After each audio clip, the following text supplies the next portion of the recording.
Hello, everybody, and welcome to today's stream, where I am playing I Am Dead, a game where, like the title states, you're dead. You're here on this island filled with other dead people. You're not the only one who's deceased, everybody is. But there's also a volcano here. So we're on this little island with volcano. What if that volcano erupts and kills us all? What happens if you die when you're already dead? I don't know. But here we go. It's time to start. New game. Doubly dead. Skelly, if you could go die for us so we can find out what happens when you die if you're already dead, saying as you're a skeleton over there. You are already dead. Here I am again, Morris Lupton, off for my morning walk. Everybody say hi to Morris. This is who we're going to be playing as. Hi, Morris. This must be the finest stretch of beach on the finest island the whole world over. For a Probably. little speck of land in the North Atlantic, it sure is a good un. Look at this. This is the best beach you're ever going to see, chat. I see those yoga folks up at the lighthouse are up bright and early, saluting the sun and all that. Dang. I Hold it always off. thought that looked like fun. Morris, why don't you go swim over there? You could go join This them with walk the isn't the same yoga. without Sparky. She did love chasing that tennis ball. Oh, Sparky. I miss you, girl. That, my old dog was, did I have a dog named Sparky? Shelmiston used to be a quiet What happened to Sparky? You'd only come here if you like fishing or bird watching. But since the new ferry service started, we get loads of tourists. But what you gonna do? It's always changing. Does it, that kind of sounded like he doesn't like the tourists very The much. crater's definitely been smoking more than usual lately. Uh-oh. That's funny, that, for a Hmm. dormant volcano. Yep, Shelmiston's a smashing place. I'm lucky to call it home. We're gonna have to go tell that volcano to stop smoking. It's not very good for its health. Don't smoke, chat. If there's any smoke rising off your head, make sure you cut it out. You can't be smoking. That's hazardous. Volcano the cancer. bench. Oh no. Yeah, this is, well, it's my bench. Yeah, the museum paid for it because I was the curator there. Yeah, and they did that to remember me because, oh yes, I am dead. Yeah, so I'm still wondering where Sparky's at. If Sparky's dead too, why isn't he here? Huh? Does a pyroclastic flow count as secondhand smoke? Probably? I don't know. Hello there, Sammy. Colonel, and welcome to the stream. Check on the museum, actually. Oh, it's museum time. Yeah, I've been collecting the stories of Shelmiston for years now, here in my museum. There are so many wait, that's just a stories pen. and wonderful ones. The museum started off small, but just grew and Oh my god. it's shut at the moment, of course. Not sure what's Got a going to giant manatee here. I'm no longer doing it. I do like coming back here, though. Gives me a bit of purpose, which I've really missed since, you know, becoming dead. So, is this museum Oh, just gonna one start thing gathering that's been dust? keeping Can I not me do anything amused. for it? Since I've been dead, I found I can do some well, new things. Hang on. Do you see this picture? That's me! commemorating the passing of Morris Lipton, the curator of Shelmerston Museum. There's me! There's Sparky! Oh, we were the best of friends. Look, I've even got a little jar for Sparky. Oh. Alright, slice in or hold right mouse and drag up. Oh, aha! So my superpower is now... Yeah, I'm not sure what use it is, but it's been keeping me quite entertained. Here on the outside, we've got a nice pair of binoculars, tennis ball, Sparky's ashes, plant with photo.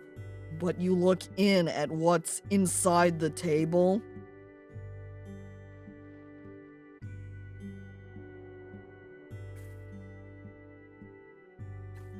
Weapons. Dangerous hammer. Sword.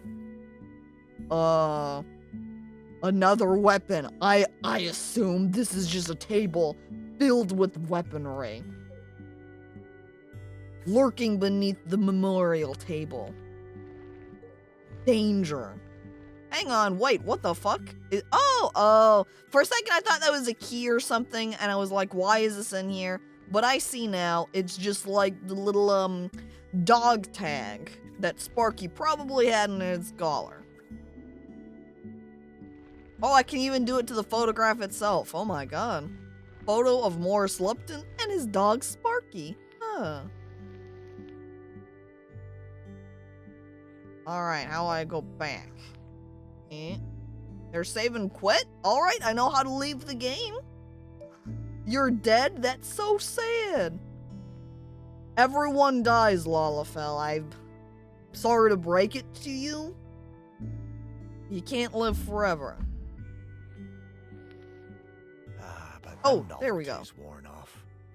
I mean, it's been, well, I don't know how long exactly, but an awful long time since I've had anyone to talk to. Well, anyone who talked back, anyway. It's not been that long. It's what, 2020? It said he died in 2019. That's a year. It's like nothing. No. And by the way, hello, Lalafell, and welcome to the stream. That sounds like Sparky. Is that you? Hello? Oh, find this. It wants me to find the dog tag then. Okay. Am I gonna bring Sparky back? I could have had Sparky like for a year now. Yeah, let me rotate. There we go.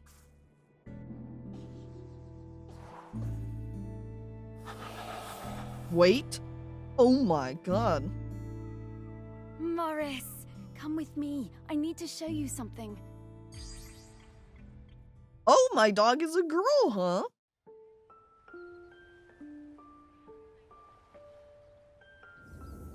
What are you showing me? It's Sparky. Morris. Dude, check out my Worked it glasses. You can talk? Well, I could always talk. You Yes, just didn't understand stupid. me. And What do you you think can that hear barking me. was? Sure. You are talking, aren't you? Look at his Oh, smile. Oh, he's so Sparky. happy. What is it, Morris? It's been so long. Oh, man. I thought I'd had my last conversation. Oh, I'm so very glad. I'm glad I love too, their little Morris. portraits. I've been waiting for you. We need to go. Oh, wait. Are you really my Sparky?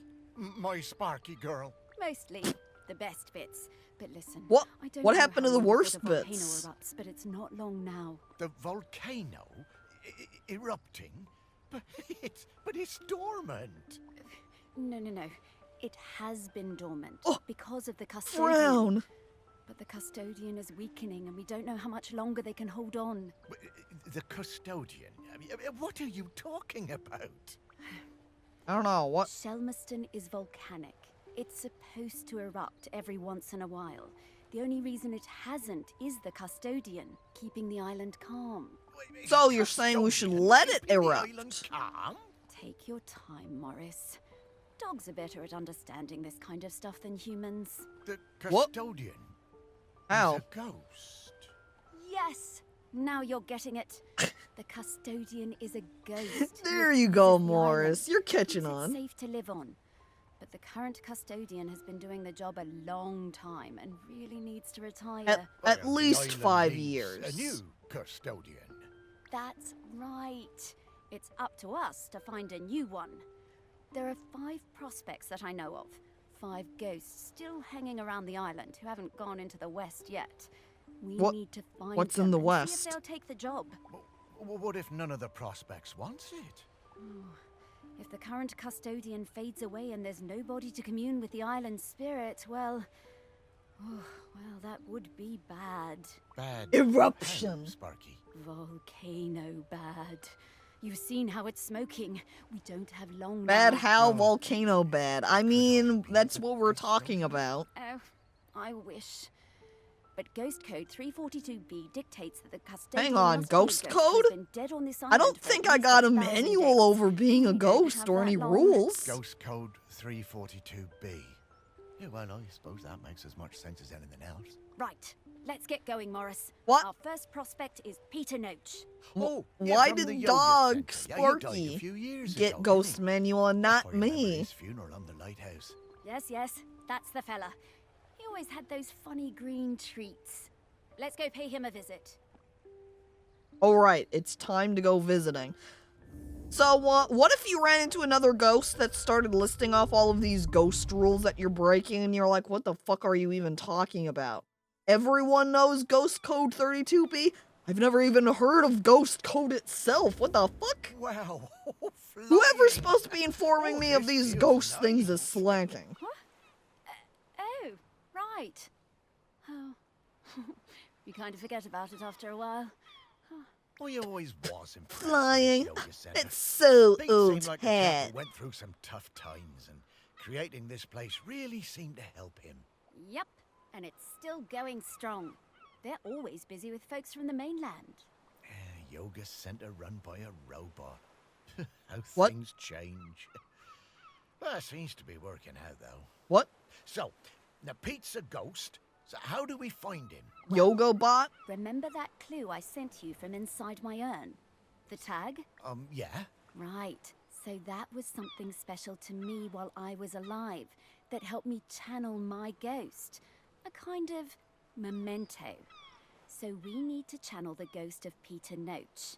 And to do that, we need to find his memento. In order to commune with how other are we gonna ghosts, do we have that? to channel By these looking into items. the How am I memories of existing those as a who ghost loved him exactly? best. People with Can all memories of ghosts Pete will have little like, thought bubbles coming get out of their themselves heads. no problem? But Those are a to see sign other you'll be ghosts, they able have to do dive into this? that person's I'm a little memory. I confused. suppose that's hardly the strangest thing I've heard today. Oh, Morris, just you wait. Oh, Morris. To recap, find people who are close to Peter, view their memories, track down the mementos, and then leave the rest to me. So people, then memories, then mementos, then Pete. Yeah, think I get the idea. Okay, let's go. Gotta find the room with the most activity, then set up the camera to check for spirit orbs and whatnot. Phasmophobia. But I am not a human doing those things. I'm a ghost doing those things. So it's like phasmophobia, but also the person that's the ghost hunter is still a ghost.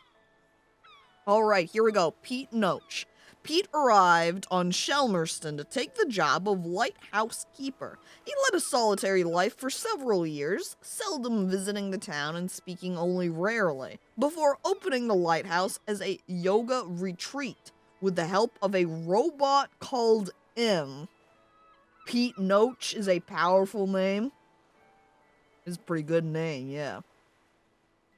Is this how ghosts hook up? You could probably hook up in this manner. If it isn't the main way, you could probably do that. Alright. View this dossier anytime from the map screen. Alright, I guess we're going into the lighthouse now. Ugh. Here's Toby Love and Becca McIntyre. Look, he's even got nipples. Wow. The detailing of these characters. Alright, so I can navigate around to different areas of the lighthouse. Oh my god, even down into a basement.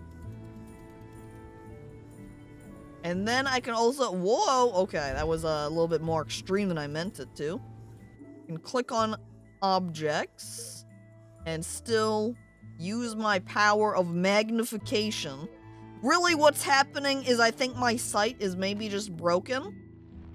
And I can cut into it because actually I'm leaning in too close, so the textures just start cutting out. It's not that I'm X-ray visioning into them, I'm just sort of glitching through them. You know? Because clearly it's not happening at this point, I'm just using my actual superpower of zoom. Don't worry, if anyone dies, we can wind back time so we can save their life. I don't know if I can do that one. That might not be one of my ghost powers. I like this guy just standing with thought bubble. Sleep bubbles? What's going on? Simone Ainsley. After Pete died, Simone wasn't sure if she would return to the Shelmerston Yoga Center, but she didn't want to let down the regular group of friends she'd made there. They always come for her half-term, and when she arrived, she discovered that the old magic hadn't been lost. Huh. Have you tried winding back time? I haven't. Maybe I do have that ghost power. What? Pete was hard to read. Oh you my know? god. Strong, silent type. But you could tell he loved his collection of Buddhas. He said they were like fat little Aha. soldiers that kept him safe. To be honest, I thought that was a bit odd. But he was a great teacher. A little bit more. Look, I'm turning their memory view so that I can better picture the Buddhas in her mind.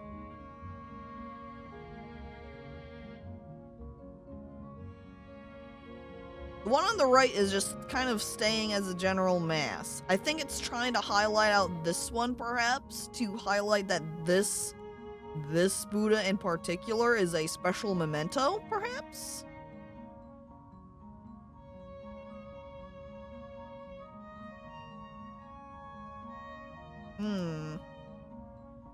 Oh, right click and hold unlock. There we go. Okay, then we zoom out. Got it. I wonder then if we can keep an eye out somewhere and we'll find some Buddhas? Like I can see some here, right? And it was a small one that was in that memory. What the fuck is going on here? Why is it got, like, triangle colors in its brain? I guess that's maybe not part of one of the... Hang on, was that a croc? It was a croc. Just a singular croc shoe hanging out right here. Sorry, not croc. Purple plastic clog. There we go. It wields every iteration of the Triforce. Enlightenment was a kaleidoscope all this time? Oh my god, who knew enlightenment was so easy? Can I not look at the key? I can look at the scarf. All you needed, grab a kaleidoscope, use it to view the world, no problem. Toby Love, it seems like, doesn't have anything. Maybe the people with these little bubbles are the only people we can look at. Because you can see these other two topless dudes. Nothing.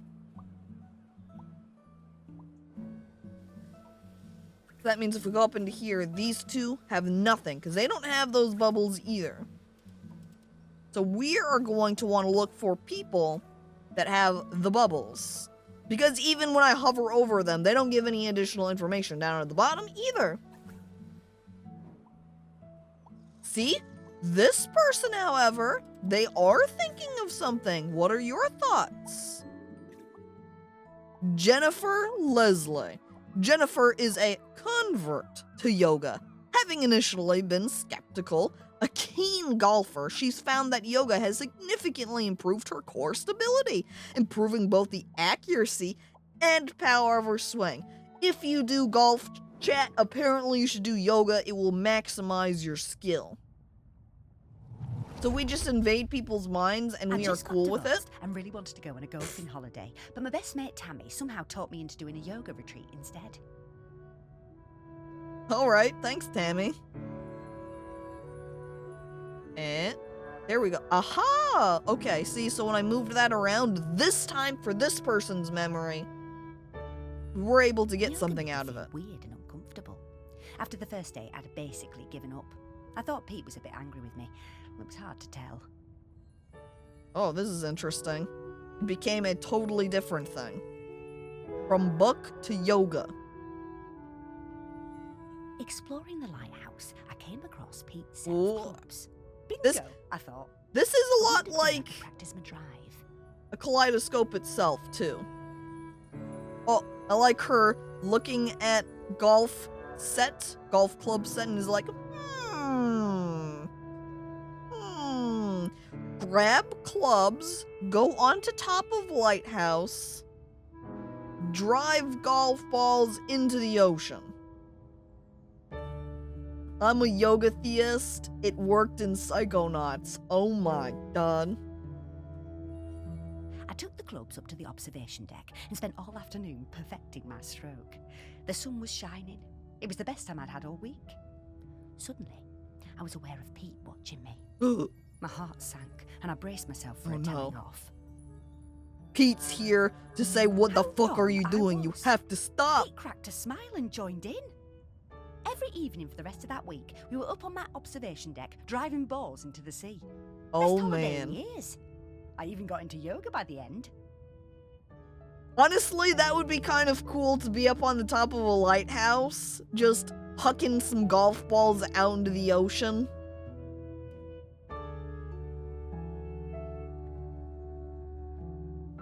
I think that might be the final memory because it looks like I can't. Those other parts of the memory were super easy to line up and have go to the next section.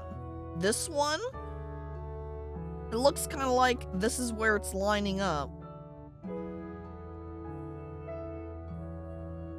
Hang on. Actually, when I rotate around, I can see that it kind of gets a yellow outline, and there we go. And now we can continue. Perfect! Okay, alright. I understand how that works now. I guess old Pete had a light side after all. Pete secretly loves golf. That's why. But also pun, because he's on a lighthouse? Light side? Thank you, Morris. And this then is a memento that corresponds to that, I suppose. It looks like a little golf ball tee. Okay, so we're going to want to go back down. Yes. To Simone, so we can go back into her brain. We enter. Pete was I hard to observed the read, you Buddha. know? Strong, silent type. But you could tell he loved his collection of Buddhas. See, He said here they we were go. like fat little soldiers that kept him safe. To be honest, I thought that was a bit odd. But he was a great teacher. So then we just need to move it until it gets the... There we go. See, now we can descend further, past just this little collection of Buddha.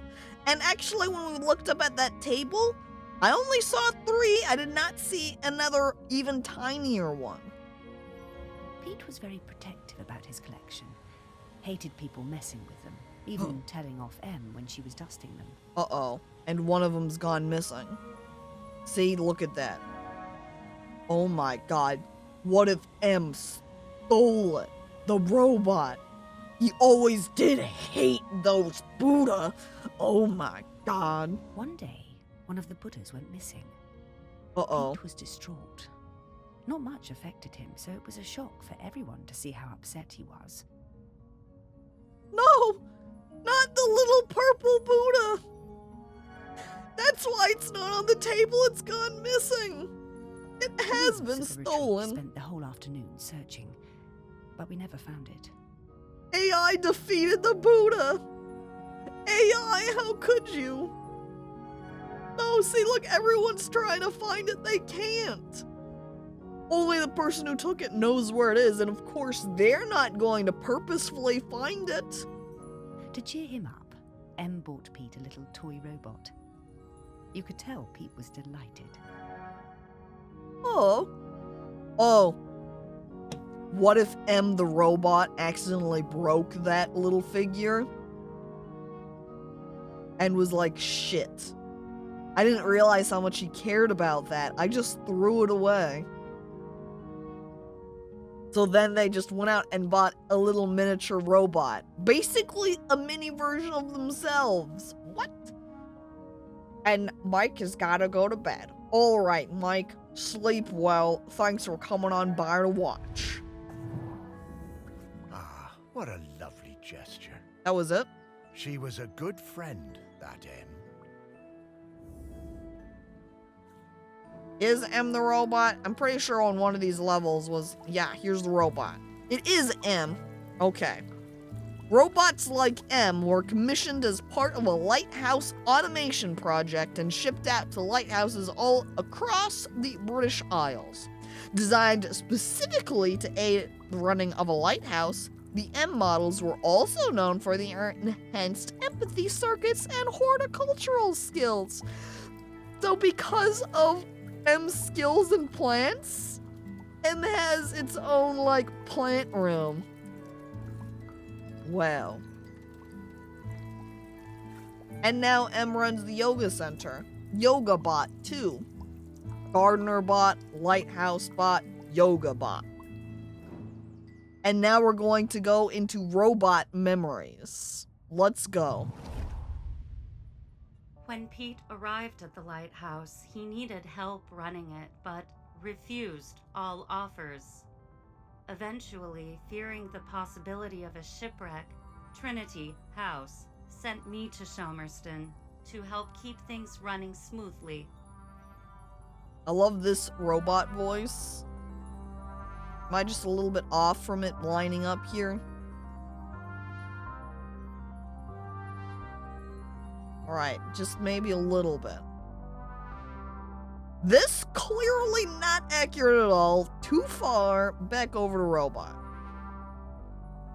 Where exactly? Hang on, there we go. Got it. I bought Pete a plant as a welcome present. He introduced himself very quietly, but didn't seem to want to say anything else. He seemed distracted, like gravity was pressing down on him harder than other people. What does that even mean? What, was he busy doing yoga at the time? Hang on. Here we go. I brought you plant, sir.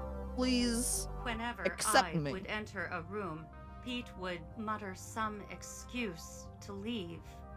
I didn't have a single conversation with anyone in months. Was he originally anti-robot? And so much has changed because he did take that little robot figure later on. It is very important for a lighthouse keeper robot to be empathetic. It's true. Just think of all the people that like to visit lighthouses. Eventually, You gotta be friendly Pete to them all. noticed the plant. Hang on, has the plant just been around for a ton of time and he never noticed until now? And he's like, oh, you know what? Maybe I should water this thing. Then Pete noticed me. That was the start of what became this plant room. We spent hours in here over the years, sowing seeds and tending Oh my our plants God. together. Friendship over plants! Originally, Emma had this plant and was like, I got this for you. And he didn't really pay any attention. He was like, But then a couple months passed and he sees that little plant and he's like, oh, maybe I should water this. You got this plant for me, Em? I love plants. And then romance formed. A robot lover. That was the end. Robots got complicated, didn't they? Yeah, I didn't realize how important M was to me. I suppose everyone needs a friend. Huh, Sparky? Wow, robots sure got complicated, didn't they? Ugh, I remember when I just had a calculator, Jesus. The most I'd ever get word-wise out of that thing was like, you know, hell, hello, boobs. There's not a lot of conversation otherwise. Alright, that's 2 more things. And now we've got this guy. Oh my god. Those are some giant light bulbs. I guess they're probably bulbs for the lighthouse, right? This is a very complex... Yeah, you can see it says bulb room up there at the top even. Alright, I was hoping I could zoom into this room. There we go, just rotate around. Is that an... Okay. I was gonna say, is that one of M's arms? And yeah, hover over it, it says M's maintenance area for quick fixes and spare parts. Plug socket for charging M, but also for the dehumidifier sometimes. Sometimes the room gets a little bit humid, so sometimes that gets temporarily plugged in, you know, while M isn't charging. Can't do both at once, there's only one socket. But what the fuck kind of socket is this? It's an upside down face. Eye, nose, mouth. It's even got like the flat top. It's like the Twitch smile shape. The Twitch emotes, how it's like rounded at the bottom and flat at the top. That's basically what this is, but upside down. It tried to turn its own frown upside down, but I don't think it worked. Here we go. Hang on. I didn't read his little information blurb. I need to go back. I'm sorry. For the first time on a yoga. I'm cutting you off. I forgot to read about you. All right, Neil. Neil Lambert, a student of Pete's after meeting him at a yoga retreat in Goa years ago. So they met at a yoga retreat and then he became a student? I also like, do you see that, chat? Nipple. This is probably like belly button. But it kind of becomes eye, mouth. So it's kind of like he has a smiley face on his chest. His chest is happy to see you. You go over good old Neil over here and you give his chest a little grin because he's smiling at you. I met Pete for the first time on a yoga retreat in Goa. He was the best yoga teacher, but very reserved. I noticed he had some army tattoos. Whoa. I wanted to ask about them, but he would never talk about himself.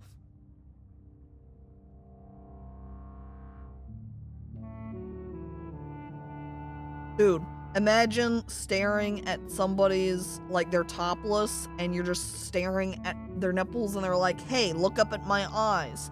And you don't, and you're like, technically I am, because it's kind of like you've got a face on your chest, sir.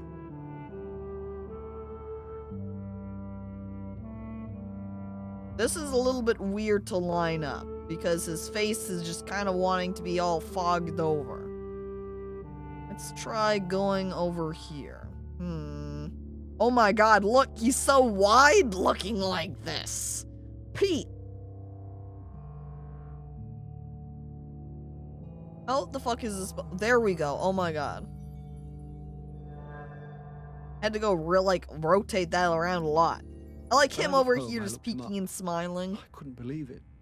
He'd been with Special Forces in Helmand and was awarded a medal for bravery. Pete's unit had been in an ambush. He tried to save a colleague whose leg had been blown off, but by the time they'd reached base, it was too late. Pete was the only survivor. Hang on. Wait, oh man, I was wanting to rotate that because it was expanding out the mouth, and so it kind of was like he was yelling and going, what? Oh my god, he was part of the Special Forces? What? I See booked him to there, Pete again it's the like next that year. split second I here. thought he was such an interesting bloke. Still very touching. And What? one evening, after class, I followed him down to the beach. I saw him throw something into the water Now and he's went to have a thinking look. about it. Picked it out of the shallows before it was washed away. It was his medal. I picked it up. Uh-oh. Did he want to get rid of that, or did he drop it? Wow, that's right, he threw it. Imagine accidentally throwing something. That wouldn't make much I sense. went back to go the following year, but Pete wasn't teaching and it just wasn't the same. Not as good. Oh. Then, a couple of years later, I saw an online ad for his new retreat in a lighthouse. I booked immediately. Hell took the yeah, medal with said me. Perhaps Neil. he would want it back. Look, see, you can see it right there. Purpled, little lines coming off to provide emphasis. His eyebrow up in concern. He's like, hey, Pete, you threw this down a couple years ago. I've got it for you. It was the same. This game Pete gives me note. similar And vibes to if the anything, one he was game an with the even plants better and singing on the teacher. island. One coffee break, when I got him on his own, I brought up Helmand in conversation. I wish I hadn't. It was like a shutter coming down. I didn't mention the medal. Yeah, it was Mutazione. Well, he's like, so about this, and Pete's just like, yo, man, what the fuck? That was in the past. I want to move on. I kept coming back for the yoga. And you know, over the years, I saw Pete mellow. I think the lighthouse was doing him good. He even cracked a joke with the group once in a while. So, that He summer, made a joke, the week chat. before he died, I decided to act. It was the day I was leaving and I showed him his medal. There was a moment of total surprise. I was worried then. But he took it. He turned it over in his hand. The poor guy was lost for words. He gave me a nod of thanks and slipped it into his pocket. I'm glad he got it back. It's kind of like closure. He got rid of it after all this time. He had it for a while, got rid of it, have been lost, didn't have it for a long period of time, and now he's gotten it back, and he's kind of like, I've closed myself off, I've moved on, closure. I'm ashamed to admit that I've accidentally thrown things many times. Uh-oh.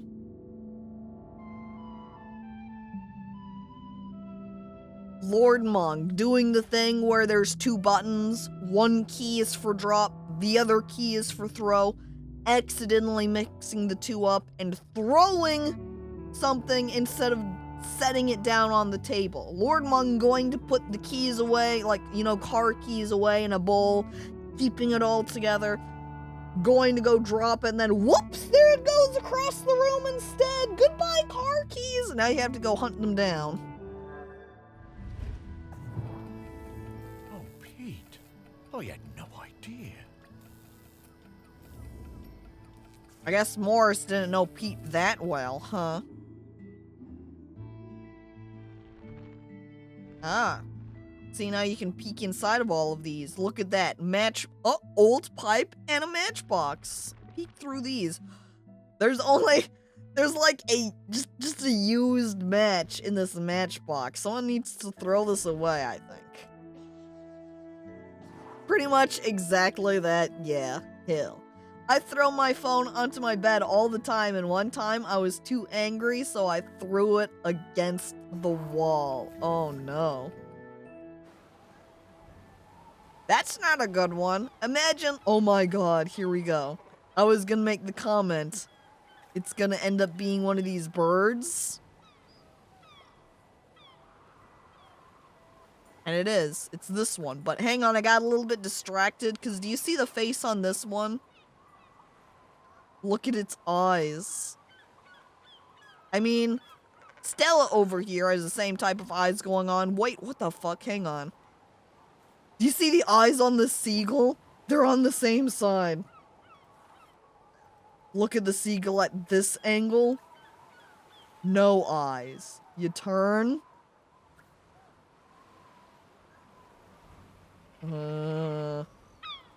Okay, Seagull. I'm just gonna go over here and talk to Stella.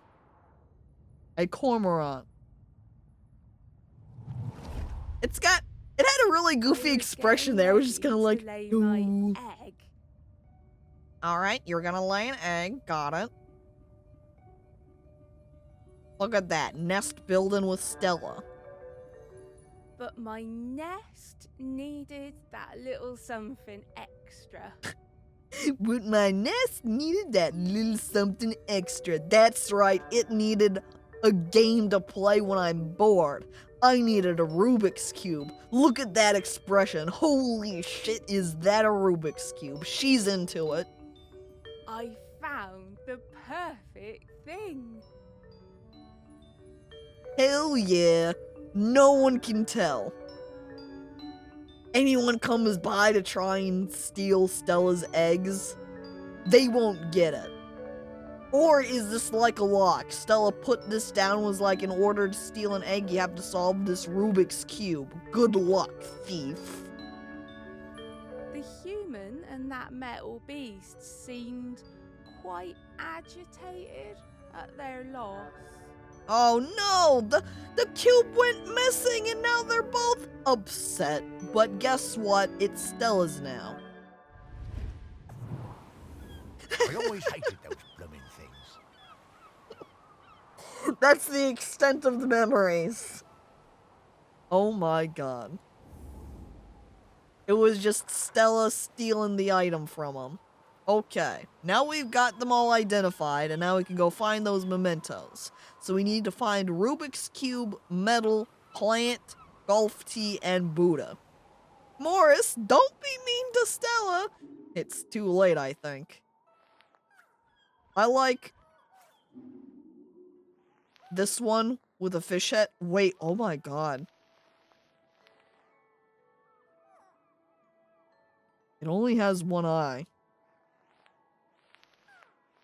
This is a cyclops bird. I'm just gonna back away. You can keep doing your thing, okay? The wildlife here sure is funky.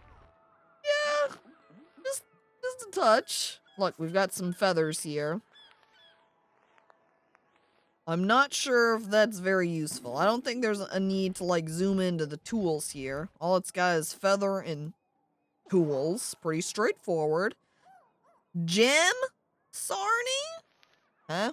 Is there food inside this? Is this like... Oh, yeah, it's a sandwich container. Look at that. And it's like we're eating it. Hang on. Mwah.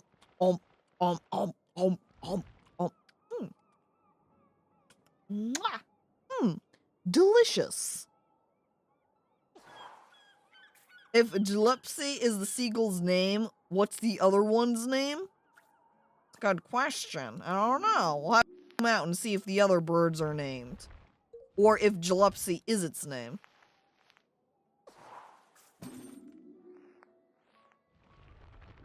Aha! Here we go. Puzzle cube.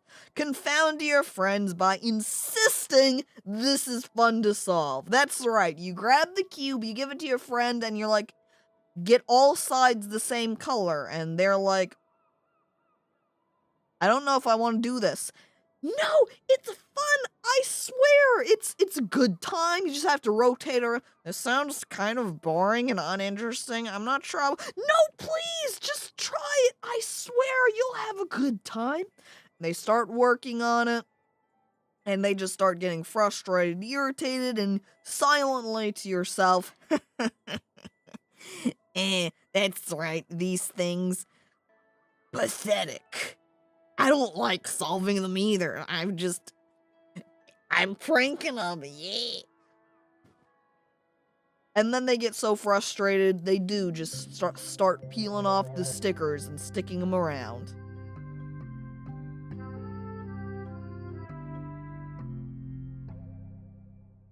Who doesn't love when Dogs people are have to actually very explain good to at you why solving something these. is fun? They're just Yeah. hard for us to turn.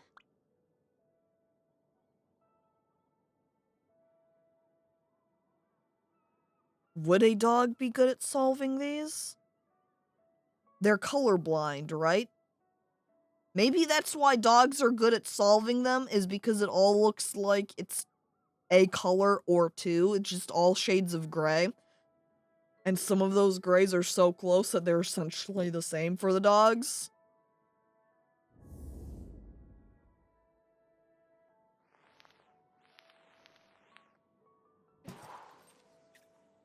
Okay, and that's it. That counts as solved. I've got this marked off now.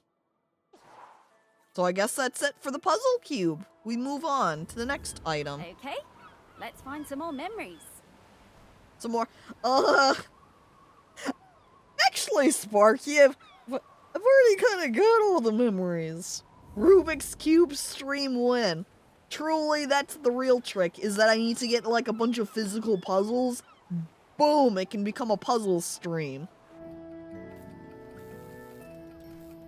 Alright, so I'm going to assume that all of the mementos are on the same floor as the person with the memories. That's also why the one item becomes all popped out, like how I go up here, Rubik's Cube becomes big. Down here, metal becomes big. So that's what I'm looking for. So now we just have to start going inside of objects around the area. Not in the side table. We checked this one big drawer. How about little drawer over here? We've got a walkie-talkie. Components. Nothing there. Is that a spoon? They've just got a spoon hanging out in here. Aha! Here's the metal. Conspicuous Gallantry Cross. I like this sort of celebration screen that just flicks between different angles and colors. Gallantry Cross. They don't give those to just anybody. That's right, they don't give it to the inconspicuous. You have to be exceedingly conspicuous and gallant in order to get this cross. Which I guess, though, wouldn't be very fitting for Pete, it sounds like, because he sounds like he's pretty reserved, and I think someone who's pretty reserved would probably be more on the side of inconspicuous than conspicuous. Okay, now we're looking for a special plant, so perhaps we're looking for one that has a little ribbon tied around it. I wouldn't imagine that it would be hidden inside. Hang on, yes, see that? This one has the ribbon. The grapefruit tree. Botanically, the grapefruit was not distinguished from the pomelo until the 1830s, when it was given the name Citrus paradisi. Its true origins were not determined until the 1940s, when the official name was altered to Citrus X paradisi, the X identifying its hybrid origin. Thank goodness we had that factoid. Chess Arc on Twitch, Rubik's Cube speedruns next. Oh my god. Dogs hate all fruit. I'm not going near this, Morris. That's fine, Sparky. You can stay over there. I remember just the general big trend on Twitch of Twitch plays, where you just had a bot. Or, yeah, I'd consider it a bot that was interpreting anything that was typed into Twitch over to whatever it was playing, like when it was the Twitch plays Pokemon, and you'd say like left in the chat, and it would vote to move the character left. Yeah, they're tiny spirits, distant relations of the island spirit. Apparently they bring good luck. When we get close to one, I'll pop up and let you know. Okay, Sparky. Thanks, Sparky. I love Morris's happy face, though. Do you see him over there? He's just like, Yeah, and there was that one fish that, after, like, thousands of days, finally beat Pokemon. That fish can now gloat to all of its fish friends. So Sparky is barking at us, saying, hey, there's a Grenkin in here somewhere. So now we need to look around for some weird spirit thing? I don't know exactly what that's going to be like. Hang on. I can hear there's that whispering sound firstly.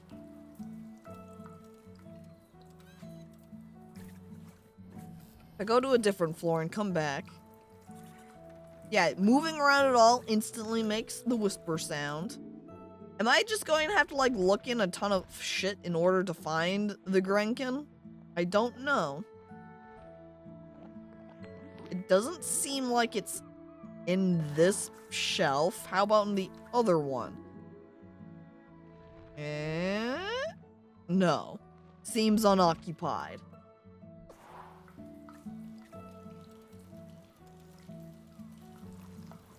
Book? I don't think I can, like, look at M or something. If I have to look through all of these different objects to find the Grenkin, I'm not sure I'm interested in that, because there's a lot of plants around here. Would there be something that makes it stand out over the other plants to indicate that perhaps there's something strange going on with the plant? Because they all kind of look the same. Oh, hang on.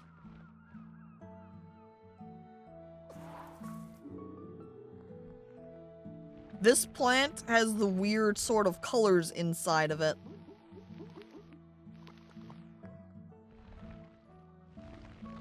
Like that Buddha did. Would that correspond in some way? Do I have to look at it at a certain angle for it to do something?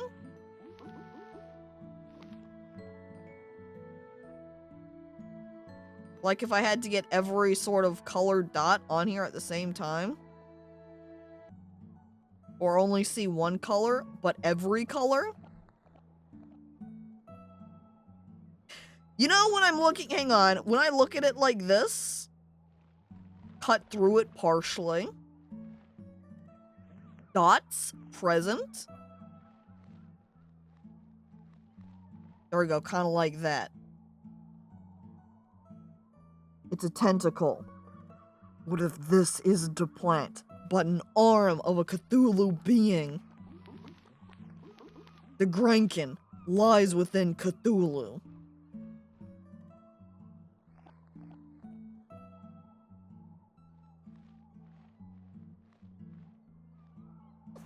Alright, I don't know if I get it.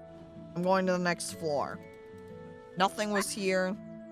Alright, we had the golf tee. What? What is this?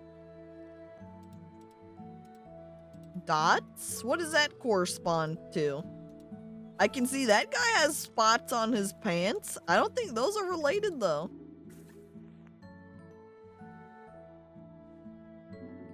Okay, well, I'm going to go ahead and focus on just finding the memento.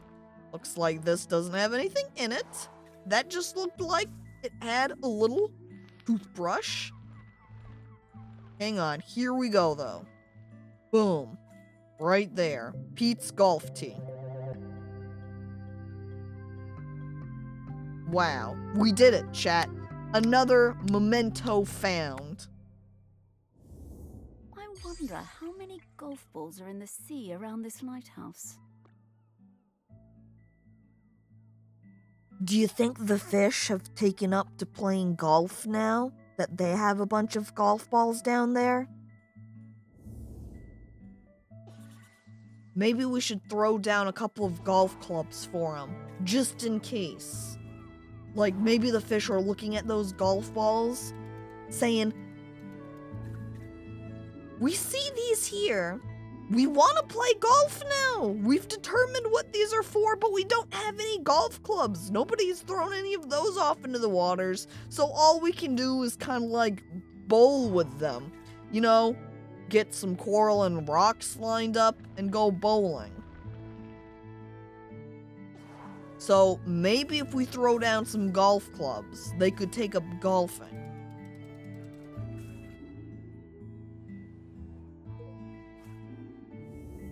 What? Okay, we're in the right place. But now we What? need to slice and rotate this object to just the right spot to get the Grenkin out. Okay. Are we gonna see the dots in here? I'm not seeing any dots. Like, at all. But we have to rotate this in some... Wait, hang on. Do you see how this has a certain series of dots? And I see cupcakes in here, so perhaps we need to cut this through so that the cupcakes match that image. And then Sparky eats the cupcakes. What? That Grankin looked a little bit bomb-like. Hello, Grenkin. Good to see Or like you. a candle. Morris, these spirits have been on Shelmerston for thousands of years. What? And they That's bring a long good time. luck. We should definitely keep finding them. They're like 4-leaf clovers. Grankin. What do you think is luckier? Oh my goodness. Oh my goodness. Imagine. They're like gyroids from Animal Crossing. Imagine having a bunch across here and then just moving your mouse around all over the place. So imagine this, but with more. A symphony of Grankins! Exactly. Oh my god. Musical glory.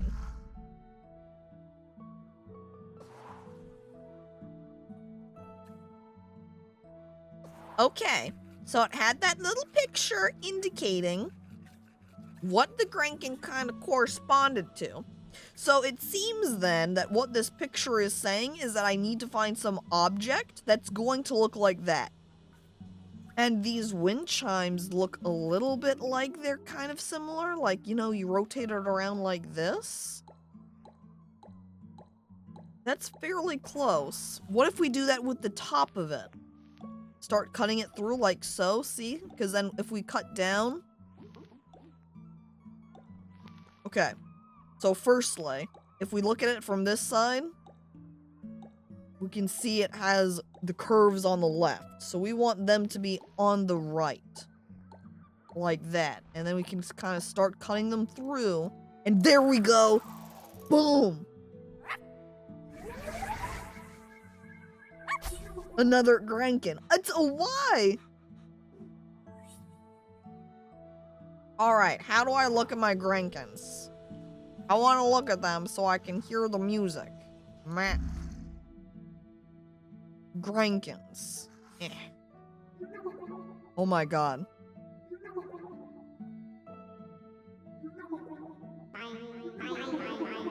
See?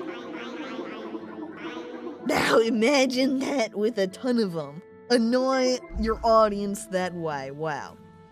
And thank you, Graviton Flux, for resubscribing for 4 months. Just raising up your hands, all happy like. Hypers, hello. And welcome, thank you. Okay. So now I understand. I thought that this was kind of indicating that it was a mouse. That's kind of what it looked like to me and was like indicating directions of mouse movement. No, that is an image. I need to find something that when I cut through the object, it would look like this. But, it would need to be something kind of wide. Like, maybe one of these hanging plants could do it? You know, you look at it from below like so. And you could maybe get a cut through that would match.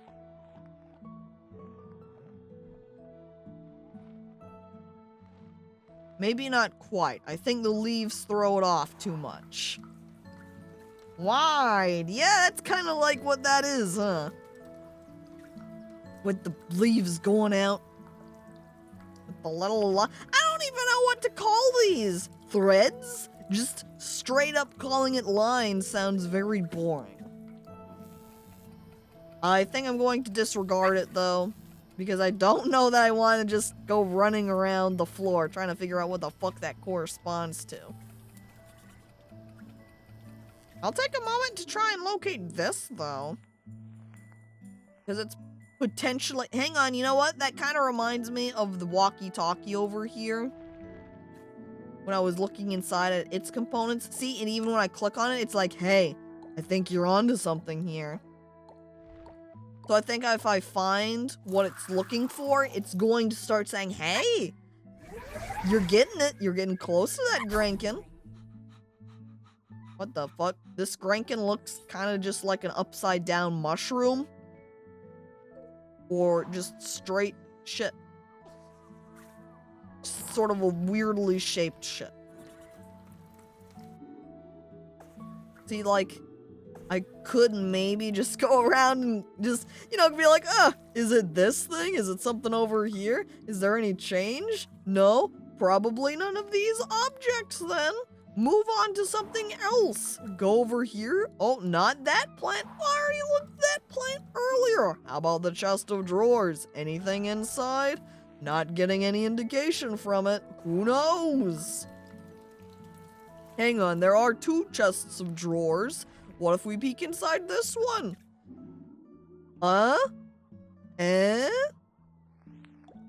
We rotate?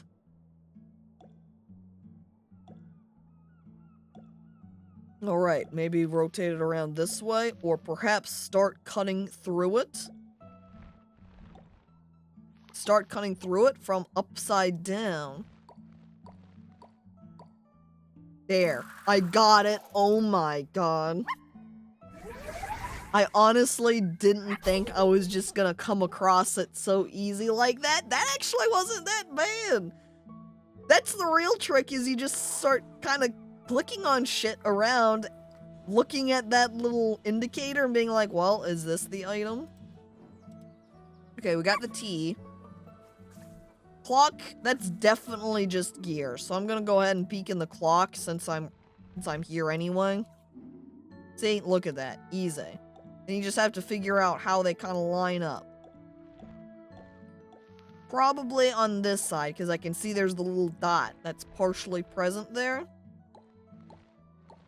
Or maybe not, because in order to maintain the dot... What? Oh my god. That just, like, maneuvered itself. Wow. Thank you, game, for getting it for me.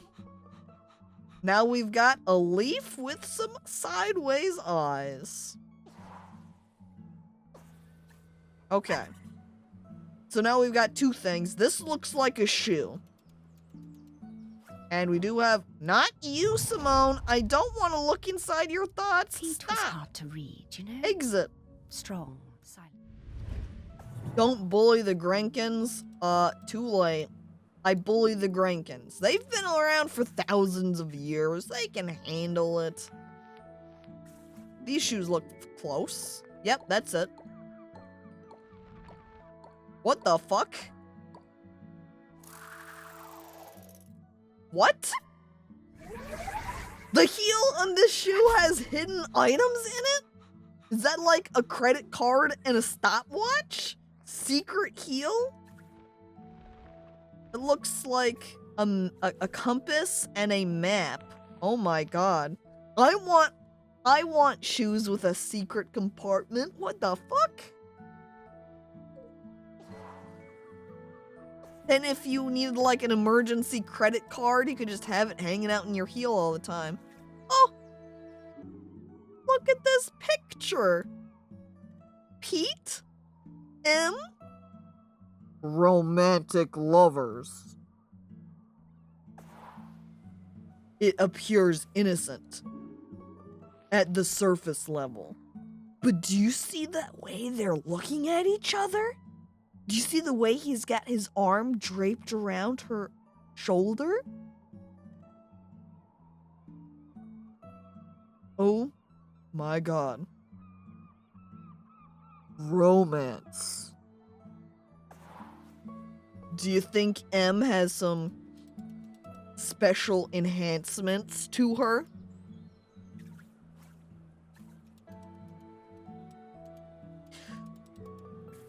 We saw there the Buddha. Or I should say the shoe had some hidden components on it. Would the Buddha maybe be hidden in one of these? I see there... Oh my god. I like even this spider has a name. Guys, check it out. It's Jeremy. Everybody's favorite spider. What is this piece? Boot or in a boot? Everybody's favorite boot spider. Jeremy. That boot is his home. I love Jeremy. He's my favorite.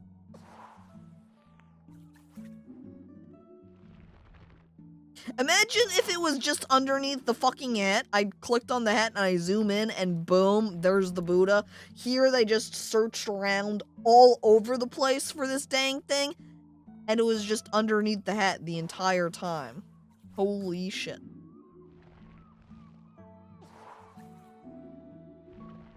Okay, I don't think... Hang on, there's still a couple. I want to check out the boots. That's the main thing that we're going to want to peek through, I think. Because the other sandals and stuff, those probably wouldn't be enough to contain the Buddha in them. The boots, potentially, seeing as we had Jeremy in the one big ore boot. Oh, what if it was accidentally vacuumed up?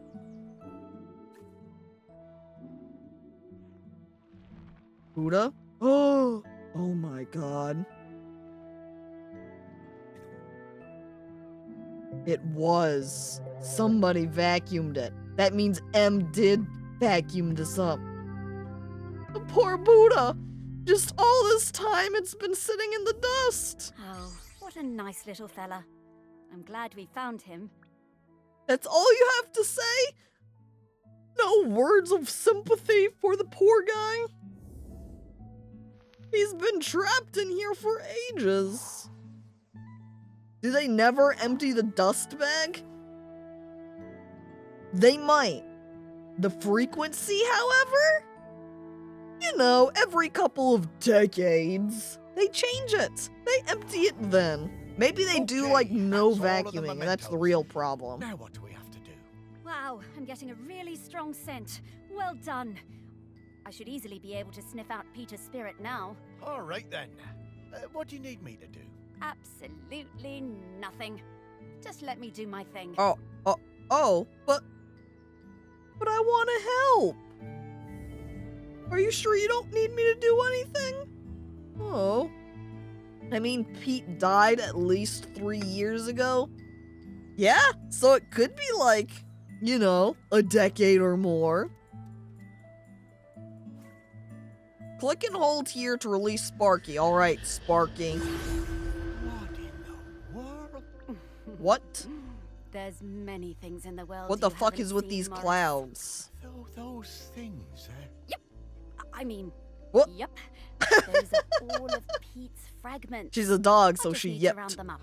Go get him, girl. Am I gonna play as Sparky now? Oh my god, I am playing as Sparky now. Go? Oh man, bark. Here we go. Alright, that works better. I was trying to maneuver the mouse around. Keyboard key, more effective. Change of gameplay, yep. Do I yip? Oh, I do yip. I yell at the clouds. Come on, guys, get moving. I need to round you all up. Woof. Bark, bark, come on. Are they gonna fly along with me? Do I, like, just bring... yes. I bring them over, I bark, telling them this is where you need to gather. Alright. This game is cute, I love it. Yeah, it's great. Oh man. Look, oh man, look at that one. It's got power, look at that red and yellow. Offload it onto Pete. One more little group. Come on, guys! You want to come with me, don't you? Woof, woof, bark, woof. Ha! My posse. They look kind of like leaves, too. Here we go. Woof. Yep. Yep, yep. As I said earlier. Hang on. I'm missing one. Ugh. Look at that. Look at this rebel over here. It didn't want to join the rest of its friends. It was like, no, I think I'm going to stay over here, you fool. You can't escape or resist my barks. You come along with me. Come on. Don't slack. Here you go. Oh my god, his eyes. He's like, wait, what the fuck's happening? Oh no. What? Wow. And look at that. That's why there were those, sorry. What did they call them? Clogs. Pink plastic clogs. Pete! Oh, wow. It's really you. Wow. It's me, Morris. Morris Lupton. Rainy day, just get a course magic I dog to remember you, chase the Morris. clouds away. It's lovely to There see you go. How's death treating you?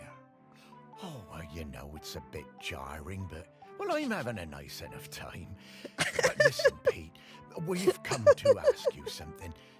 Do you Oh, you know. about the Just- custodian? It's dead, but Custodian. it's not too bad. The person who communes with the island, yes?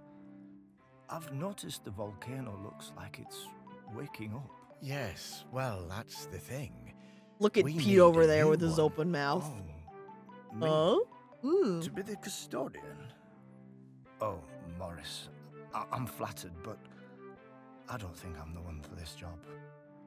I spent my whole life and my whole afterlife trying to find peace. And lately, I think I found it. I'm satisfied with how things turned out. I'm finally ready to go into the West. I don't want to stay around any longer. Ah, well, fair enough. Would you want to come with me? I would be grateful for the company. Well, that's kind of you, but I do really need to help find a new custodian. Maybe afterwards. I understand. Well, best of luck with the search then. I'm sure you'll find someone perfect for it.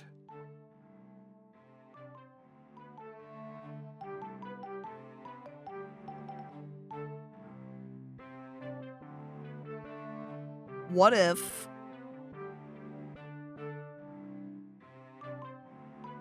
Pete actually had a crush on Morris and was like, hey, Morris, you wanna come with me into the West? And Morris is like, no, I'm a little bit busy right now. And Pete's like, oh, okay.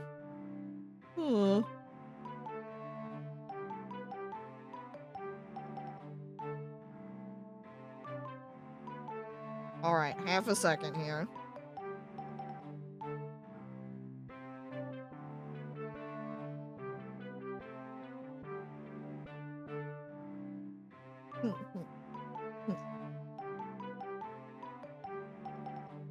Okay.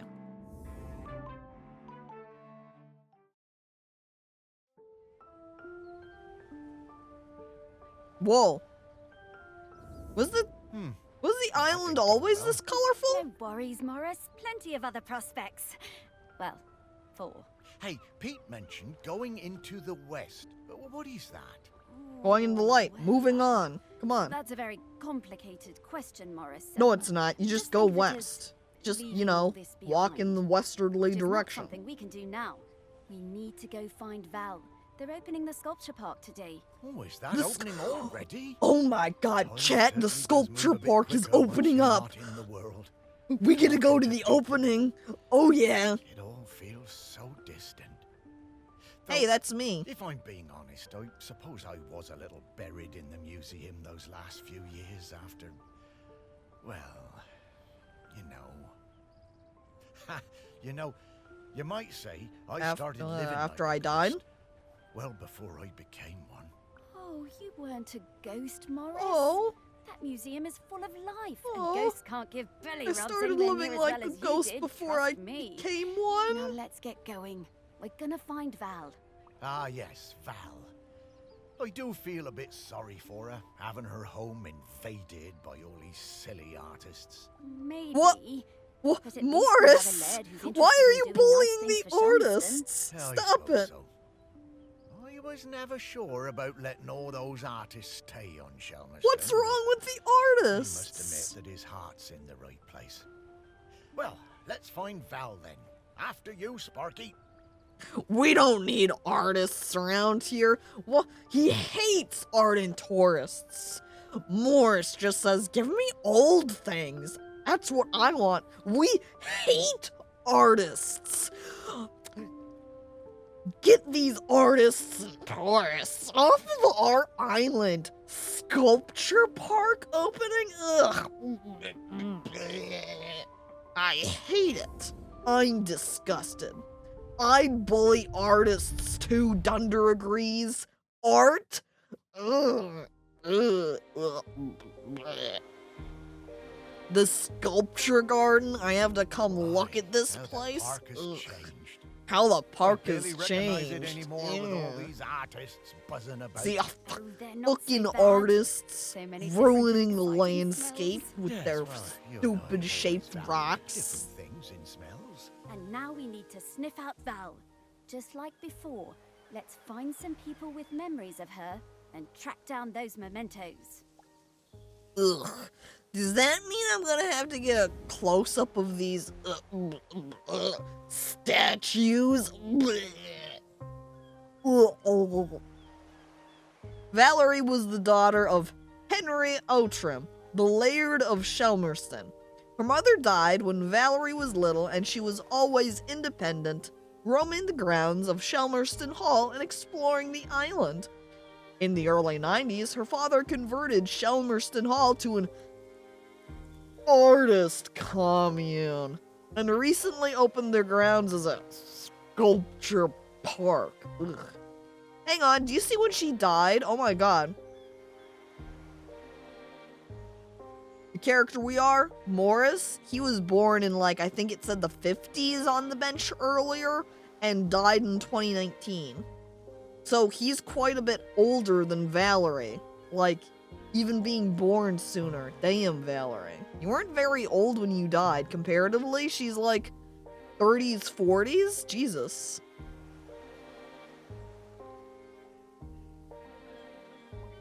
Does this person have an apple for a head?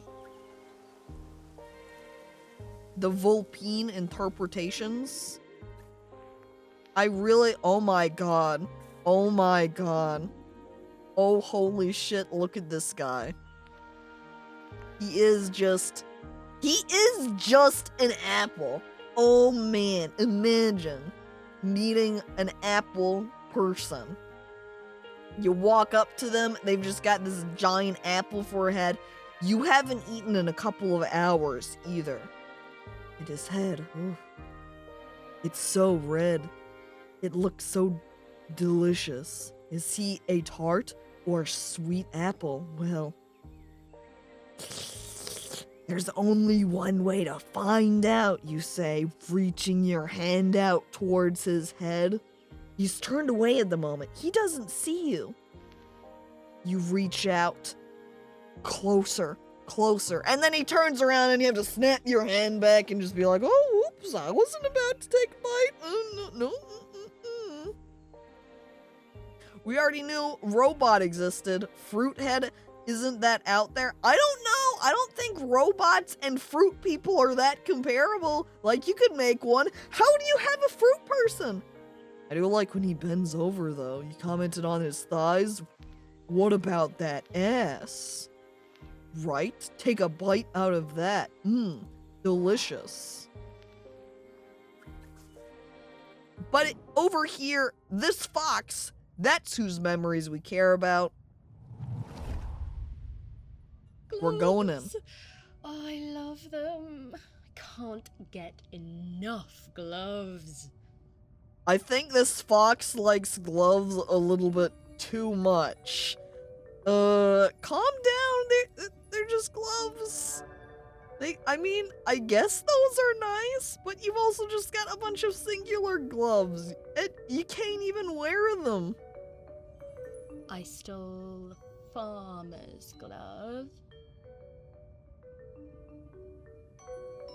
Oh, look at this fox. Stealing the glove. I stole the fisherman's glove. This fox just collects gloves. You got gloves? Consider it stolen at some point. How does this line up?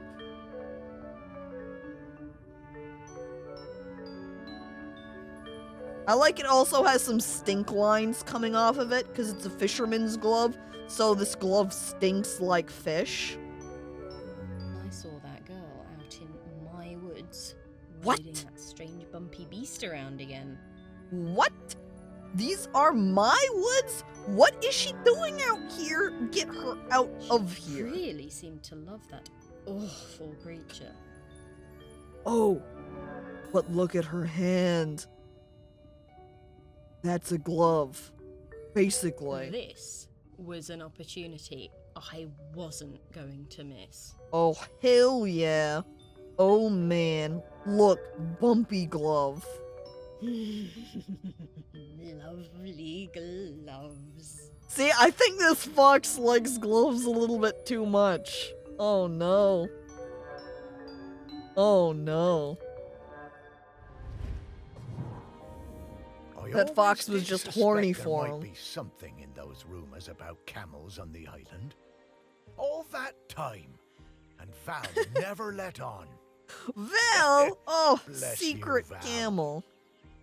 Bless you, Val, for keeping the camel a secret? Are camels illegal on this island or something? If you think about it, hand skin is just like a glove that hasn't been removed yet. Do not tell that to the fox, cause, they might start trying to just steal people's flesh. That means, probably, we've got this pile of gloves. Because it says bush with gloves in it. Probably cut through into bush, perhaps finding the glove in here. Or maybe not. I don't think I'm seeing the right glove at all. So probably a different bush with gloves. Or just even a different bush straight up.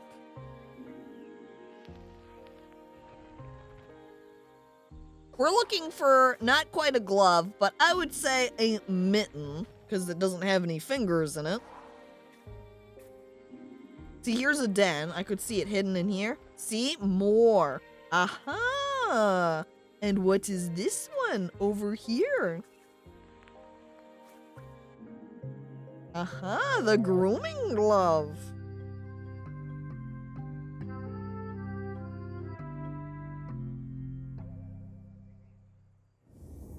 Hey, Morris.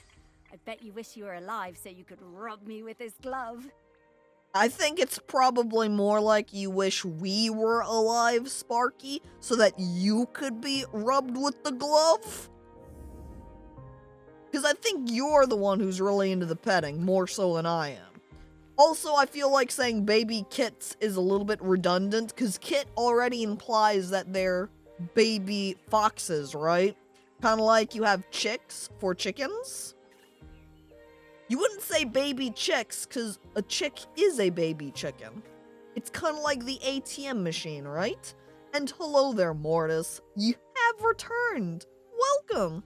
You know, it's very fitting for this game in particular that you've come by, because it's I Am Dead. And what's your name? Mortis. Scent of Grenkins again, Spinning. Morris. I'll pop up to let you know when we're close to one. Alright, thanks, Sparky. Let me go into the map view real quick. Because now we've got a couple of Grenkins here. Ready?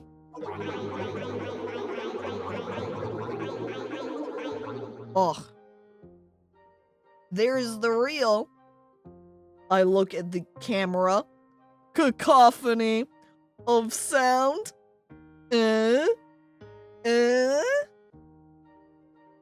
Thank you. Name drop. Thank you. This is why I've named myself DistantCacophony, was explicitly so I could make cacophonous name references. I can point to the sounds and be like, see, that's a, look at camera, cacophony. My scheme the entire time. Not seeing any thought bubbles from over here. Any of these people doing any thinking? Doesn't seem like it. That means we want to go to the next little statue area. You can see a person over here, like, checking something out, but I don't think I can highlight her, so... Hang on, this person, though, does have some thoughts. Is there an actual story behind the name? Nothing, like, especially deep. The extent of it... Alright, I think I talked about it before. Here we go. Brief pause. Or actually... Yeah, we would need to do a brief pause, seeing as the next step here is listening to her thoughts. So, essentially, the steps that came from my name was I kind of liked the idea of using distant or distance as sort of a name usage. So, earlier on, there was a very brief period of time where I was kind of like, I want to make game. I need sort of game group name or something. And I guess I used like distance, just randomly off the cuff for when I made like a beam.pro account or something.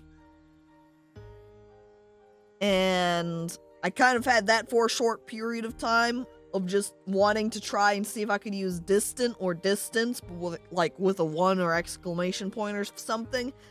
It's not one that's very usable and is frequently taken. So when I had sort of thoughts running through my mind of what I could use, there was sort of like the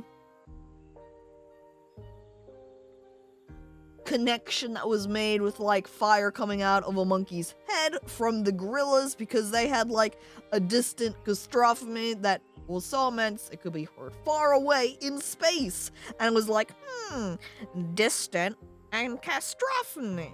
And that was sort of a combination of the words cacophony and catastrophe. And there was also this other song by Marina.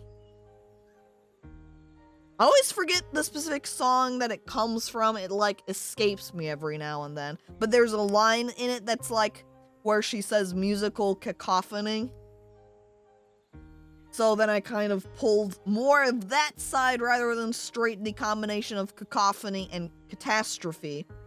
And so I kind of pulled it then from fire coming out of the monkey's head. And a little bit inspired by the other song and still the same song, and going, okay, distant cacophony, and then sticking them together, and then it feeling a little bit fitting with me because I tend to be kind of disconnected and distant from things, but then, you know, you've got the sort of little quiet sounds in the background of the cacophony, making lots of sounds from the distance, just silently away, just raising a little bit of a ruckus, but it's a little bit hard to hear it because I'm so far away.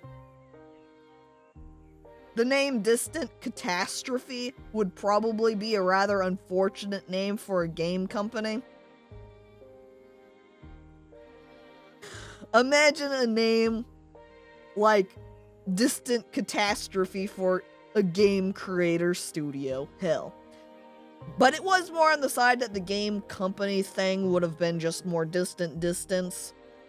I picked up the cacophony part more when I started using it as a username. I wanted to make a new Twitch account because I wanted to abandon the old username I had and just sort of start fresh. So I was like, alright, Distant Cacophony. So like 2-ish, 3-ish years ago, I think my account was made in like June or July 2017. And at that point is also then when I started kind of going by Distant Cacophony online. Amazingly convoluted name origin. I love it. Yeah, it fits with the cacophony, right? A cacophony of reasons for why I am Distant Cacophony. I honestly originally made an assumption it may have been because of Homestuck, because it fit the naming conventions of their handles. I guess that just ended up being kind of coincidental, huh? I'm always curious to hear how people pick their handles. Indeed, because there's lots of different reasons. Some can be like completely meaningful. Some can just be sort of like wacky things. I'm pretty sure the very first sort of long-term username I used in the past was inspired by a book. I think my sister had a book that had sort of naming scheme conventions in the back of it, and I had picked 2 things from that to create my old username, and I went for that for a long period of time. And then I started for a very short period of time going by something else. And then again, when I was making my Twitch account more recently, I kind of wanted to be disconnected from all of that and be sort of like, it's sort of taking up a new identity almost, which becomes then kind of doubly fitting when I start taking the route of streaming and doing art, is to try and kind of disconnect any past that I have. And not necessarily, or I should phrase it more like, not because I did something terrible in the past, but more in the case of like, so it's harder to do tracking of secret pictures or something. I don't know. You know, it's hard to attempt to dox someone when they have less internet history you can go look back at.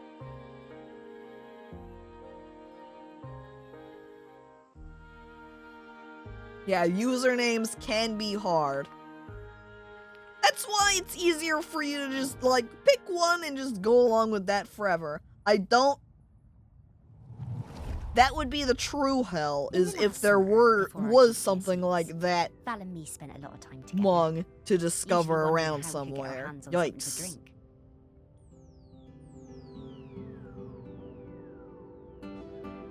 I like when I'm in this position here, this person, like it's like there's 2 here and this person looks kind of like they're reaching up to her hair.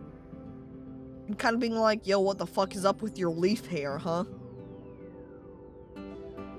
But that's certainly not the case. You can see when we rotate over here, they're just nicely sitting around.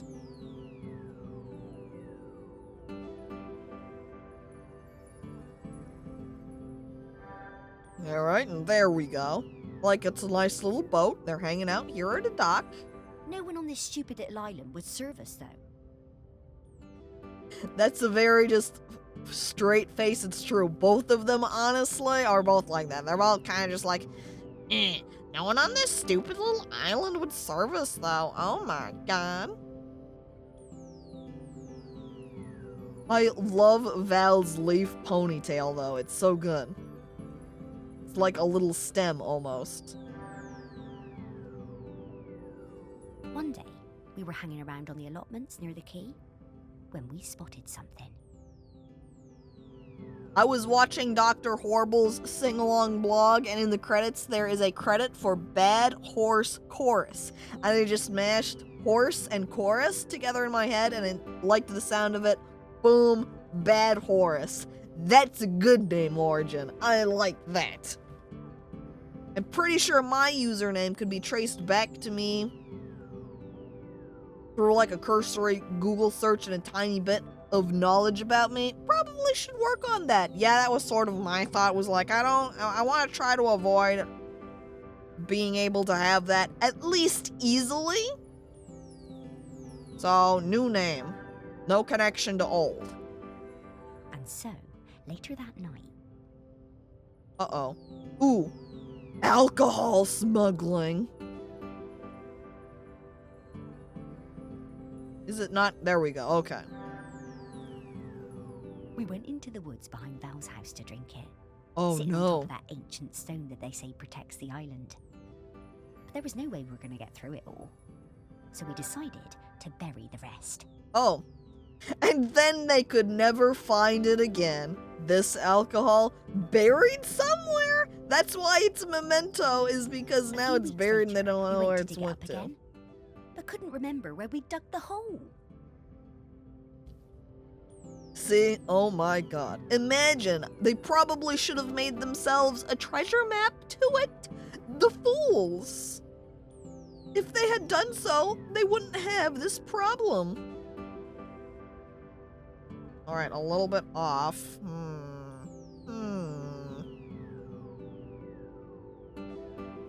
Like, almost there, but not quite. Maybe I need to go back over to this side. There we go. Alright, aligned. There is so much of our history buried on this island. Stories everywhere, right under your feet. Chat, it's time to do a time capsule. We'll set up a P.O. box, mail everything together, and I'll bury it under the ground. Boom. By the way, I don't think I said hello there, architect, and welcome to the stream. Hang on, do you see this? There's a shovel right here. What if I... Aha! Boom. Secret stash located. Now we can have some alcohol, chat. I take the Wow, bottles this and I start smells handing them out to the incredible. people in I'm chat. getting scallops, I'm getting peaty bogs, I'm getting roast lamb. Roast lamb? Alcohol that tastes like roast lamb? Woof! What's in the bottles? Well, when I rotate around the camera, it's sheep shank, 80 proof. It's lamb ass, meaty booze. Well, I guess that's the alcohol they decided to steal and drink. Okay. Alright, now we need to keep going around. Who else has the little bubbles of thought? Aha, this person. Cornelia Kircher. Artist friend. Oh my god, I love her. I spent the summer of '83 with Henry Outram, Laird of Shelmerston, in his grand hall, working on a new piece. I like her voice too. It was Oh supposed man, to be look a at her Oxford over here. hero, but once I arrived, I found myself particularly taken by all the vales around the island.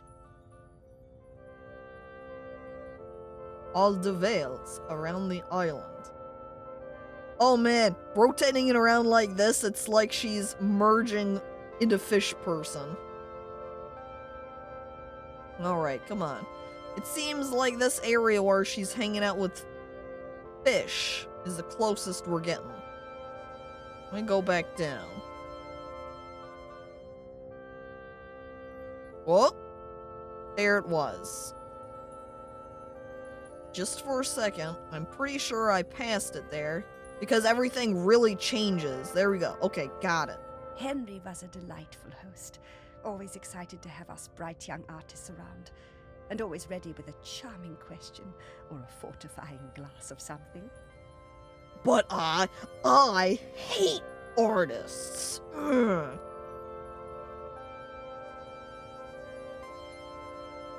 I would never invite her over to my house. I think her name was Mallory or Valerie or something, was usually outside roaming the grounds. Henry said she was discovering herself and learning self-reliance through independent play. She seemed feral to me. Yes, I let my daughter just run around and learn on her own. It seemed feral to me. What a wild child. She probably doesn't... Pretty harsh. She probably just doesn't, or at least part of the motivation here, doesn't like children very much, perhaps.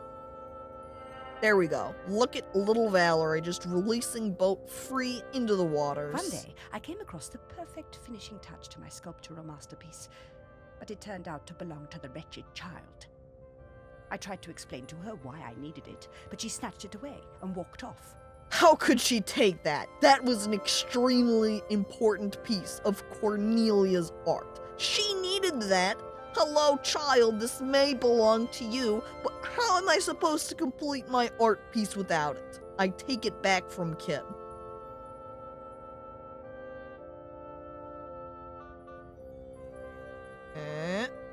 There we go. Okay, continue. I went to Henry, thinking he could make her give me the boat. But to my astonishment, Henry told me it was up to her if she wanted to give it to me. Dude, I know we get along and all, Cornelia, but that toy belongs to my child. I'm not just gonna, like, take it and give it to you. You have to actually have, you know, the owner of the toy, my daughter, give it to you. Just because I'm her father doesn't mean it's very fair of me to just slap it over to you. Henry called his daughter and we all talked about it. When Henry suggested that maybe I could buy the boat, her little eyes lit up. It cost me £200 for that little wooden boat. But, it was worth it. Valerie, business person, realizes the demand that Cornelia has for the dirt. Oh, Cornelia, you say you really must have my boat? Well, we can sign up with a little deal, huh? How about $200? I could buy 200 boats for this. Henry was a good dad at heart, caring about Val's feelings, and treating her like a grown-up even when she was little. And then Partly Valerie, she became so acting as a independent, I true business I owner. know it was tough on him. Real They both entrepreneur. turned out pretty well. Buy happiness, exactly. Sell boat, buy the happiness. All right, now I want to zoom in here on Cornelia. But it just takes me to the side. I need to, spent like, the get a summer different of angle 83. here. There we go. Boom. Oh, man, I love her. Her, like, very artsy, stripy outfit, color pop legs, big glasses. She's got almost belle-looking earrings. Amazing. I like the character design in this game a lot. Alright, so I assume then somewhere on her sculpture, I think this is her sculpture because it was fish. And then the boat would fit with it. Yes. I like, you can't even see the boat. She paid $200, 200 pounds technically, to put a boat where you can't even see it. True art.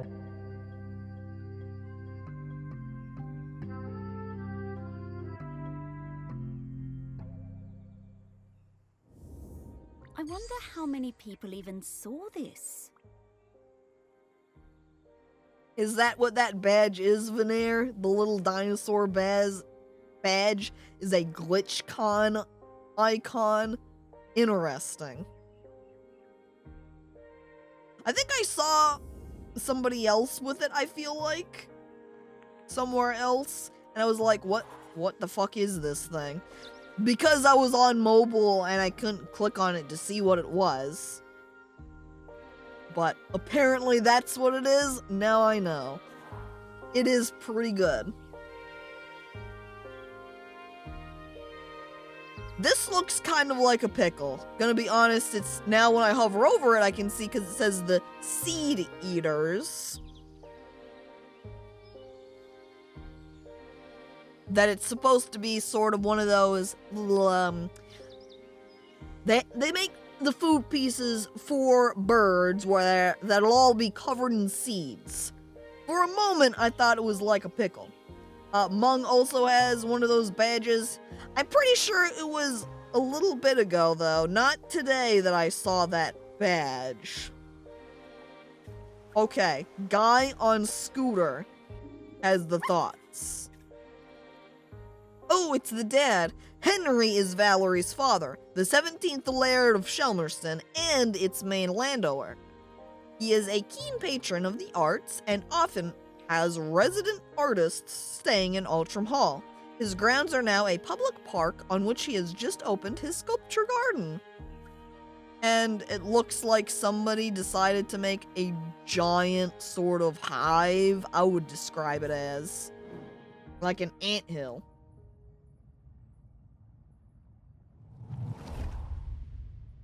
After my wife Penny's death, I struggled to find ways to spend time with my daughter. It had hit us both hard, but, you know, stiff upper lip and all that. I always found it best to keep busy. Keep busy, essentially keeping distracted, yeah. I have the GlitchCon stream in another tab, a couple of chat members, secretly with GlitchCon open, just to obtain the badge. Thanks, don't actually have to watch it. See ya. Continue. I like they're both doing something there at the table too. A set of paints, but she never even opened them. I was cross at first, but asked myself, what would Penny do? So I decided to let it go. I love the arts, so I bought my daughter a paint set, but she wasn't even using it. I was about to get very angry. I wanted my daughter to be an artist. But then I thought about my wife, and my wife probably would say, you know, don't make the daughter do what you want her to do. Let her do what she wants to do. And so, daughter Val went out adventuring into the world. Then one day I managed to talk her into coming into the park with me to paint some of the nature she loves so much. She wasn't very enthusiastic, but agreed to give it a try. Look, daughter, you could be a great artist. Paint the nature. What? Dad, that sounds boring. I want to run around and sell toy boats to people for $200. It was a disaster. Valerie simply didn't have the temperament for painting. She had a huge, silly tantrum and threw all the paints away. Oh no! The paints! Destroyed in fury and anger. I hate... Valerie hates art too!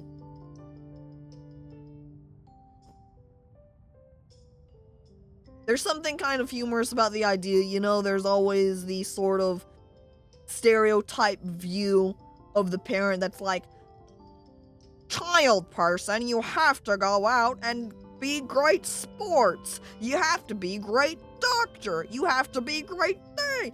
But here's artist dad and is like, daughter, you must be great artist. And she's like, art? More like fart. And then she runs off.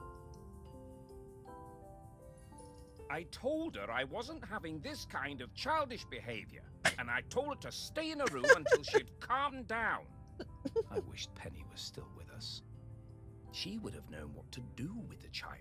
The real reason that Dad let Valerie and Cornelia work out a deal together, like the little contract deal thing that they did, real trick is that the dad is just terrible at treating his child like a child, or like how she said, how he says right here, childish behavior, excuse me, child, if you don't stop acting like child, you're gonna have to stay in your room. That's why she ended up making $200. And hello there, Waroson, and welcome to the stream. Is this not aligned properly? I thought it was. Apparently not quite.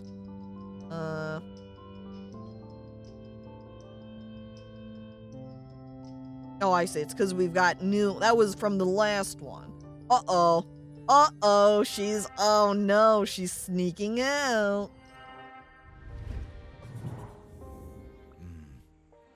Very hard, that, to lose a parent. Was never going to be easy after her mum died, but he always did seem distracted with his fancy art projects. He was distracting himself from the sadness. So now we're going to go find those broken art pieces. Hang on, do you see there's like an easel right here? Aha. I like that the game has sort of little clues hidden around, either from story pieces, or kind of a combination either. Story pieces or visual clues. Like when I found the alcohol, I noticed there was that little shovel, and I was like, the shovel's there. Perhaps the alcohol is too? So here I saw there was sort of an easel lying down, and I said, hey, maybe that means the paints are nearby. And yeah, they're all hidden here in the bush. Do I need to, like, look underneath them so I can see basically everything in one? Or do I need to specifically find the palette? I see everything else. We've got paints. We've got brushes. We've even got the easel, but not the palette. Because by extension, they have been making the memento a different color from everything else. So it doesn't seem like it's on this specific look. Is this what drawing is like? Like that specifically? Not. Maybe sometimes. Where you get frustrated with your art and you just kind of throw it all down. What if they stole her palette? No. They're clear. Is this what drawing is like, looking in the bushes for paints? I mean, if you throw the paints into the bush, then that is what it would be like. Oh my god. There's dog sniffing in bush, where apparently there's a bunch of cats hanging out with them.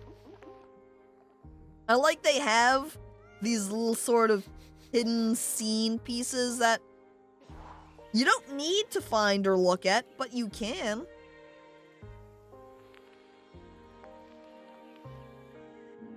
Okay, I'm not seeing...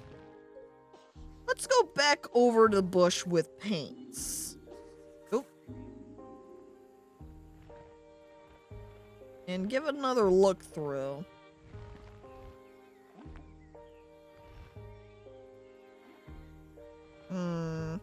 Yeah, I'm really not seeing any sign of a palette. And again, I can't click any of these other things. So I can't... This can't be quite the right spot, right? And I can't look in, like, his cart. That's not a selection. Because if I click on him, it just takes me into the cart. So perhaps we could try looking inside this pilgrimage. And hello there, by the way, lazy shy guy.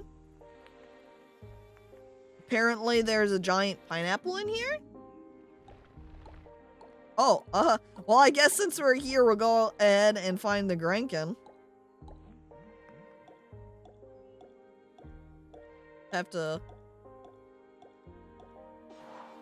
What? Oh. I didn't mean to zoom out. Excuse me. So, I need... There we go. Alright, got it. That wasn't a bad coincidence. Hey, I wasn't even meaning to find it, and I got him. Look at that.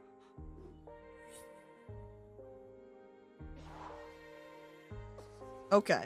But that does also appear kind of like that's the only thing at this pilgrimage point. No palette. So it has to be somewhere else. And I can't look at any of these bushes. It's not at this bush. Let's try the tree house again. Because I can zoom in on these kids. They do have this box. Katie and Arthur's secret treasure box? Oh. Got a kazoo. I like Arthur's mom hates this thing. She's very anti-kazoo.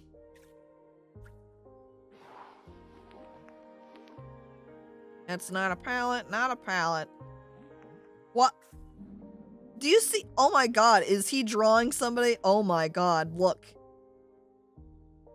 This kid, Arthur, he's drawing a shithead.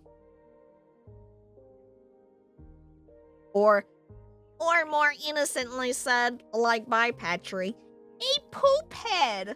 I don't like this person. They're a poop head. He takes his picture, takes it up to the person he's drawing, and like, look, I drew a portrait of you.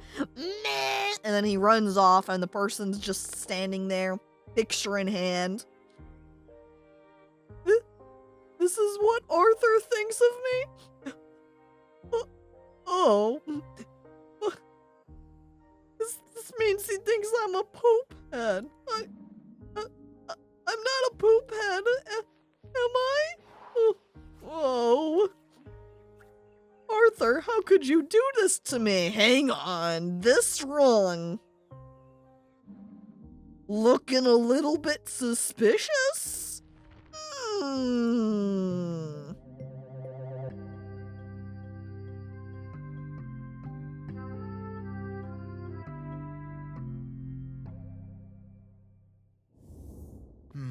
There we go. Painting really wasn't for Val, was it? No. She wanted to adventure, not sit around and, you know, be a boring loser. Like some people. Me? I say, crying, self-depreciating comments. Oh. Now who's left for the thoughts? Like me. Like everybody in chat, we're all just actually boring loser artists. Not cool like Val. Come on, one of you people out here has another thought. I might just have to zoom in to some of these areas and see if there's a person that's a little bit out of view.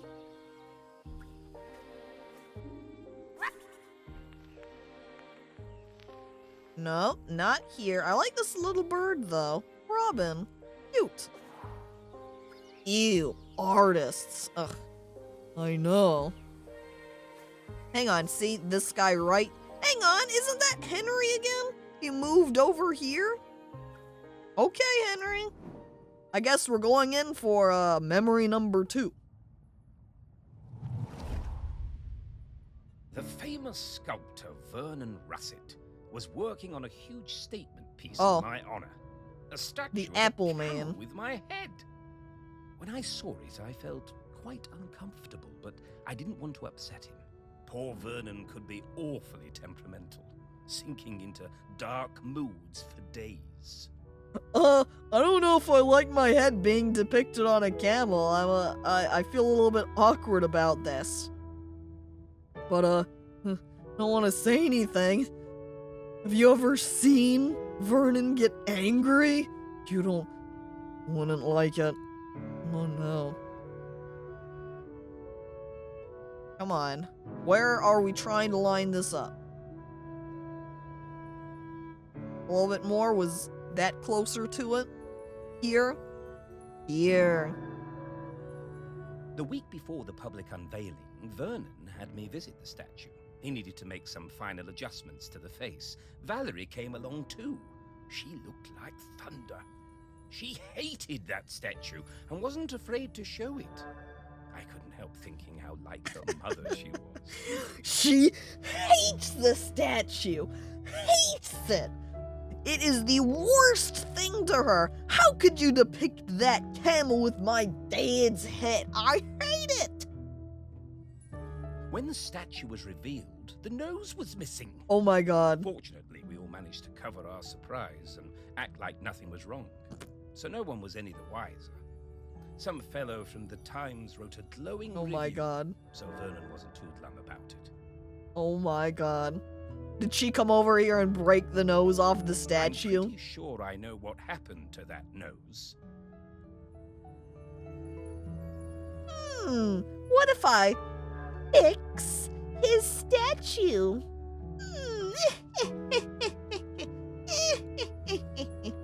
The old Outram spirit. Good for you, Valerie. Your mother would have been proud. Oh my god. Because he didn't really like the statue very much himself. He was like, this kind of makes me uncomfortable. And so he's like, ah! Oh, fucking Valerie. Just like your mother. Good job. Ah, truly.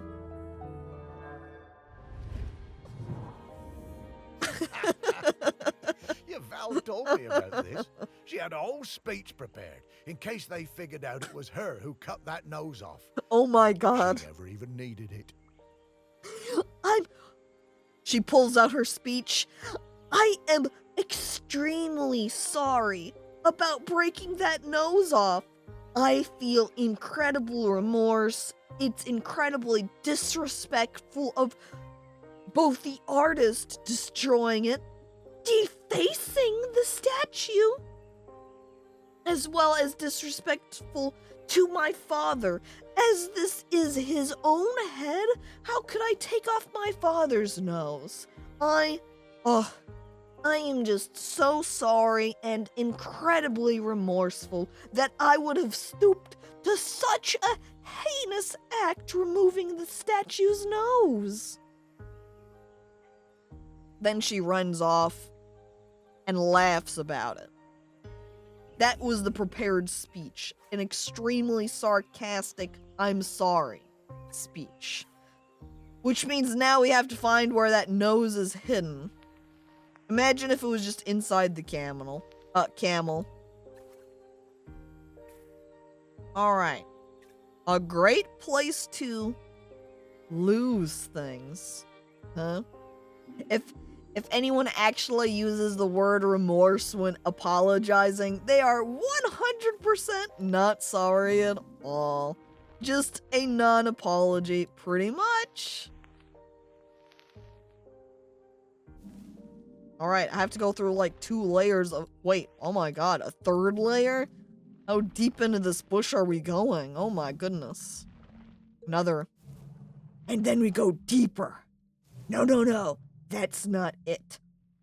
Deeper. Yes, there's the nose. Oh my god, it even has nostrils on the bottom. Wonderful. I take the stone nose.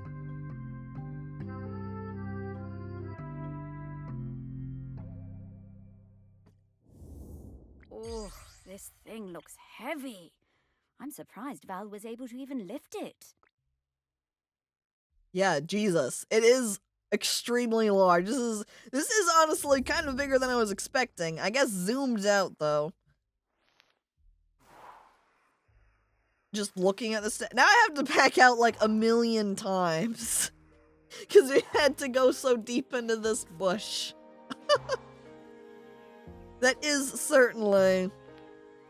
I guess it's harder to tell that after having to go so deep into that bush. Like... This head is as long as a person, so... But that does make for all of the pieces now. All of the mementos. We did it! Ah, woo! Yes! I know what Val smells like now. Her signal is wafting through to me very clearly. Time to fly. Alright, get moving, Sparky. Let's go. I'm releasing Sparky now. Be free!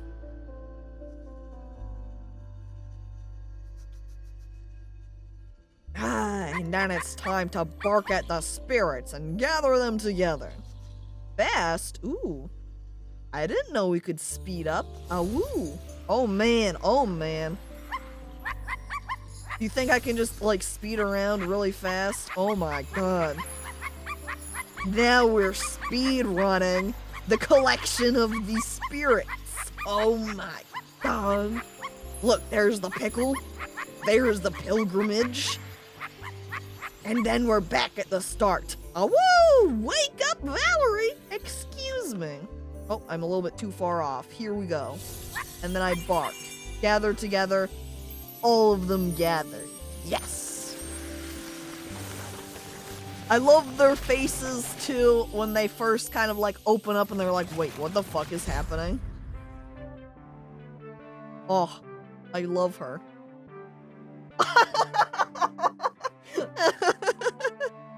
Alright, something about the way after I put her together and she looks over at me and is like, yo, what the fuck? Is that really you? And Sparky? Val! Oh, it's so good to see you again. You too. You're looking very, Green? Yeah. Dead? Dead. yeah. Yeah. But quite good, considering. Hello, Val. And Sparky talks now. Death certainly has been strange. Thanks, What Death. would you buy? Well, we're trying to find a replacement custodian. you've surely seen the volcano. Oh, yes. Poor Aggie. Must be very tired. Aggie?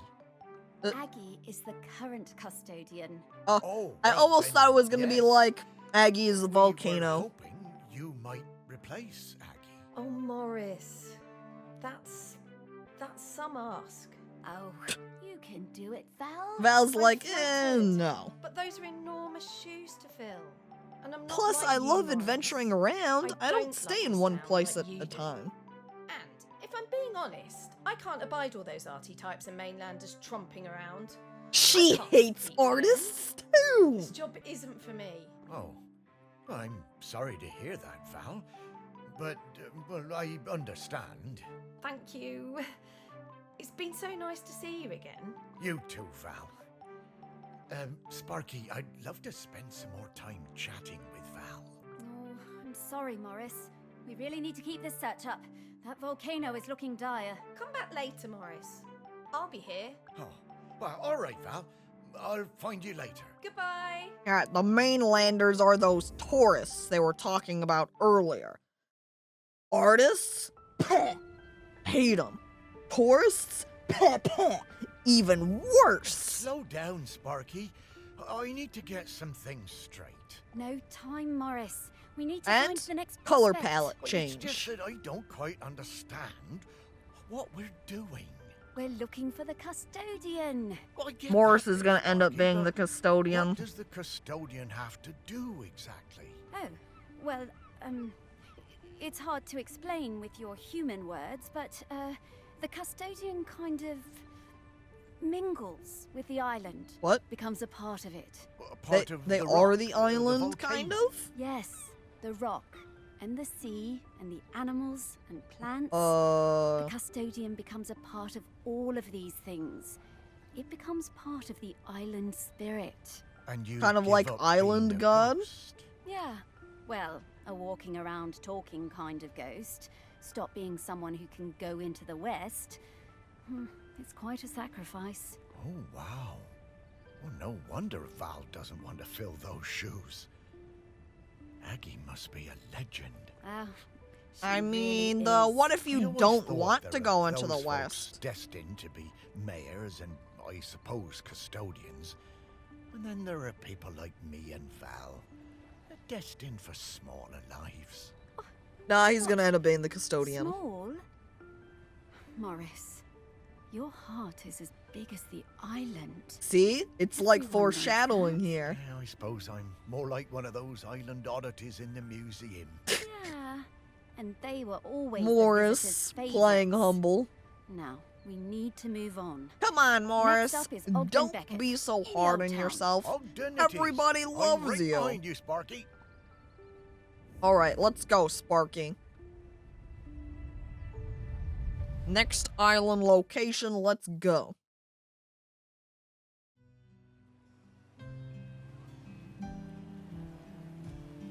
Wow, yeah, the island can So, fuck itself. Ogden You next, literally eh? are cursed to never I'll be speak glad or to see interact you with again. other His people until music some always other hurt my cursed ears, being but he replaces was good you. at chin scratches. Yeah. Lovely guy. Oh, look, the ferry's coming in. There'll be loads of tourists all over this quayside soon. Well, I suppose they Sparky won't trying get to in our set way Morris much up for anymore, a eh, Gar? date with the island, huh? I wouldn't say no. Well, actually, Morris did say no, huh? We've got quite a few shops out here, but holy hell, do you see the camel there in the middle? Fancy. I like you have on one side the camel, which is all fancy, and then there was like another building that was just part of a boat. Ogden was a talented multi-instrumentalist, essentially an artist, leader of the Shelmerston Silver Band, and keen cricketer. As a young man, he went to live in New Zealand, but returned to marry his childhood sweetheart, Sally Mapes. Oh. Keen cricketer. Does that mean he plays, like, the game cricket? Or does he have, like, a little cricket band? So he's a cricketer because he raises crickets? Is that the real question? This guy on the left here. Here, oh my god, look at him just up. If he was like had his mouth open, was laughing, he kind of reminds me of that Keck emote. Hill. See, but here you've got the camel, super fancy. And then over here, half a boat. The camel ate Vel.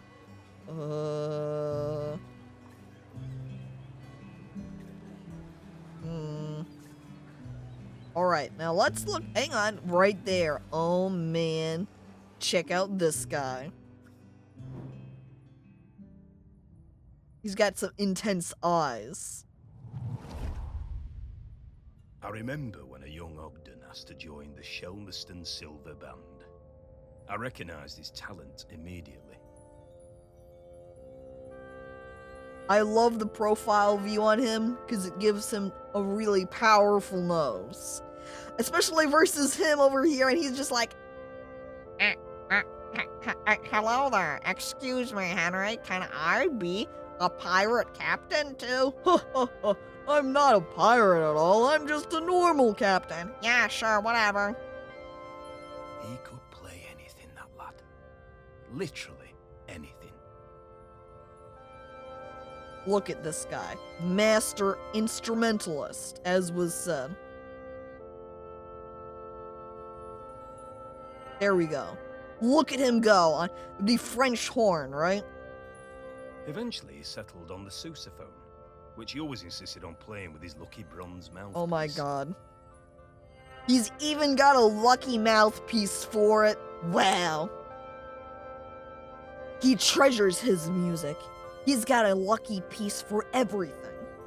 One evening after the Silver Band played a storming concert in the Camel, Ogden and Sally got it into their heads to go for a night swim in the harbour. Ooh, Love and all a night swim, huh? Ogden left his mouthpiece behind, and when we came back the next morning to pack up, it had disappeared. Oh no, he's lost his lucky mouthpiece. No, not the lucky mouthpiece. All because he wanted to go skinny dipping with this babe. It really rattled him. We ended up marrying, Ogden it sounds was worried like. He wouldn't be able to perform without it. But of course, next time we played, he was just as good as ever. Didn't need any lucky mouthpiece, Ogden. In this view, it kind of looks like a toilet plunger. Imagine if you just had like a giant sort of... Because there's a lot of different percussion instruments like this that have these mouthpieces. Imagine one that was really big.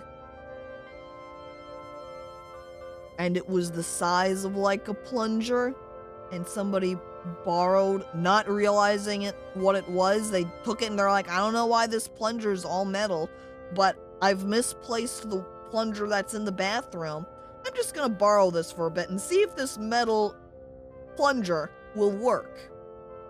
They go over, they try it out to unclog the toilet, but of course doesn't work.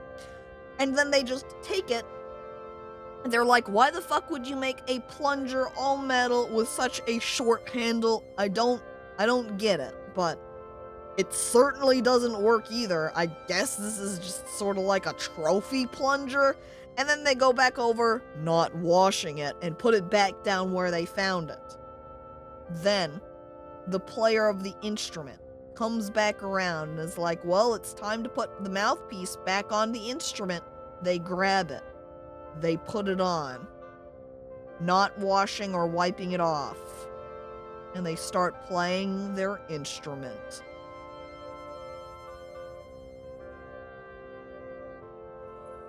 He could play anything, that lad. Oh my god, I'm pretty sure this thing here is an actual instrument too. I swear I was looking, because fairly recently, I just kind of went on a little brigade of looking at instruments, because I had listened to one and I was like, what other kind of weird instruments are there? And I just was like scrolling through Wikipedia and looking at stuff. I came across a website that had a bunch of different instruments, and one of them was a sort of windy looking thing like this. So while it might not be this exact thing, the one I saw was extremely similar.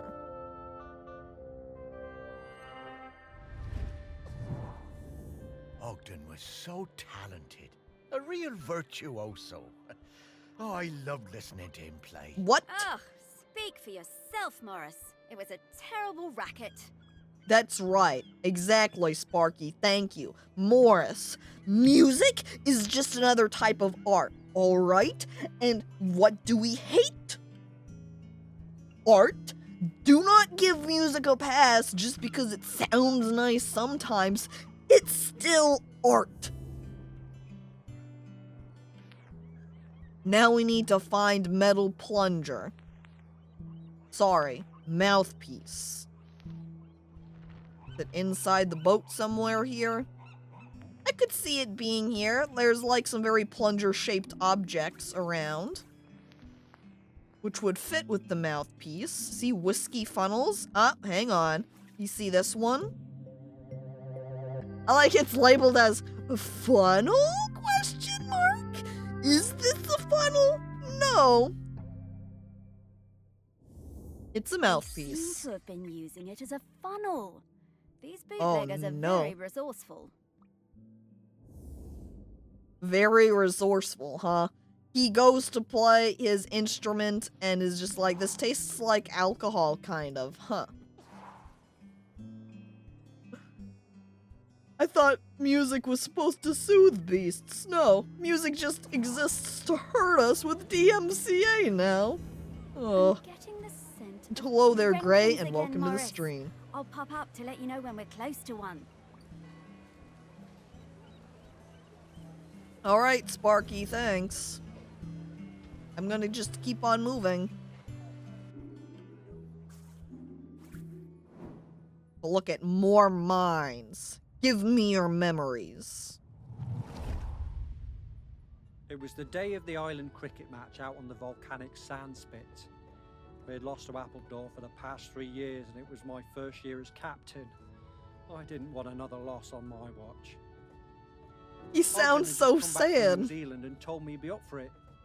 I wasn't sure. I remembered Ogden from school. He was lanky and good in the field, but batting, not sure. I love this little depiction. All the little people just... They make me think of the very simplified figures that they put on, like, bathroom doors, you know?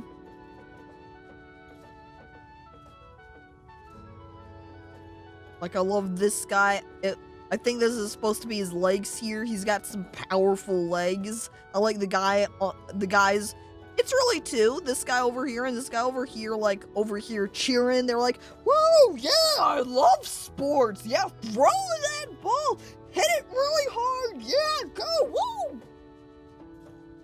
He has cricket leg guards on. That's kind of what my second thought was maybe they're very thick because it's supposed to be representative of something like that.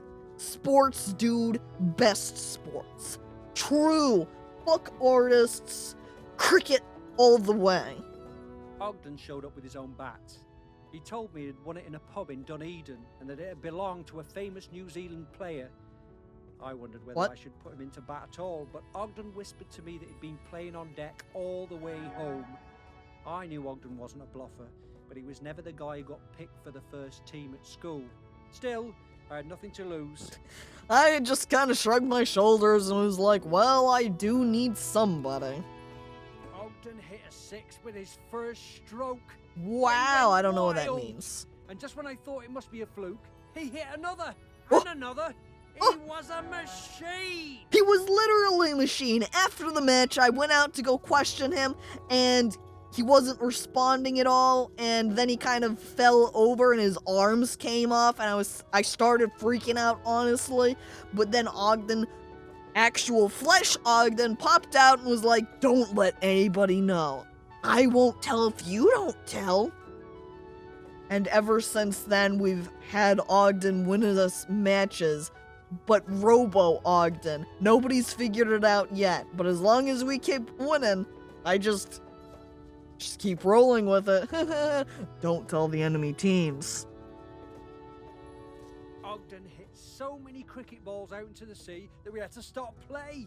We'd run out. It was a stunning win. Ogden was Carried too Ogden good. Back across the sand and into the camel. What the fuck? Even though he'd won the match pretty much single-handedly, he insisted it was all down to the bat and plenty of practice.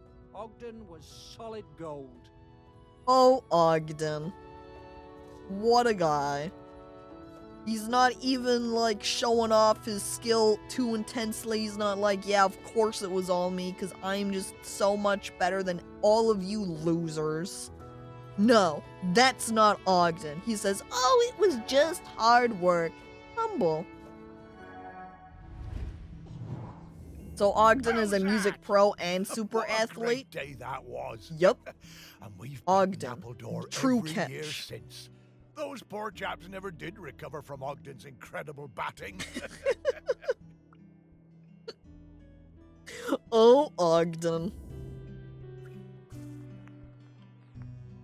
Those people that he went up against, mentally crippled and scarred forever. He was just too... What? Oh! Oh no! The octopus! Derek! Slippery Derek! Octopi are famous for their Houdini-like ability to escape any tank or trap. This one is thinking of making a break for it. Slippery Derek! He's gonna make his way down through the pipe to escape! Are you sure you can fit through there, Derek?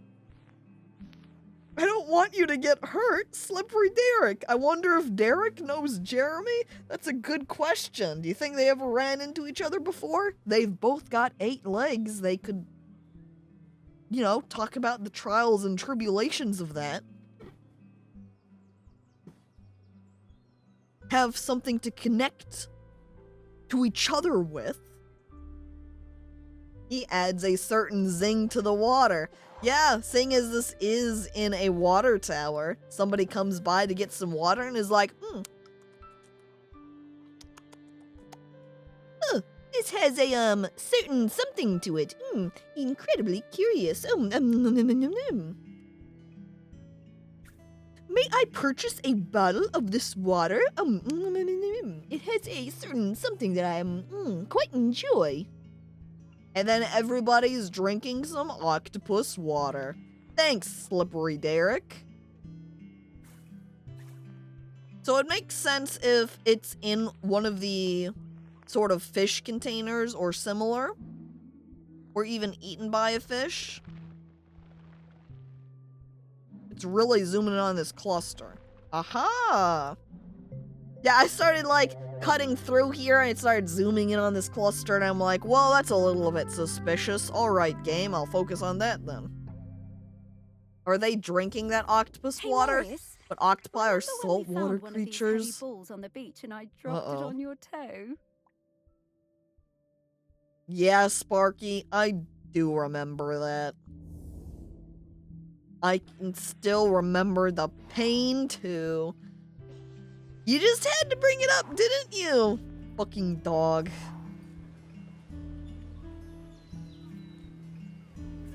Alright, I like these guys checking out this, like, broken down building. Let's keep going. Right. The camera feels a little bit weird here because of how much of the mountain it's letting in on. I think it's to kind of be like, wow, look at all this landscape. But then there's, like, all this clutter down here at the bottom.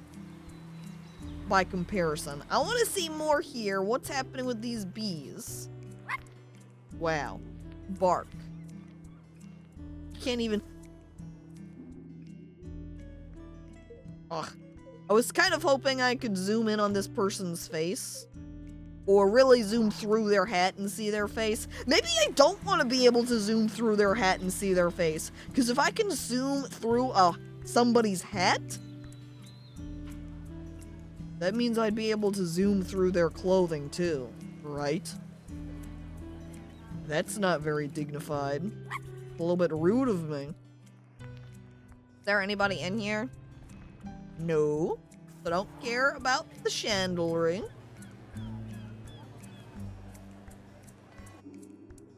How about the camel? Anyone in here? You people. Anybody that's useful to me, though, because it kind of looks like no, and oh my god, they've got karaoke.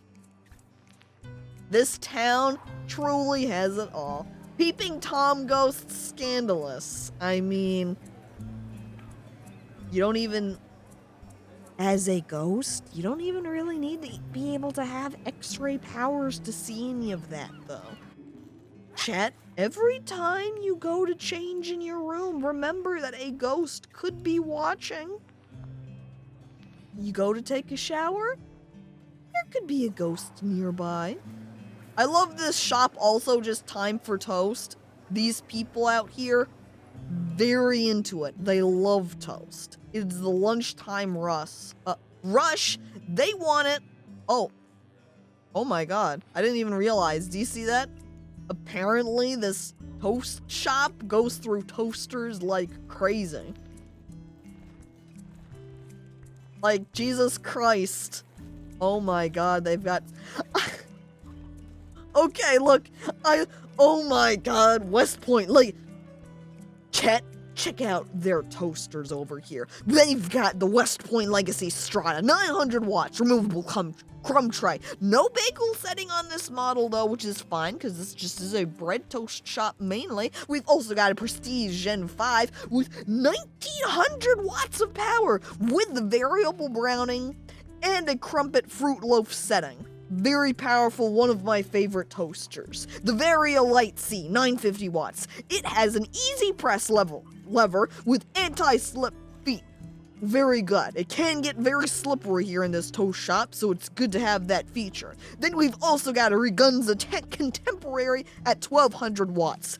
Classic styling, sleek finishing, peak and pop feature on it, and the chrome tends to show up slimy fin marks, which isn't great, seeing as this shop is run by fish people.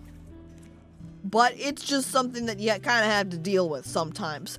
But then, the ultimate of the toasters over here. We've got the Verganzo Salamander Artisan Deluxe at 2200 watts. 6-slot, LED countdown, bagel and sandwich features, ultra fine control, and there's an auto lower and lift. It is incredible. It was a little bit pricey, but worth it in the end. We've also got a Brav Equip at 425M, 1000 watts. It's got a 7 heat settings and a bun warming feature to it.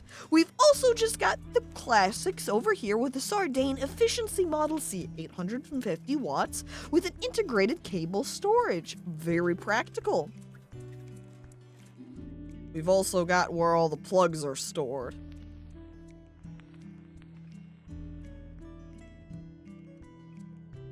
They might be kind of pushing it over here. So here is where the God of Toast was born, huh? I mean, if the God of Toast is going to be born anywhere, this is definitely the place. This is amazing. I love this. I also love they have like a toast mascot guy right here.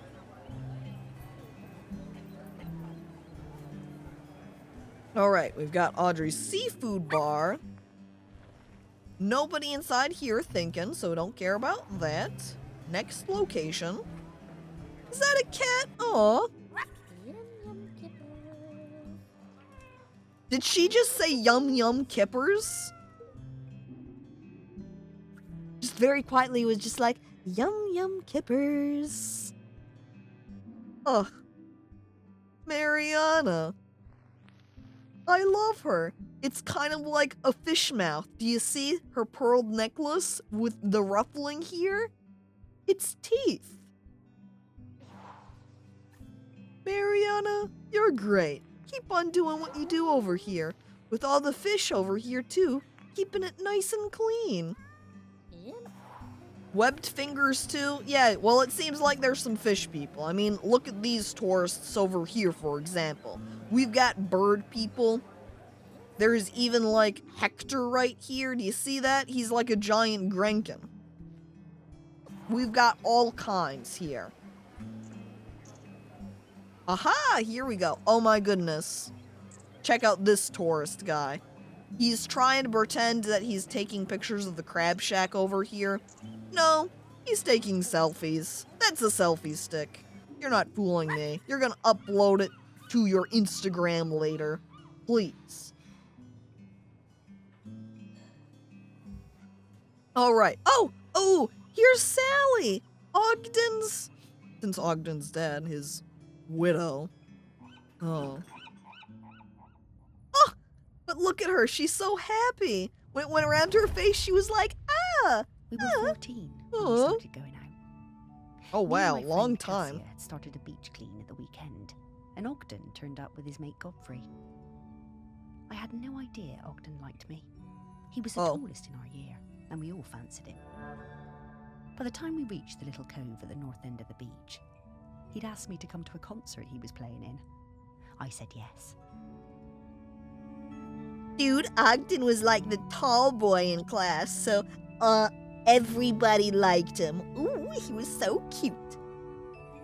We'd been going out for a few years when I applied to Floristry College on the mainland. I didn't tell Ogden. I didn't believe I'd get in, and didn't want him to think I was trying to get away from him. Ogden might have looked mature and confident, but he was a gentle soul, not nearly as sure of himself as he looked. Ogden, despite his height and power, he was gentle. He's kind of sensitive. He tried to always look tough and cool, but underneath, he was so gentle and pure. But I did get in, and he was gutted. I felt terrible. I didn't want to hurt Ogden. He said he didn't I love mind, these but I could see he morphs was as you covering. move through. My last week on Shelmerston was really hard. Every time I saw him, it felt so strained, and I couldn't sleep. No. The Floristry College is pulling them apart. Finally, on my last night, I made a decision. I would take an apprenticeship at the garden centre on the island instead, so we could stay together. It felt like the right thing to do. I would tell Ogden in the morning. She's willing to sacrifice her position at the college, that way she's able to stay with Ogden. And Dunder's heading off. Alright, Dunder, thanks for coming on by to watch. But when I opened the door the next day, I found Ogden's sousaphone left on the doorstep. What? No! I was terrified. What did it mean? What had he done? Ogden, what's happened? Hang on, I need to get a picture. It's like right around here. I can see it start kind of piecing up, but not quite. No. I like her shoes. I like that style of shoe. Wait. There we go. Alright, she's on a step there. His sousaphone. I ran down to his house, my heart in my mouth. His mum, she never did like me, was a little bit smug. No! She told me Ogden had sailed off to New Zealand. He was headed to Christchurch, she said, and didn't know when he was coming back. Then she shut the door. Ogden! I was more than a bit tearful, but, you know, looking back, I think we both needed to have a bit of an adventure. They had been together since they were, what she said, 14, so a little bit of a break to kind of have like a bit of time to themselves, self-discovery. Doesn't sound like it'd be a bad thing. They did end up returning to each other, so. Sally during this period. We used to meet up quite often when she returned from Floristry College, and I was working at the museum. For a while, I thought maybe we would get together. But she always seemed a bit out of reach, sort of distracted. Well, it makes sense now. Her heart never left Ogden. Even when they split, she was always like, Ogden, I still love you. So now we've got to find a little boat. I can see there's a whole lot of bottles and things on the shelves. But it doesn't look like the ship in a bottle is one of them, so we need to keep searching around. Where else could it be? Wait, right here I can see there's that sort of look. Yes, big bottle. If I peek into it, boom, boat located. There we go.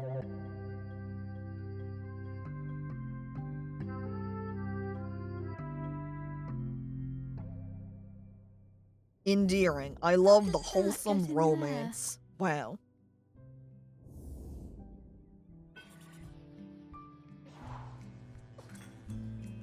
Alright, Crab Shack check. We keep going. Oh! I love this guy. Look at him. He's hanging out in here. He's like, yes, I'm Tetra. Hello, welcome to my shop.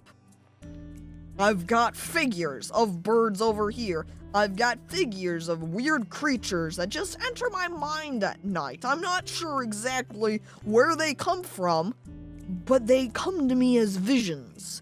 And then I've just got a couple of painted scenes around here in the background. Come, do you want to buy something, perhaps?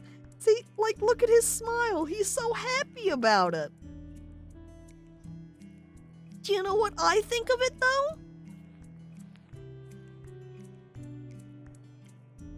I hate it. Because I hate art. All of this garbage trash, I don't like it. I want the shop to close. So I'm going to be sure to not buy anything to contribute to its end. That's right. Frick art. And look, this is Sally Mapes and Ogden Beckett's house. He's got his sousaphone in the background. You've got plants from Sally. Lovely. That's right, chat. Frick art. You know I'm serious because I've used serious language in order to emphasize my hatred. School, a bunch of us, and I told him my granddad said the lad had a live Bactrian camel living somewhere in the woods. Did everybody share this camel? Because we heard about Valerie riding on the camel. Now we were talking about there being a camel? Everyone laughed, but I told them it was true. Ogden didn't believe me. Someone would have seen it. He dared me to climb in and prove it. I told him he'd have to come with me.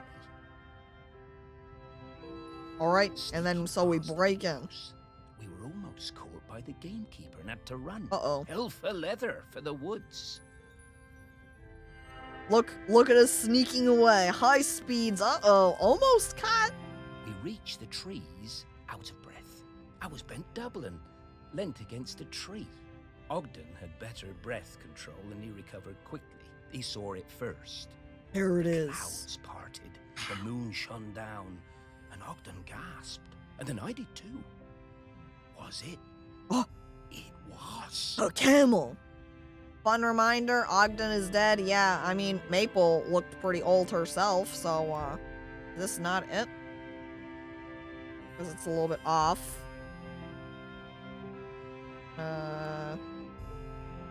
Shines on the camel aren't quite lining up. I don't think it's too much further to the right from there, right? Maybe it is? I guess I'll keep going and wait. Yep, there we go. Alright, aligned, continue. The next day, we were kicking ourselves. We had no proof. No one was going to believe us. They forgot a camera. Imagine going Bigfoot hunting. You see the Bigfoot even comes over to you and shakes your hands and says, congratulations, you're the first person who has completely laid eyes on me, and you're the first person I decided to actually come up and reveal myself to. If you have a camera, feel free to take photos. And then you, the fool, forgot any sort of picture-taking device. No camera, no phone, no, like, video camera. You didn't even bring along a sketchbook and pencil where you could have done a drawing of them. Though not like anyone would believe that either. The Bigfoot shrugs and says, well, that's not my problem, and then leaves. See, Bigfoot, that's true. If you had the paper and the pencil, Bigfoot could have provided an autograph even. They could have, like, written up, I am Bigfoot, and I exist. Signed, Bigfoot. And then that would be irrefutable proof that Bigfoot exists. However, you, the fool, do not even have that paper and pencil. Bigfoot shrugs, says, sorry, dude. By the way, this is the only time you're ever gonna see me, because honestly, I thought you were kind of a dick, and I don't really want to risk the chance that I'm going to run into another asshole, so see ya, never gonna reveal myself to people ever again, and then Bigfoot goes off and disappears into the woods. And then you just stand there, and you're like, I guess I was coming on too strong, you say, sadly. You didn't mean to act like a dick. You were just so excited to meet Bigfoot. No.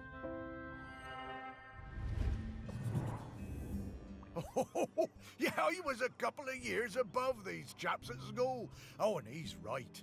No one believed them. We gave them so much stick. And here they actually did see the camel. This is what happens when you don't have solid proof. If all you can say is, yes, I totally saw them, you don't have any evidence. So we're looking for a little... Hang on, do you see that? Apparently this is where a Grenkin is at. So I suppose I'll just take a pause and try and see if I can get it to be revealed. Seeing as I'm here anyway. It seems it also kind of works like a hot-cold meter, because you can see when I turn it like this, it's blinking harder. Does that mean hit them with sticks? I'm gonna assume yes. You're very excited. How close am I getting? Wait. I'm starting to see.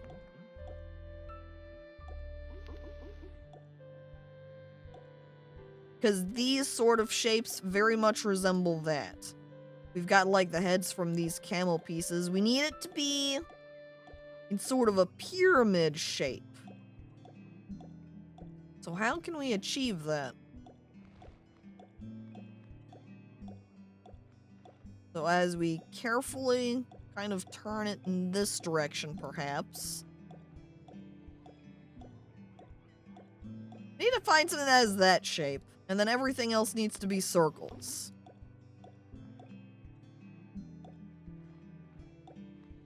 You can kind of see it better almost from this. We've got like these circles that could be on one side. Oop, I didn't mean to zoom out. Oop. 1, 2, 3, 4, 5. We have like 4.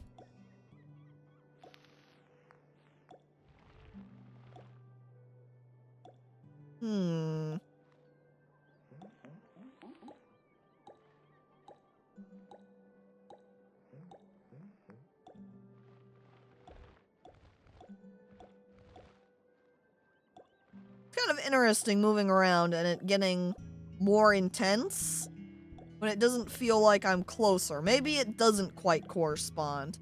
Let's go ahead and focus on just getting the right shape then, perhaps. So we need the circles, so I can kind of see it almost from like these 4, but it's not quite in the right spots. But the only sort of pieces like that, like maybe if I work from the top instead, then I have to like blast through the entire thing to get rid of it. So it has to work from the bottom. So we need 4 of the circles.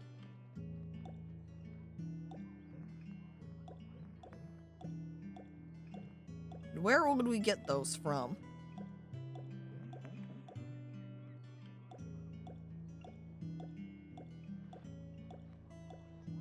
Well, alright. Whatever, goodbye inflatable ring. I'm abandoning ship and I'm continuing my search for little camel figure instead. We've got this little table. Oh, look! It seems that other people actually know what Grenkins are. How did Morris not know about the Grenkins? Like, just straight up, this shop has a little figure labeled Grenkins with the little people on it. How well known are these Grenkins? Am I just, like, living in a hole? Or is it a new recent thing that people have started talking about? I don't know. Now, I don't think the camel figure should be small enough to fit into any of these. Maybe Morris is stupid? You said it, not me. Oh, here we go. There's the porcelain camel.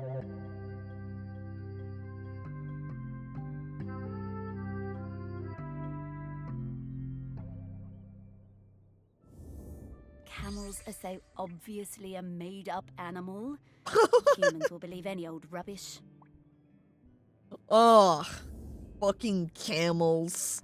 They don't exist. Fake. Fake animal. Hang on. Ice cream shop. Oh my god. Chat, who wants some ice cream? We've got a couple of different flavors here. We've got cherry, lemon sorbet, butterscotch, seagull poo, vanilla, lava bread, strawberry, chocolate, sludge, whelk, ripple, and kelp. Seagull poo. So, I take it everyone in chat wants some seagull, like, we'll get, everybody can have 3 scoops, and I'll put seagull poo, whelk, ripple, and kelp on it, alright? Good. Glad that's all settled. I'll take, I don't know, we'll just go, like, absolutely crazy. We'll take 300,000 ice cream cones. Thank you. Everyone in chat can have one, and everybody in chat can have several. You can even come across all your friends and hand them out. Make sure they definitely are tasting the seagull poo. I hear that one's especially delicious. Do you see this lady here too? Looking down, I think she's eyeing the kelp. She's like, that kelp looking pretty appetizing. Maybe I'll try out that one.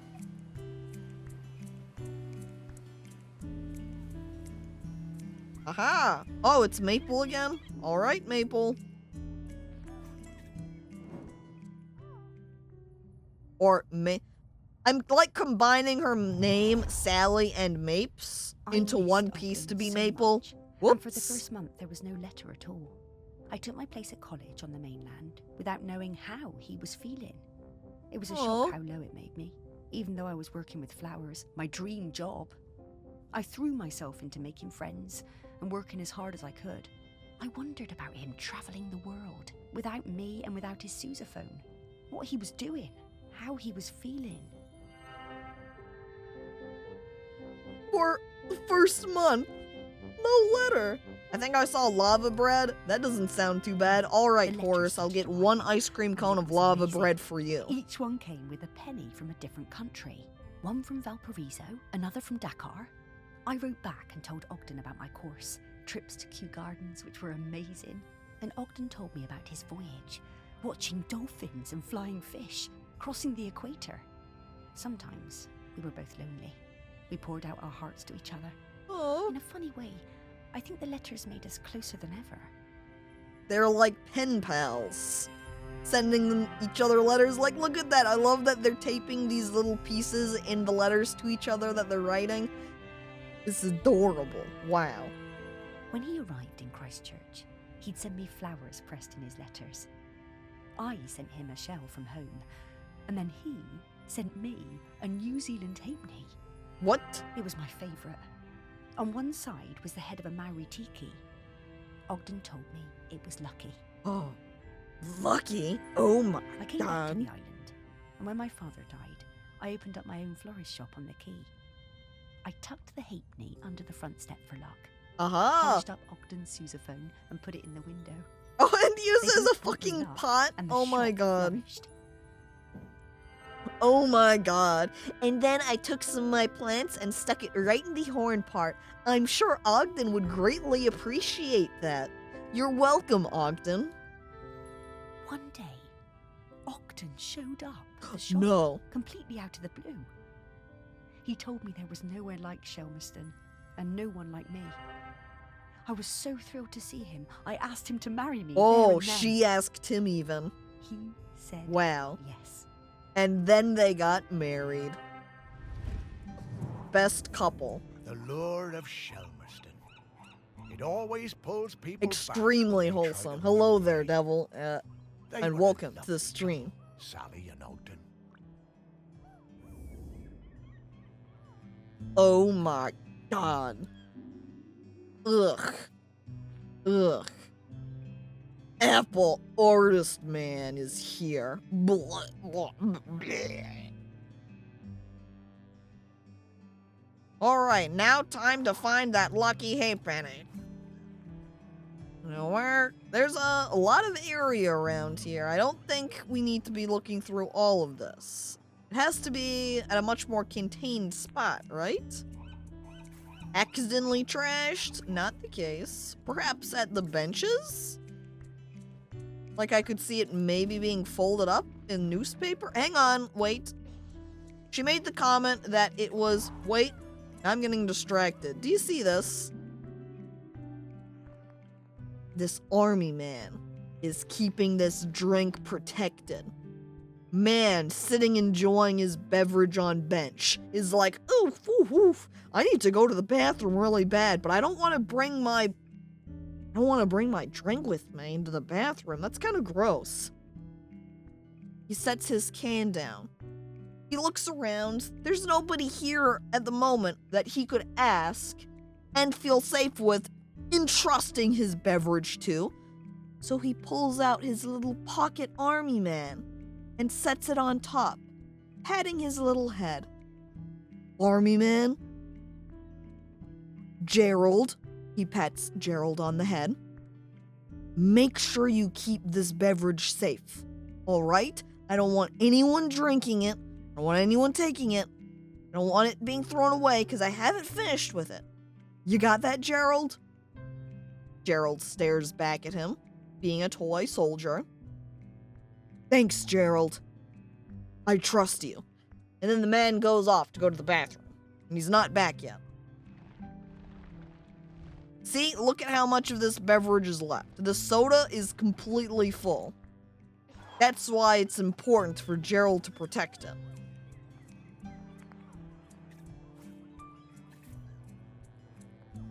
So she said that she kept that halfpenny underneath the bed. Where would it end up being?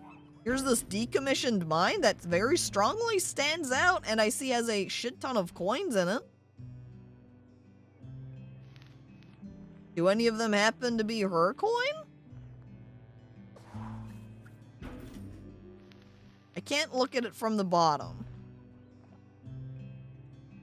And I don't see that any of the coins particularly stand out from each other.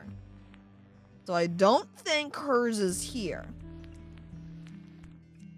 However, that kind of gives us a reference point, I suppose, if there's another spot where money could be spent, like in this telescope, coin slot. I heard this stream is selling Seagull Pope ice cream. You heard accurately, Toad. Don't worry, I bought a bunch of it. Here's an ice cream cone for you, I say, handing you a cone. It's got 3 scoops of it, even.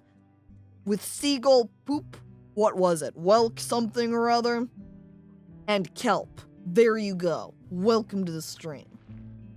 Boom, and there it is. The 3 penny piece. Welk Ripple, there it is, yes.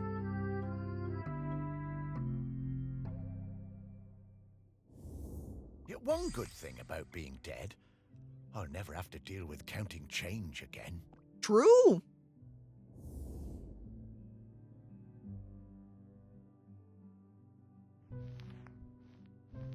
By extension, he now never has to worry. Wait. Currently, he doesn't have to worry about money. I have no idea what the West is like. It's entirely possible you need some sort of currency over there. Ah, yes. A very distinctive odor indeed. I reckon I can find him from this. Here I come, Ogden. Alright, let's go, Sparky. I send Sparky off. Go. It's time to collect the spirits. Well, hang on, I need a bark. There we go, yes, gathered. And then we're off. Whoa, okay. Started flying right past them. Clearly for maximum speed, I just gotta go. Fast, barking all along the way. Oh. Huh. Since I barked when I went past him, boom, I just slapped the spirits down as I went by. That was the real speed run. Oh my god, Ogden. He even has his sousaphone.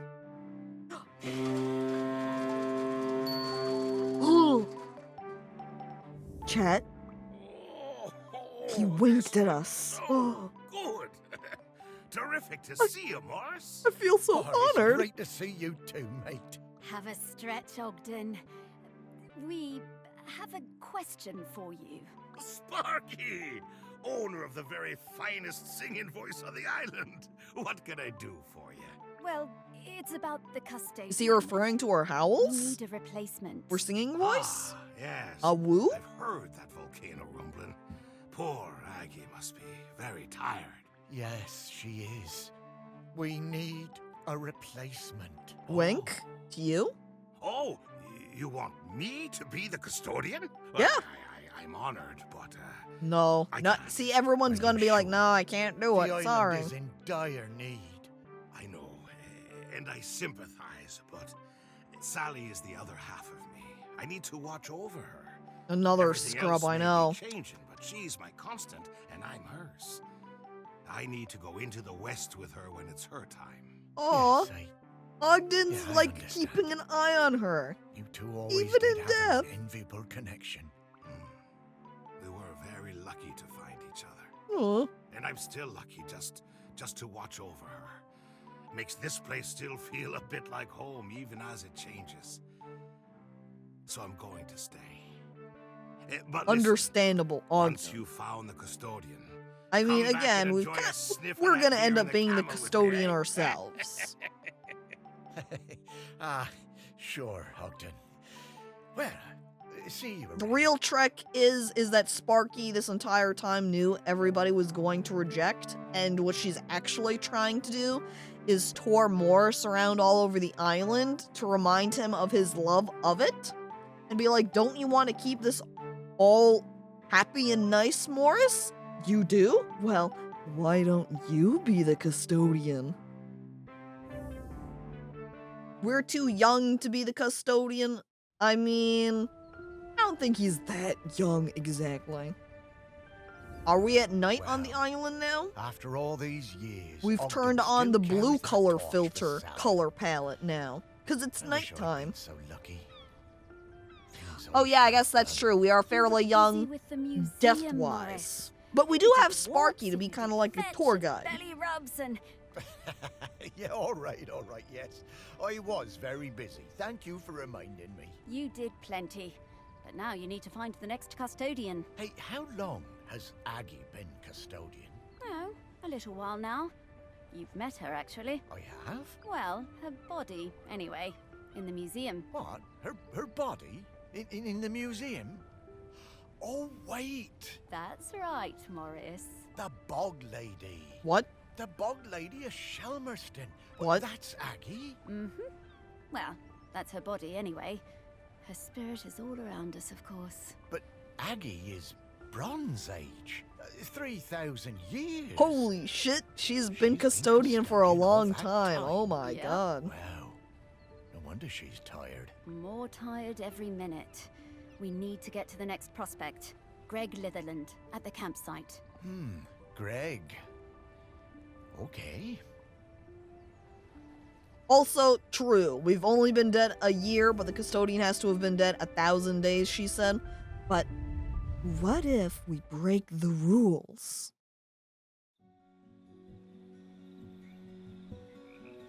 Oh. Nighttime The one scene. part of the island I never spent much time at. I never cared for camping. Ugh. Although we camping. did find a lot of Ugh. Bronze Age goods Blech, down here. blech. Really fascinating bits and Almost as bad as art. I reckon this was an important place once. And not just to shellers. Oh, there's so many great smells here. Oh, and so many rabbits to chase. Calm Stop it, down, Sparky. You have a job Sparky. to do. You know, Once I a suppose dog, I do always like a it better out dog. Here now I don't have to worry about combing all those burrs out of your fur. Wow. At All least right, this time part to of go on a Shelveston walk, isn't Sparky. changed. Now that I don't have to worry Yes. about those burrs. Now let's Let's sniff out go. Greg. Yeah, I always found Greg a bit difficult. That business with the owl of his. He What? wasn't a bad guy at heart. Just liked animals a bit more than people sometimes. Maybe. But who can blame him? I'm kind of Let's side-eyeing find him some now. people who What remembered him. happened? Dig a little deeper. Memories of Greg Litherland. Here we come. Then it's only animals that have memories of him. And it's true. I really like the way this game looks also. Greg ran Nab Hill campsite, where his picky demeanor and insistence on rules were notorious. He was a keen bird watcher, nature lover, and campaigner for the protection of mortals. A huge fan of sheller racing, Greg captured the excitement of the sport with his photographs.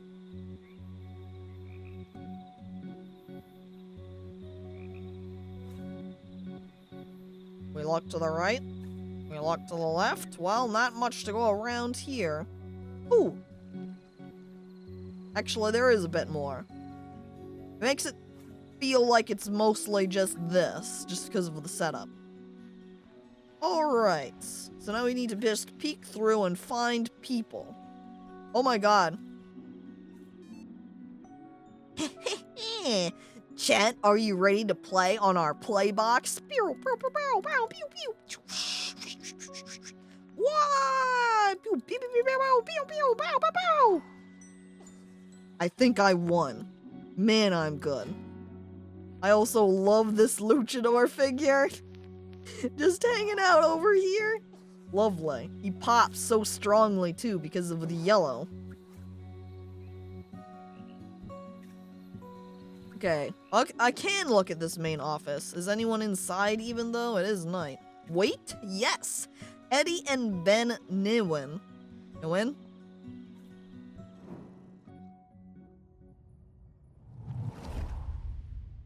I only knew Greg briefly, from the summer that I took over the campsite and he retired. He seemed harmless enough, if a bit strange, living in that nasty little caravan. What? Him living in that nasty little caravan? Mean. Mom says it's my turn to play on the official play box. handover process. He gave me a big box of rule books that I was apparently supposed to give every camper when they arrived. I take the play box. Obscured. You can't see it. I turn it off. I take out the batteries. I hand it to you. Okay, but I think it's broken. If it is, you can go ahead and just give it back to me, okay? Hee hee hee hee hee. I couldn't believe them. The amount of inches apart each tent had to be. The angle of pitch. Permitted colours of guy robes. Okay, when they were talking about this guy being a stickler for rules, I was like, rules are important, so that's understandable, but Jesus Christ, this is ridiculous. No skipping ropes, marbles, conkers, or throwing games. No singing with hand drums. What? Basically no fun. This is a very serious campsite. Maybe even worse than an artist. I built a huge fire on the beach, invited the whole site for a big party, and burned the lot. What? What? Like, you mean accidentally set a bunch of shit on fire? Oh no. Now he's gonna have to make more rules regarding fires. Oh, there we go. Got it. But then, awkward. Greg showed up. I guess he'd been collecting some things from his caravan and came to see what the noise was all about. Oh no. You could tell he wasn't comfortable, but he sat down and tried to make conversation. I Oh. told him how beautiful I thought Shelmerston was, and he started telling me all about the wildlife here and the best places to spot birds. He was actually quite a sweet guy. Oh. Oh. He's like such a stickler. The rules are law, he says, but he doesn't. He comes to their little bonfire party and he isn't like, yo, this isn't allowed, you can't be doing this. He comes in and he's like, and he sits down and he joins them. And he starts talking with them. He must have noticed what we were burning, but he never mentioned it. That was the last time I saw him.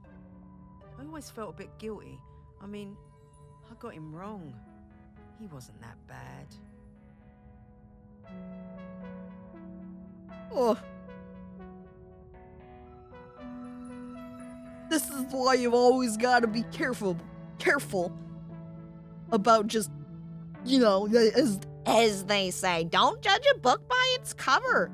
You might converse with them and find out that somebody is actually pretty alright. Well, it's a good thing she kept one of them.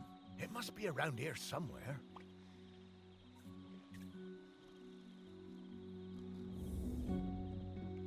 Brochure, it kind of looks like it might just straight be, no, this looks like just a campsite map, which isn't quite it. We want a brochure.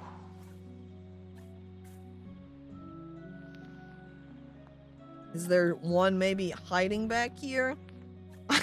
Hey, guess what? I found another play box. That's a second one. That means two people could play a game together, maybe, if they've got that sweet either internet connection for local area network, or if they have those cables where you hook up the two play boxes together so you can do that multiplayer action. It doesn't look like the brochure's on this table. Maybe in the camping supply shelf? Maybe not.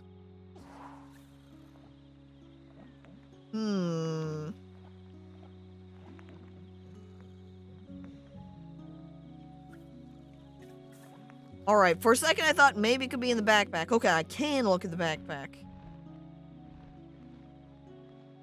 But it doesn't appear to be here. I like they've got... Okay, this is a thermos. For a second, if you're just kind of lined up straight like this, it kind of looks like a pair of socks.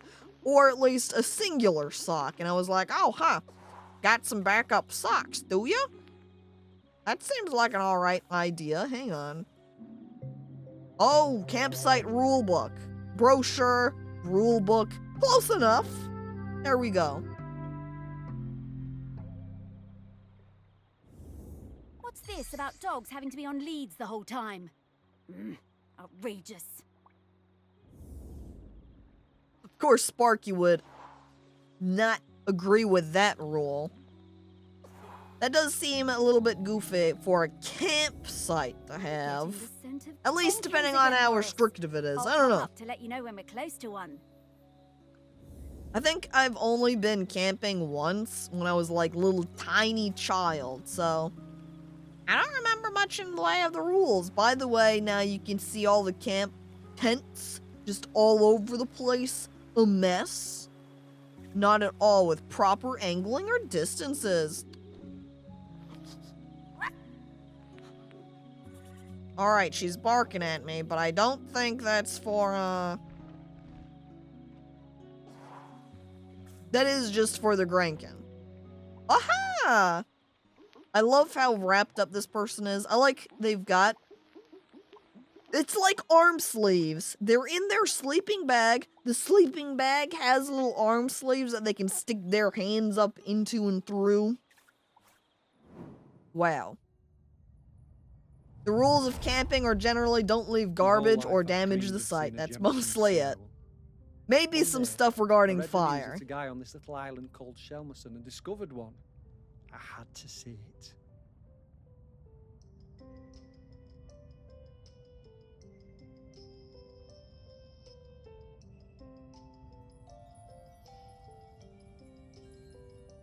Oh. The only B&B on the island booked up really fast, so we decided to stay at the temporary campsite set up by the guy who discovered the sea owl, Greg Litherland. The atmosphere was amazing. There were twitchers from all over the world come to see it. Twitchers? Greg had given the owl a name. Twitchers, huh? David Like me. Abraham. I do Twitch, thus I am a Well, Twitcher. I guess he was the one who found it. And because it had no mate, it was lonely. And he'd made a model female owl out of concrete. That was quite impressive. Damn. Yeah, holy hell, I Greg. got to know Greg a bit during my stay. He really seemed to resent all the noise and fuss on the island. His island, as he thought of it. And the irony was that he was the one who'd got everyone excited about coming to Shelmerston. My island, all these people Greg told coming us to take here. us up in groups to the owl's Even though website. I kind of brought I them snuck here. up early with my camera. It saw me and it flew off hooting and I didn't get a picture. I was gutted. Well, maybe you should have been a Model. little bit more on top of things. So it looks like what I need to find is that figure. The concrete owl that was made. Ah, I remember that. All those bird watchers suddenly arriving and nowhere for them to stay. I didn't think Greg had it in him to start a campsite, but he somehow pulled it together. I guess there was the extent of everyone coming because they wanted to see this bird, and he was like, I love birds. So he set up the campsite so that everyone could come see the bird.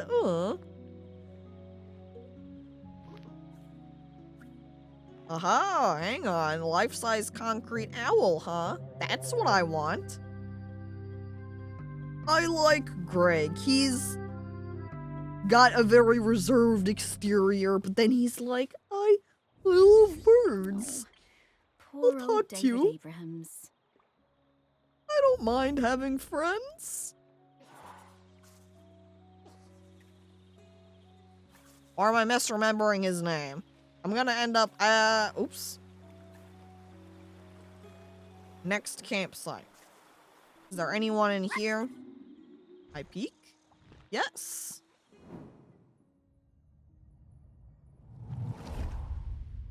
I love camping. We've come to Shelmerston every summer with the kids for years. Okay, our tent is a bit bright, but that means the kids can always see it. Oh, look, it's. Oh, wait. Aren't kites not allowed anymore?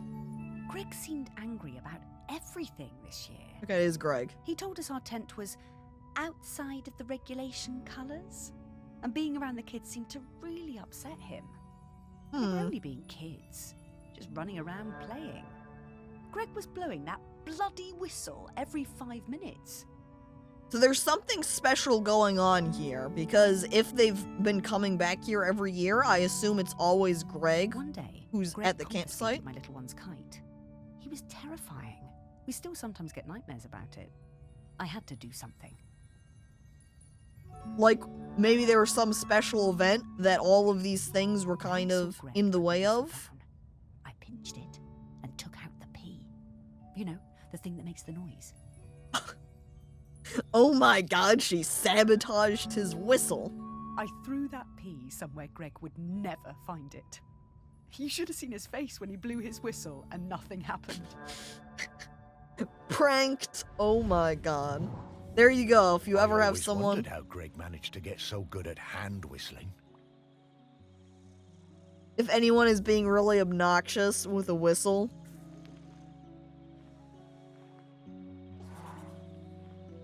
Boom. Just take that little pea out. Just steal their pea. Exactly.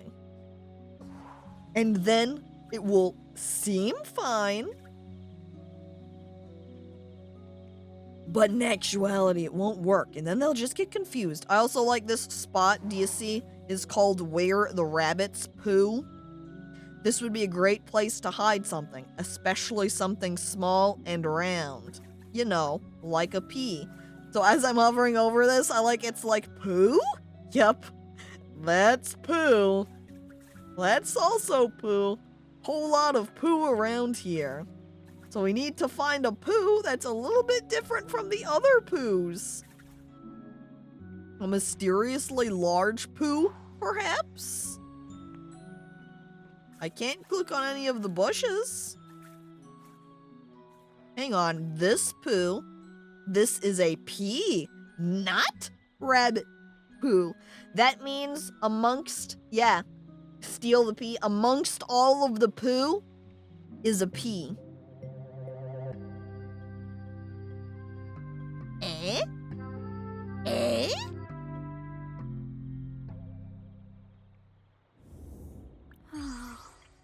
The smell of rabbit poo. Sparky. It doesn't excite me the way it used to when I was alive. I guess Sparky likes the smell of rabbit poo because it reminds her of rabbits, which she loves to chase. I don't think I would... Okay. I would not necessarily... No. Let me start over. I would not like the smell of poo in any situation, regardless of liking the animal associated with it. However, she is a dog, so she gets, I guess, a little bit of a different experience from the smell of poo, so... Oh my god. This tent is filled with people, Jesus Christ. Okay, that's the only people at this little site, so let's move on to the next. Is that? Yeah, there's some kids hanging out on that rock. What? Check out this person, though. Oh, man. Their hair has some Cornelia vibes, huh? Scheller racing fan? Oh, my God. Do you think Schellers are like... I came to Shelmerston for the Scheller Cup final.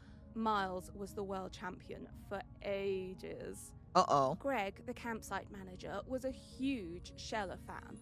Always gave us the best pitch on the campsite. Huge fan. Gives the racers good spots. Miles was up early every morning, training for the big race. Greg would always be lurking in the background, taking photos. Oh my god, like... Is this Greg here? No, Greg's over here because he's taking the photos. Here's someone wearing a shell. Oh my god. Seems like they are having a shell of a time. Wow. Comedy gold. Excellent. Applause. True comedy.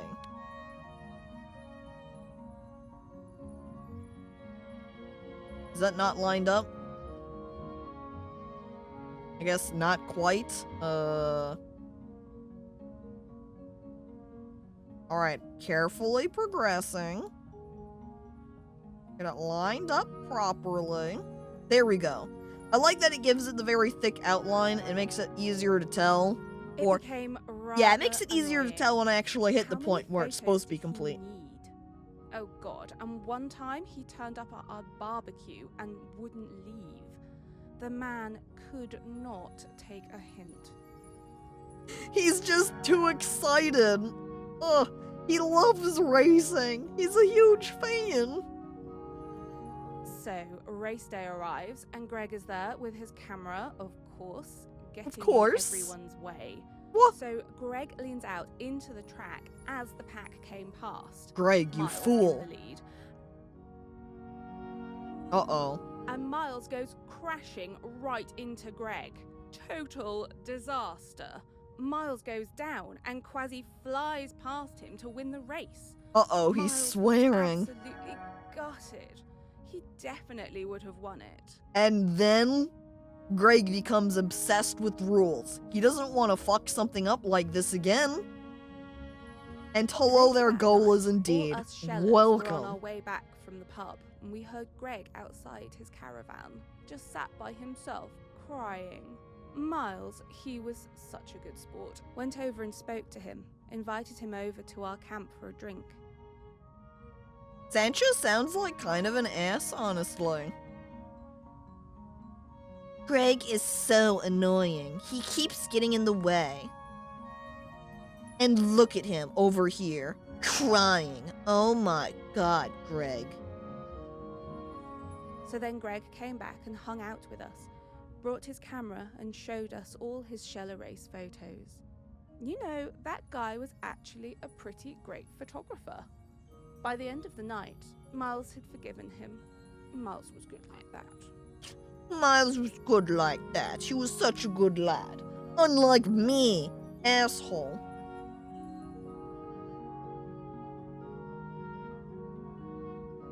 I like this also looks a little bit like a play box right here. Shellers. I've never understood the appeal of that.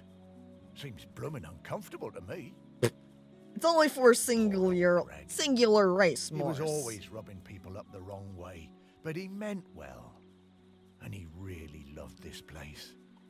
Yeah, Greg initially is always like, everybody hates him at first, but then everyone gets to know him and they're like, you know what, Greg? You're pretty okay. Only people didn't just judge him. Rubbing people, yeah. Thanks, Horace. Oh, I wish we could use this. I am a very photogenic dog, you know. True, Sparking. I would take so many dog pictures of you if I could. Oh, no, one more item to go look at. Oh my god, fucking hell. This is what the shellers look like. They even make themselves different shells to wear. Oh my god. Oh my god, this guy's over here practicing even. Amazing.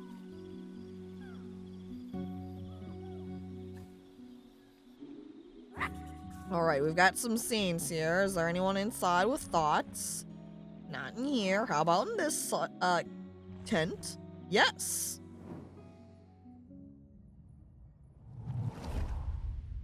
No expert, but this definitely seems like an old one cult. Really good. I like playing with Dan and Todd. It's our favourite thing when we go camping on Shelmerston. Child. One time, Greg Niflin came up the beach, all red-faced like an angry tomato. He pointed at a sign. It said, "No throwing games." He was yelling and shouting. Oh. Oh. He told me to give him my disc, but I wouldn't. I threw it high up into the air. Oh yeah, Greg? Well, watch me throw this. Whee!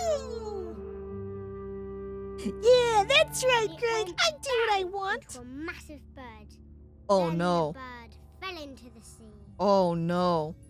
See, this is why he was doing all those rules with particularly anything that was going up into the air. He didn't want it to injure any of the birds. And he's like, oh, this hit the bird and he was like, oh, no. I felt so awful. I never meant to hurt the birds. The whole thing was terrible.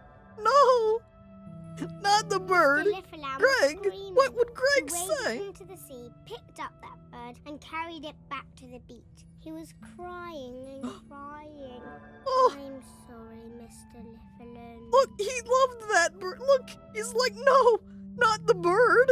Please, I've saved you. Oh, Greg. Poor guy. Oh, and that poor bird. I guess that explains why he was always so prickly. He put in all the rules to try and keep the birds from getting hurt. That's why he cared. Also, what the heck is this red thing over here? Well, we're looking for... I guess that's the disc. Throwing disc that she had.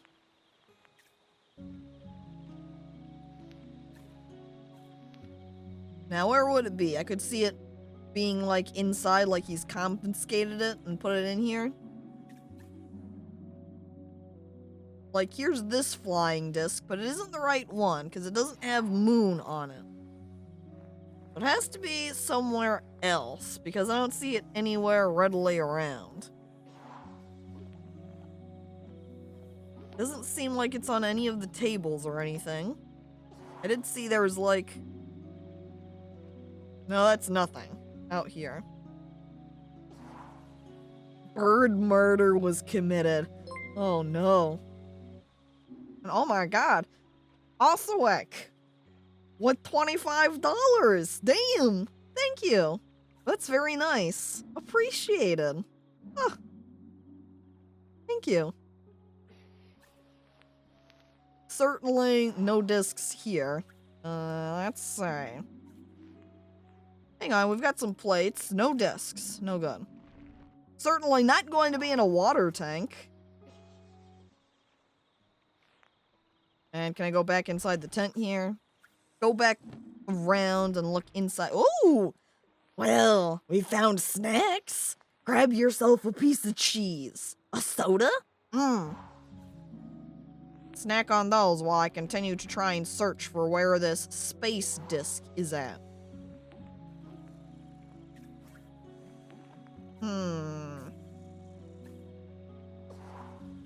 Around back, perhaps. I didn't really check out any of these bushes. But it doesn't seem like I can look at any of them anyway, so... The only spots to look at are the tent and the caravan. So I'm gonna opt for the caravan here. Let's rotate around the view. Okay, so it doesn't seem like this side matters at all, seeing as the wall's not kind of compacting when I zoom in. How about here? Like, what if it isn't a disc? Because I can see there's the badges on here, which are all round. But it's none of them. What other round things are about? There's like this bird watching journal, but nothing here. And hello there, Mr. Chattington, and welcome to the stream. Got lenses on binoculars. Let's rotate around. Zoom out. Okay. Slow zoom in, because they're circular shaped too. But no space, so it's not them. My paddle doesn't matter. Plants? Doesn't look like there's anything here at them. No. And, there's an old cup of tea. Thirsty, chat? Why drink some soda when you could have some, old tea? Like, stop the slaughter. Save the Morlo. See, that makes it doubly seem like it could potentially be some sort of badge, too.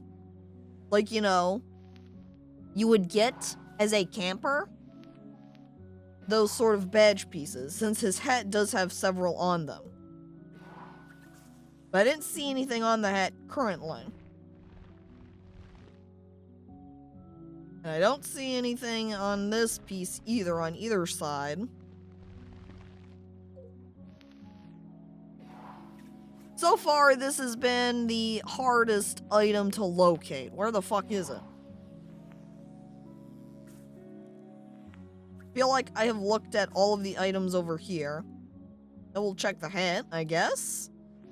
Nothing. Oh, come on now. Oh, I can hover over this flying disc and it says who it's confiscated from. Do you have another, maybe, confiscation spot? I can see you have a plate here. Hang on, what if it's put away? Like, he has all of these cupboards? What if he put away the disc with a bunch of dishes? Because there was the one washing station that was outside. And there were plates there, too. Well, this penknife is apparently what corresponds for the drinking, but, well, not really looking for that. And, ooh, cider. Not useful to us still, though.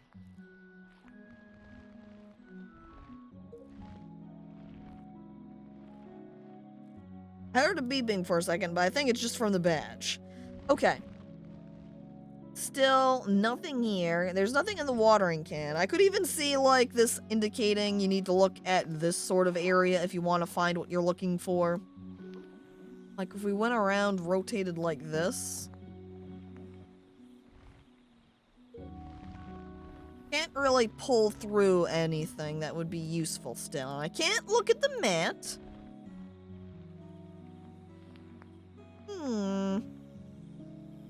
This last piece, incredibly elusive.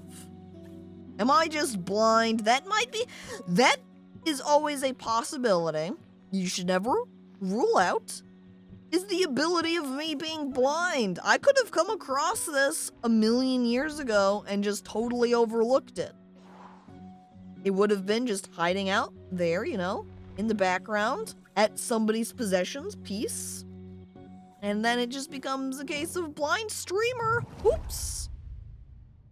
My best thing is throwing. But it's definitely a flying disc, really seeing as good. that's what it's I like emphasizing playing with here. Dan and Todd.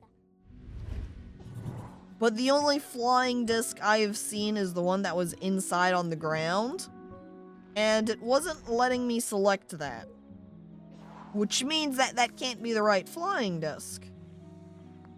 There has to be something else around here somewhere.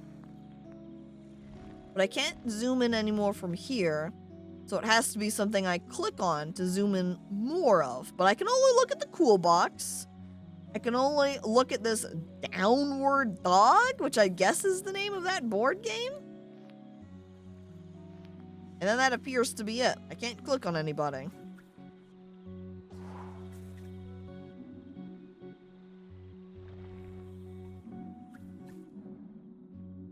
And again, can't click on this. Plus it does say name. When I hover over it, it says confiscated from Juliana. And I don't think that was that kid's name.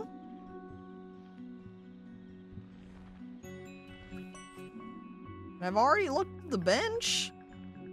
It wasn't either of those two plates, and there's nothing else here at this bench.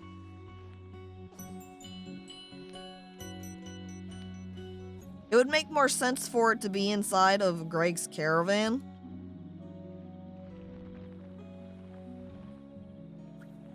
But like, all there is that flying disc on the ground and this plate. And it's neither of those. And it's not in the cool box. Cool box is totally empty.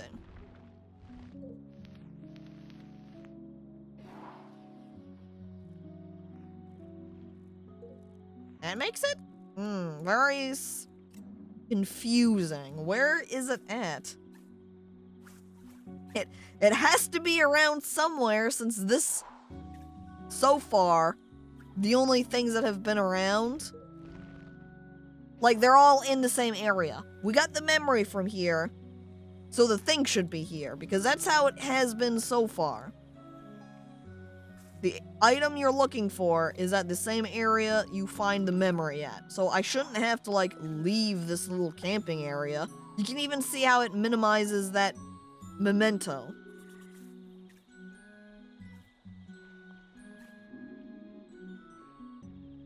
By extension, it doesn't even let us have a memory.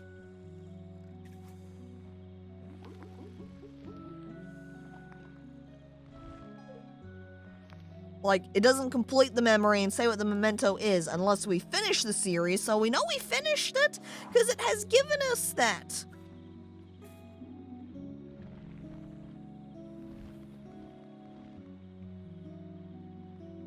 Also, it's weird going through right here and having the lamp get phased through because it's so colorful on the inside.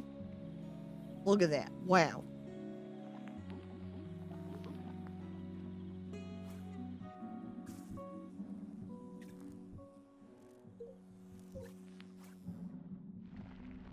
Like,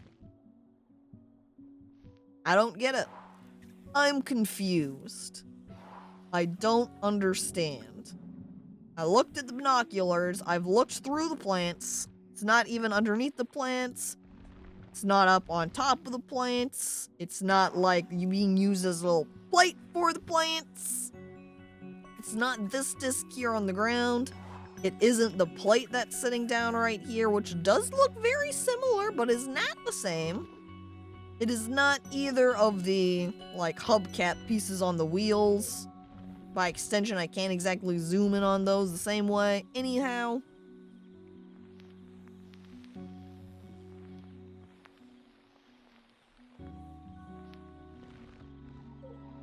I would like to... my goal was kind of to find it, and then... that'd be it. But there's nothing...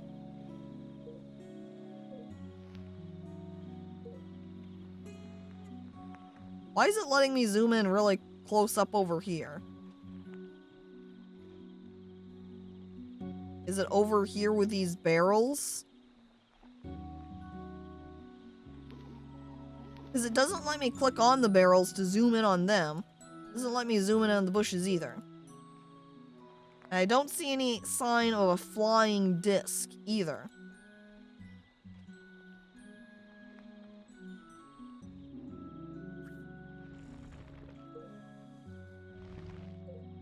It bugs me that you can't cross-section through the whole camper. Yeah, I think it's supposed to somewhat kind of try and focus you on a particular area.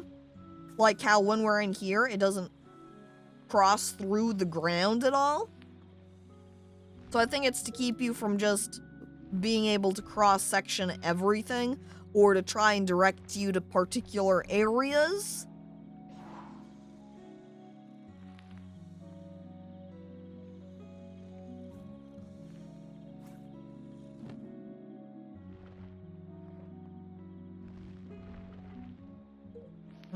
Where could it be indeed? See, like how here it doesn't let you cross through this back side of it, but you can on this front side, and I think it's just as a partially too sort of a visual thing. You don't need to cross through the entire section of it. Because the one camera view is just where that really matters.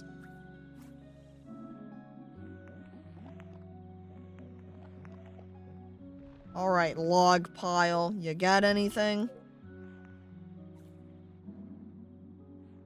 X. It wouldn't be the case that he would have, like, chopped it to pieces, right? What if he took the axe and chopped it up into a bunch of little bits?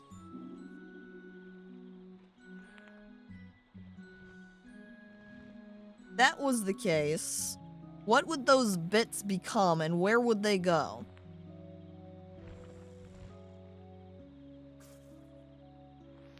A little bit concerning.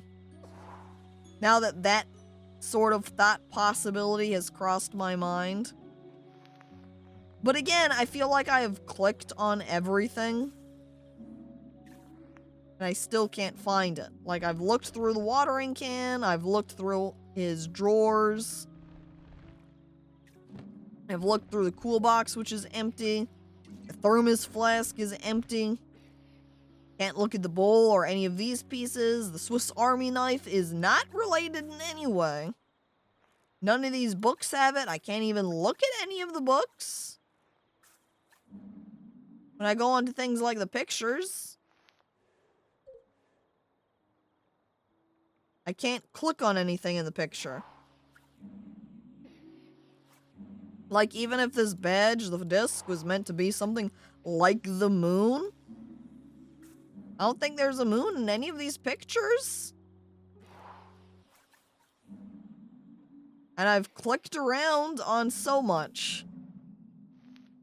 I think, well, I think I'm just gonna call it. My goal there was to get this last piece, talk to the guy, and then end, because we're kind of wearing on at 4.5 hours here. And I'm prepared to leave so I can go eat lunch. Like, the item doesn't even maximize unless you're at the area where you can find it. So going through all the other areas of camp, be like, maybe this is where the disc is at. Doesn't make any sense. Especially since that kind of goes against the rest of the design so far.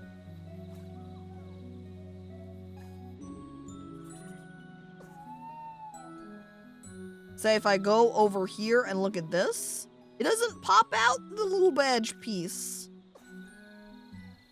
So it has to be here somewhere. What's for lunch? I don't know. I have to go look at what we have to eat. But, alright, well, I click aimlessly around.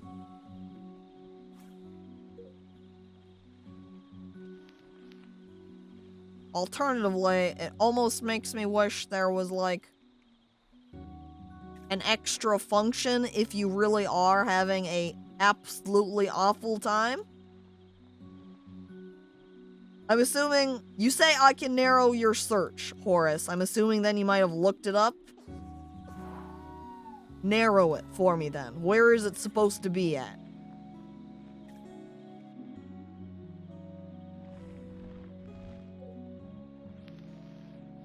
It is in the camper, so not the tent. It is somewhere in the camper. Is it at an area I've looked at? Or is it of something that I've overlooked?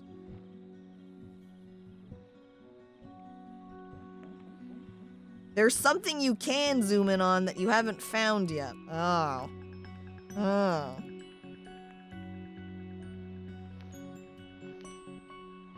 Alright then.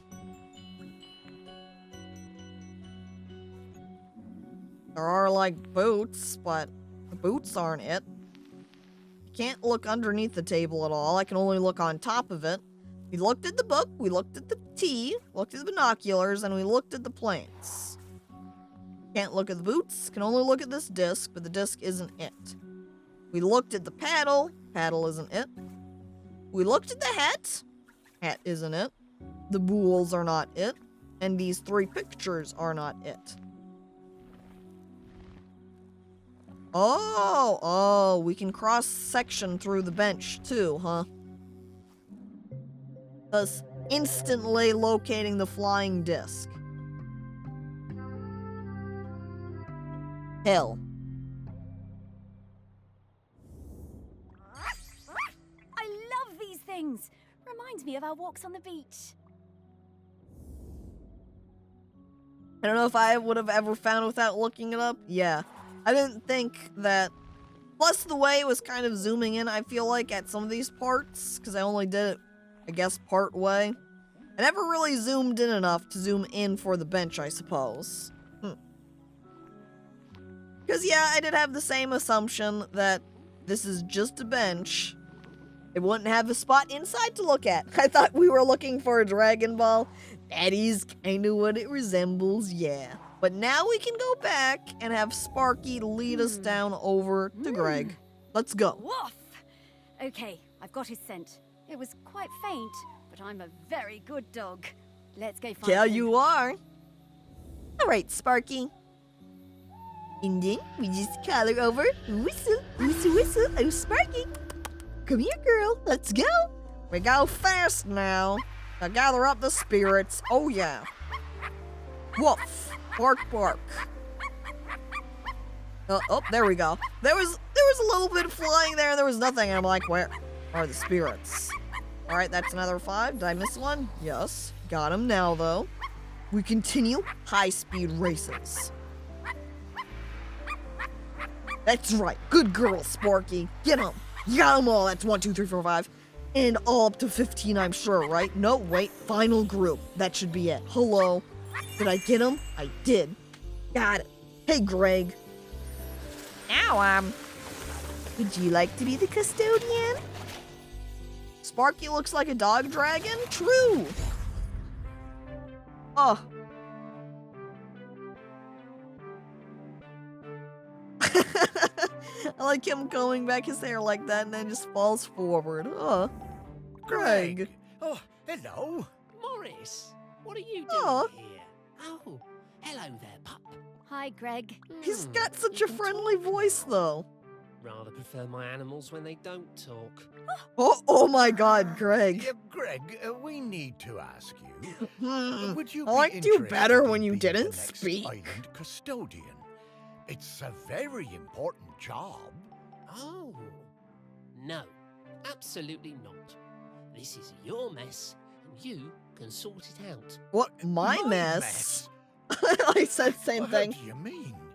You dug her up. What? I warned you, and I warned you when we were still alive that those archaeological digs were a bad idea. What does And that now mean? We know exactly how bad. Well, now hold on, Greg. Was it digging That's up not how body? that works. Oh, isn't it? Talking dog. 'Mean! 3,000 years, Oh my no god, erections. he's You dig Aggie up, anti-animal suddenly speech. her grip on the island is weakening. Dogs? Well, They can't some speak. coincidence that sounds like. But, I didn't. I never did. No. There's no way I'm doing that job. It's too much obligation, it's not my responsibility, and frankly, one lifetime of humans was plenty for me. Now, I'm going to stay right here until I can find David Abrams. Fine. Thanks, Greg. See ya. I suppose. Thanks. Now Morris Greg. is like, fuck Greg. After we heard these kind of nice stories about him, and he's just like, no, this is your fault. You take care of it. Let the island fade, bring it all to the void. That would result in, oh my god, do you see the smoke coming off the volcano it's not now? looking good, is it, old girl? That's not good. Worry, Morris.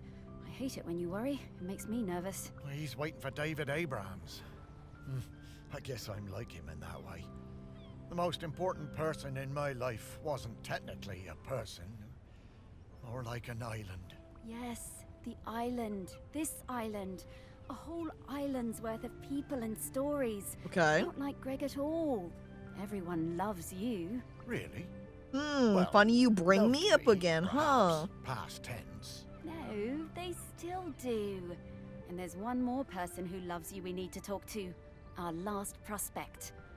I just know we're getting close now. Hey, Sparky, how do you know all this stuff? I mean, you're just my dog. Aren't you? Well, You're just my dog, aren't you? How do you even? Mostly Yeah. the dog you raised, but I'm also kind of a messenger, a scout, part of something bigger. Aggie sent me to help guide you. Aggie sent me to help guide No you. time to He's the explain, Morris. custodian. We He's the have to get future to the last custodian. How prospect. could he not Well, be? However it came to be, I'm glad I get to spend more time with you, old friend. So am I, Morris. Now, off to see Samfire down at the harbour. Ah, Sam. Yeah, lead the way, girl.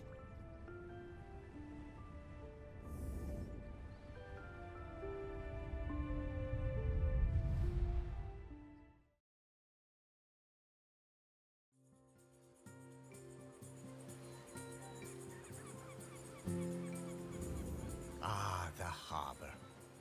I always loved watching the boats come in and out. Never did get around to expanding the fishing exhibit, did I? You remember coming down here with me? I'd have liked it better if you'd have let me swim. I love your confidence, Sparky. But you always thought yourself a bigger dog than you actually were. Oh. I mean, Lots more boats than it's there used kind to of be, like though, that. aren't there? Certainly are. Shelmerston got busy. Though this is busier than even I remember. Say, how long have we been doing this search? Oh, I don't know, Morris. Once you're dead, time seems to be a bit less important. Does it? Oh, I don't know. I suppose it seems a bit galling that time and everything else keeps moving even though I've stopped. Makes a man feel unimportant. Oh, You know, if not you were a unimportant, custodian. Morris. You're saving the island. And to do that, we better go find some people who remember Samfire. Yes, Sam surely understands the feeling of watching everything change. Oh. Fishfolk live for what, 200 years? What? Holy shit. No small amount of change. Not volcano change, though, Morris. That's a long time. And that's 200 what we need to years? avoid. Off we go. Yeah, the search took another couple years, so by the end, he's ready to be custodian. That's why the volcano even is getting so intense. It's not because a couple of days have passed, but a couple of years have passed. So really what Sparky was trying to do was remind him how much he likes the island. And finishing it off, even showing him someone that he cares about. It's all a ruse. See, look at this. Samphire, 1904 to 2010. One of the fish folk, Sam was one of the first of their kind to fully integrate with the ways of the land, taking a position of responsibility as Shelmerston's harbor controller. Sam played an important part in helping the island to retain its own identity in the face of industrialization and tourism. They were an integral member of the Save the Morlo movement. How many mementos do we have to find here? 5? Alright. Ready? Here we go. We're gonna see if we can do a speed run and finish it out. Because if this is the last custodian, and then we'll only have a little cutscene where I become the actual custodian, maybe we can get this done here. By the time Sam started as the harbour controller in '79, the fishing industry in Shelmerston was on its arse. No way to compete with those factory trawlers from the mainland, was there? Couldn't moor those things anywhere near the island, even if we had them. Of course, we were all smuggling, stands to reason, done it? There was no money. Oh, all those you old were all fishing sheds on the smuggling quay, her? the ones the tourists like were falling down. Old place looked, pardon me, like a tip. There was a lot of trouble at first. Sam trying to stick by the rules and catch us out any way they could, and us trying any which way to give her the runabout. Wasn't easy, mind you. She was smart, that Sam. You never knew when they were going to pop her head out of the water beside your tub. And to be fair to Sam, some of them smuggling boys were bad uns. Worse stuff than booze on some of them boats, and that's the truth.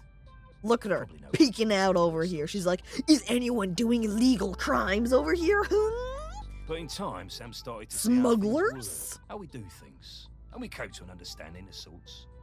If Sam turned a blind eye to a bit of the decent stuff, the harmless stuff, then we'd report the worst of it. I mean, we all want to keep the seas safe, stands to reason. Plus, Sam was partial to a bottle or two of the sheep shank on occasion. Oh, yeah. Bribe her with alcohol. She loves it. It is very much Sam like a hyphen you hyphen They face, made us hand yeah? over some of the, shall we say, dividends to fix up the quay. All them sheds and that. Make them into something we'd be proud of. Turn things around for Shelmerston, that did. Now we get more of those tourists since the big ferry started. And they love a day out on a boat. Can take some Oh more man, out look of at that. us. I like everyone pulling out their stuff. Picture time, At the same picture time, opportunity. Sam organised a kind of work-sharing thing with the fish folk. Got some of them to swim along with the fishing boats, help them locate the biggest shoals. Gave those big trawlers with all their fancy radar gear a run for their money. We'll never be big players in the fishing down here. But thanks to Sam, we hold our own. Dude, fuck swimming with dolphins, swim with fish people. Like, who needs mermaids when you got them, too? Shank stashed away at the museum. Don't suppose anyone will ever drink them now.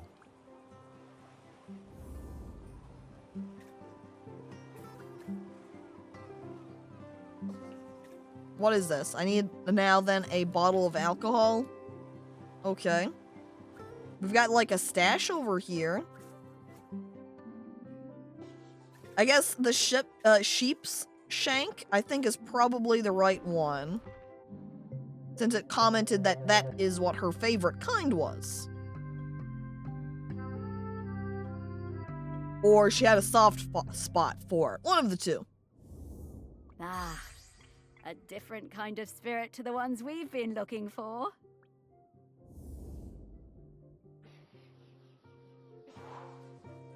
Here we go. Obtained.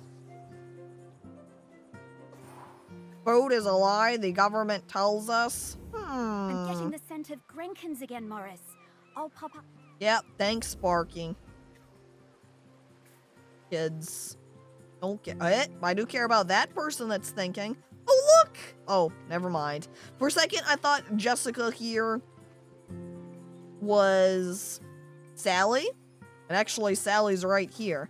I love this guy too, Darren over here. Poor Darren. He is completely correct about the impending danger, but if it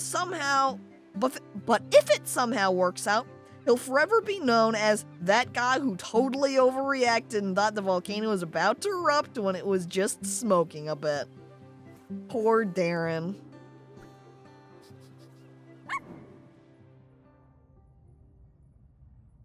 I love the faces on the fish people so It much. was the 6th summer. And hello after there, I Gert, and welcome to the spawned stream. that I went to my first Aggie's Day ceremony. You know, Aggie, the dry cider who saved the world from cracking in two. We don't go on land until we're 6 years old. It's all Oh, wow. swimming, wafting around. Standing up is hard at first, the weight distribution. Anyway, I went up dry side for the ceremony, and that was where I first met Sam. Yeah, look, they're all like going up together as a little group. I guess that it's almost like frogs, you know? They are tadpoles at first and they're water trapped. They can't go up on land right away. They have to wait until their legs and such are all ready. So loud and hot out there. All that shell blowing. I was bored and my body felt dry and heavy. I was too young, really. There were souvenir stalls selling Look at him. He's like, oh, look at all the things. I wanted one so bad, Oh. I would not shut up about it. I want a bracelet. I love the bracelets. Sam saw I was fed up.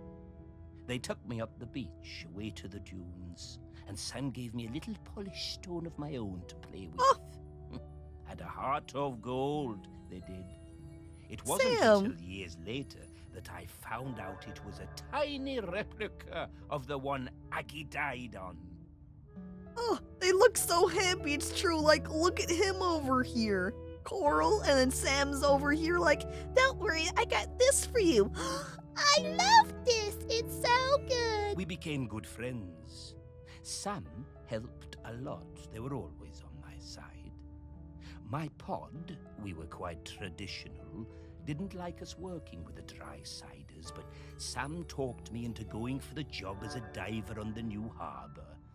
If it wasn't for them, I don't think I'd have tried. Oh, That Sam. stone was my lucky charm.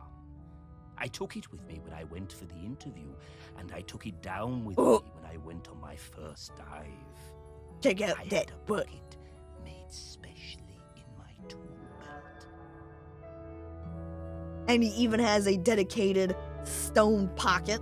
Sam took me under their fin, invited me out to the camel, and let me stay with them and blithe on the ferry if it was a late one. And there were plenty of late ones. Karaoke nights are still my favorites.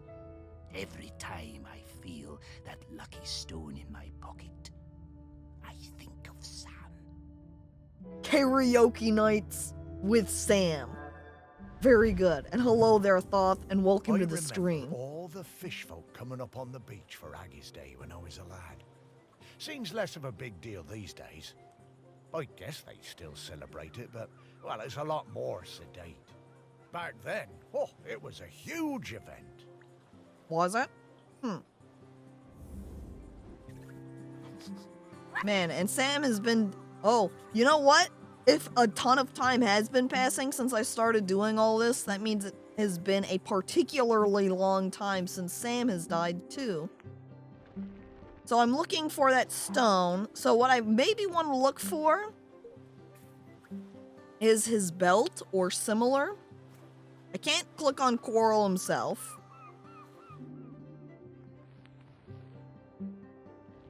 But if I found his belt, see here, or like, here's this coat rack.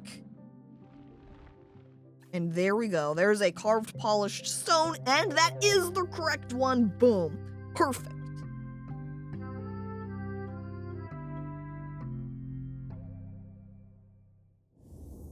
Oh, magic stones? I knew humans were superstitious, but I thought the fish folk would be a bit more savvy. Man, Sparky, you're complaining about the camel being fake. You're complaining about luck over here. Sparky just has no sense of adventure or imagination. Please, Sparky, have a little fun. Oop, here we go. Someone's sleeping. I guess not sleeping, thinking over here. They're like, I think it was that... Oh, stop. I'm accidentally going too far out. I want the front over here. Focus. And click. Hello there, Blythe. Whoa, Longbeak. I first met Sam when I sailed the new ferry, the Queen of the Isles, What? into harbor. Of course, I'd heard of the fish folk, but Is this Tom Waits? I'd never met one. Sam was an amazing pilot. Is this Knew the discount waters Tom better Waits? than any boatman. It was strange steering a course for someone actually in the water, but we never went wrong with Sam to guide us in. Discount Tom Waits, probably. Next time I was in Chelmerston, we went for a drink at the Camel. I'm more into bats than beer, but Sam was intriguing, and the atmosphere in there was great. Like a warm nest. Great band, too. Awesome sousaphone player. I think we got on because we were both a little bit on the outside of things. Because he has all the same sort of talking mannerisms of when, Sam like, invited Tom me Waits over is for talking. toast Holy and hot hell. chocolate. Honestly, hot chocolate doesn't do it for me.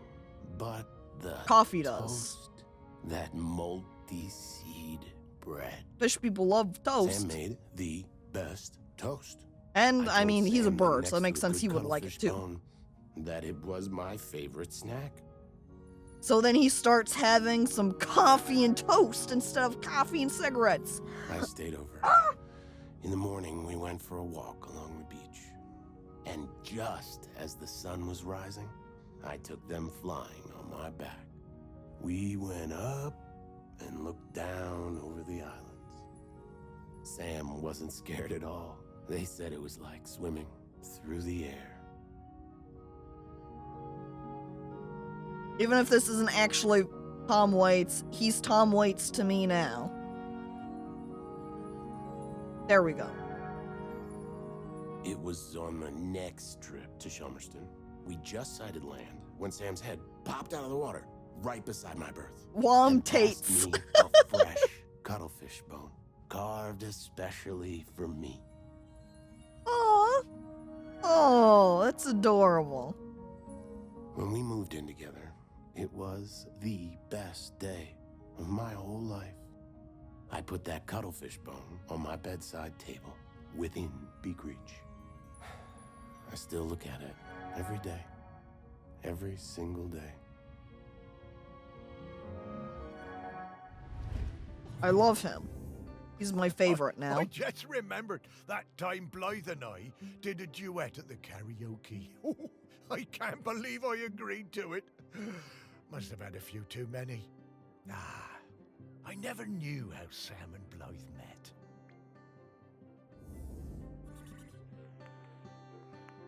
Yeah, though, Morris got along with a lot of people on this island, because pretty much all of these people he's looking at the memories of, he knew, and he has made comments about how they are, too. He might make, comment on things like, I don't really know them that well, but... Or, I don't know this aspect that I just found out about, but... So I'd say overall, just... He's a very sociable person. So Blythe had commented on it being at his bedside, so maybe what we want more like is bedroom area. Because this is his private cabin, and there's certainly no bedroom here. Just got luggage room. Here's the wheelhouse. Look through inside of this, but there's nothing here. I like the baggage hold. Yeah, with just everything just thrown in there all haphazardly. No real special thought put in. Can we go up to like an upper layer of the boat?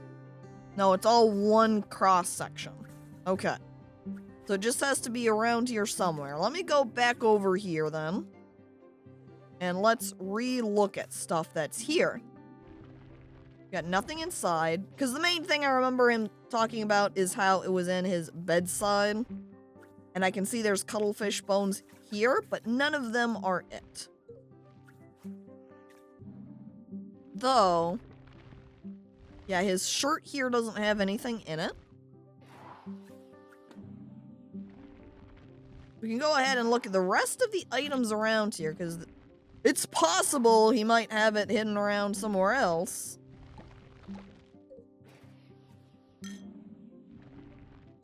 No, doesn't appear to be the case. Can't even click on those cuttlefish bones at all. How about on the table? That doesn't look like it's giving me any sort of... Wait. Okay, I could do the cross-section of that, but that doesn't contain anything. By the way, hello there, PP Gamer. And welcome. Okay, I can only look at the tea urn. I can't look at the rest of these. I can look at the picture, though. But picture's not gonna have anything on it. So no good. So we need to look at somewhere else on the ship. I can't look at this room at all. And I did some light peeking around here, and I didn't think I saw anything there. Wow. This area, however, quite large.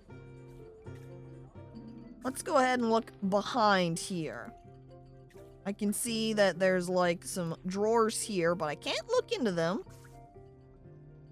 So carefully looking over all of these instead. Doesn't appear that anywhere in the fridge is any sort of hidden cuttlebone. There's no need to do any particular zoom in. So not in the fridges. So if we go up, is it behind the bar at all? Okay, can't get a cross section. So let's just rotate around the camera. I'm not seeing anything. No signs. Can click on darts. I don't think it's going to be hidden in any of these candy bars or even up on the rack here. Nothing. That's not useful. In this basket hidden away? No. Alright, I have no idea why a cuttlefish bone would be stuck in with some beer pumps, so I'm not going to check. Okay, we'll check one. Yeah, certainly nothing there, so it shouldn't be on the other one either. So what if we check these? Because I can see this spot opens up. But nope, doesn't look like the pool table has it at all. These look awfully suspiciously colored like the cuttlebones. But are not the same. I also like there's another one of those Grankin type guys. And I wouldn't imagine it's going to be in any passenger luggage, like, unless they have gone and robbed Blythe of his cuttlefish bone. That wouldn't make any sense. I could see it maybe in the office over here, you know.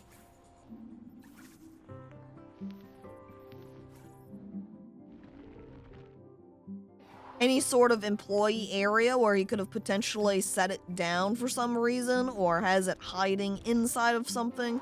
Maybe not in any of these machines, but somewhere else. Again, like the lockers that he has in his private quarters. Give this area another peek around. Hang on. There we go. It's not even hidden, put away from anything. It's just sitting right there out on the surface, and I overlooked it. Bang. Oh, I used to love finding these on the beach.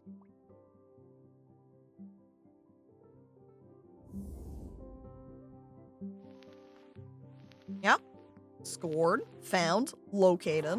Okay, that means we can go and get the next one. Here we are. Thanks, Blythe. What's next? And no, I can't go to the right anymore, so we want to go back to the left.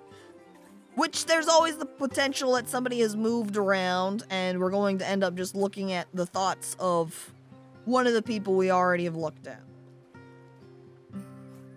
Hang on, yep, very faint behind here.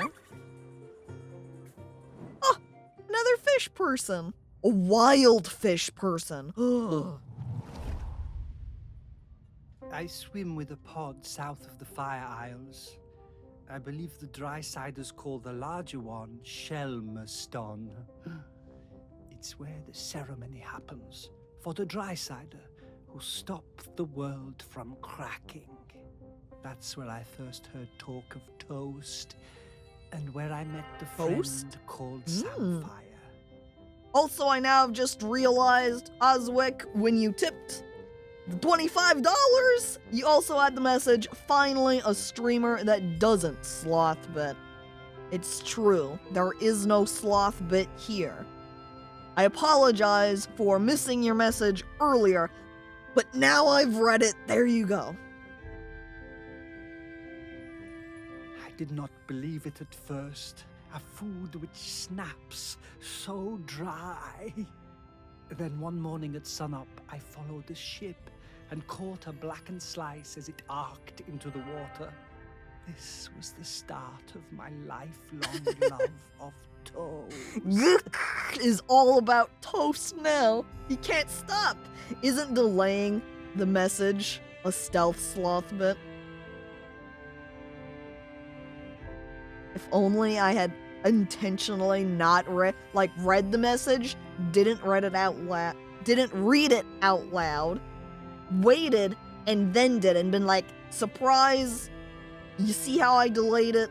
Stealth sloth bit. Gotcha. If only that thought process was there instead. Book. Okay. I saw Samfire on the dry side and came up out of the sea to ask them for toast. They asked me to for put on toast? Oh, I need it. Addicted to denigrate it. myself with dry side fabric.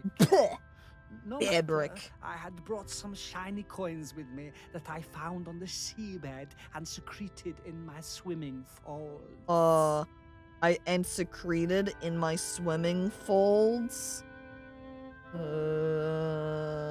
Okay, I don't know what that is. Parents' toast shack, but they refused to serve me without clothes. No They shirt, also told no me that my shoes, no shiny service. coins were unsuitable, too old. So Sam lent me some trousers, and I swept the toast shack in return for crispy slices. Sam taught me some of the ways of the dry-siders, but to be honest, I'm only interested in the toast. I never wanted to eat anything else.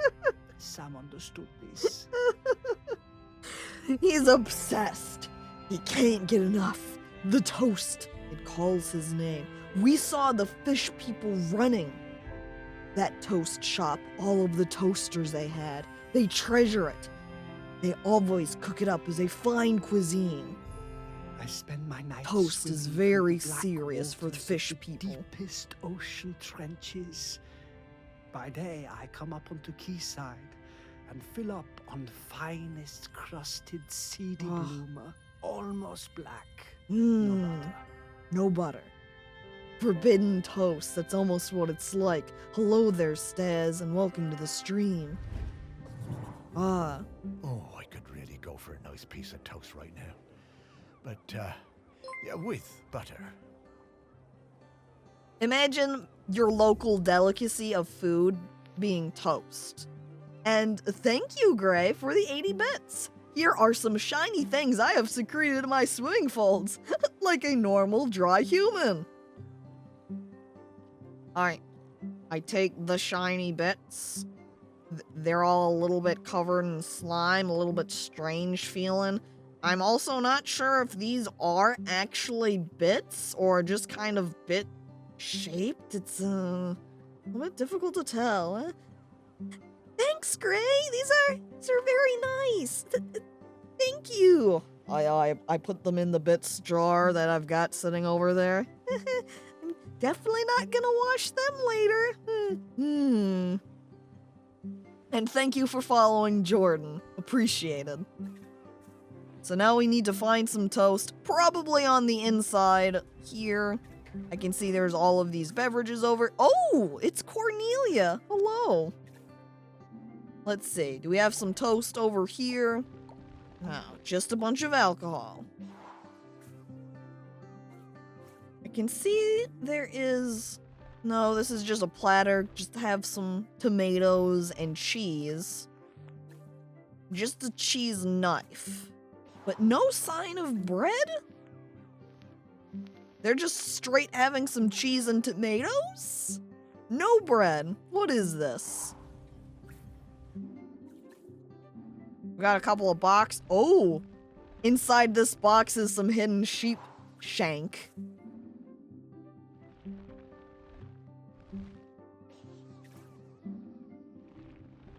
Hang on. Oh, no. For a second, I thought this was a container. It's just a straight sandwich, it looks like. Just straight up in this trunk case? Boom.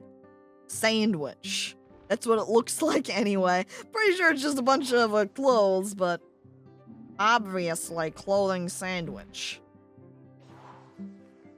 Alright, no signs of bread in there. How about over here in the cockpit? Is this just a Kraken just hanging out up here? Oh, it's a wobbler, okay. I was like, what? Why is this guy just hanging out up here? I like this bag of sweets. Delicious. Thermos. No signs of the bread, though. Where could it be? You can see that I can look here at the rest of the airplane. Actually, it's all just one piece. An entire airplane on its own. I can't click on and look at the water at all. Nothing of it. Toast apparently is a reversed item. Simple cheese and tomatoes does not complement its taste.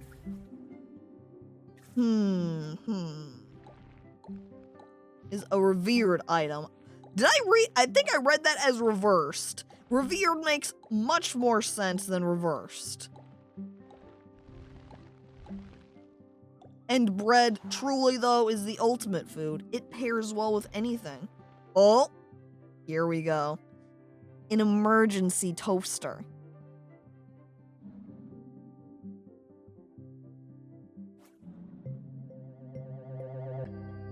Hidden inside of one of the fucking chairs is a toaster with a piece of toast in it.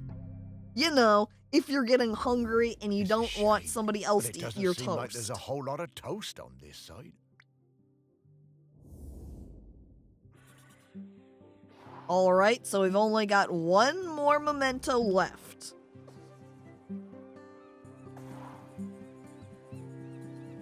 Alright. I like these people. She's like looking at something there, gasping. Oh my god, I can't believe this would be true, she says, finding out that toast is actually an endangered species. I never knew toast was alive. That was really thin toast, it's true. When I was a kid, I hated the annual Morlow Call. I was kept away and found excuses not to be there. Then, age 10, my dad marched me down to the beach with other men and put a knife in my hand. It was the worst day of my life.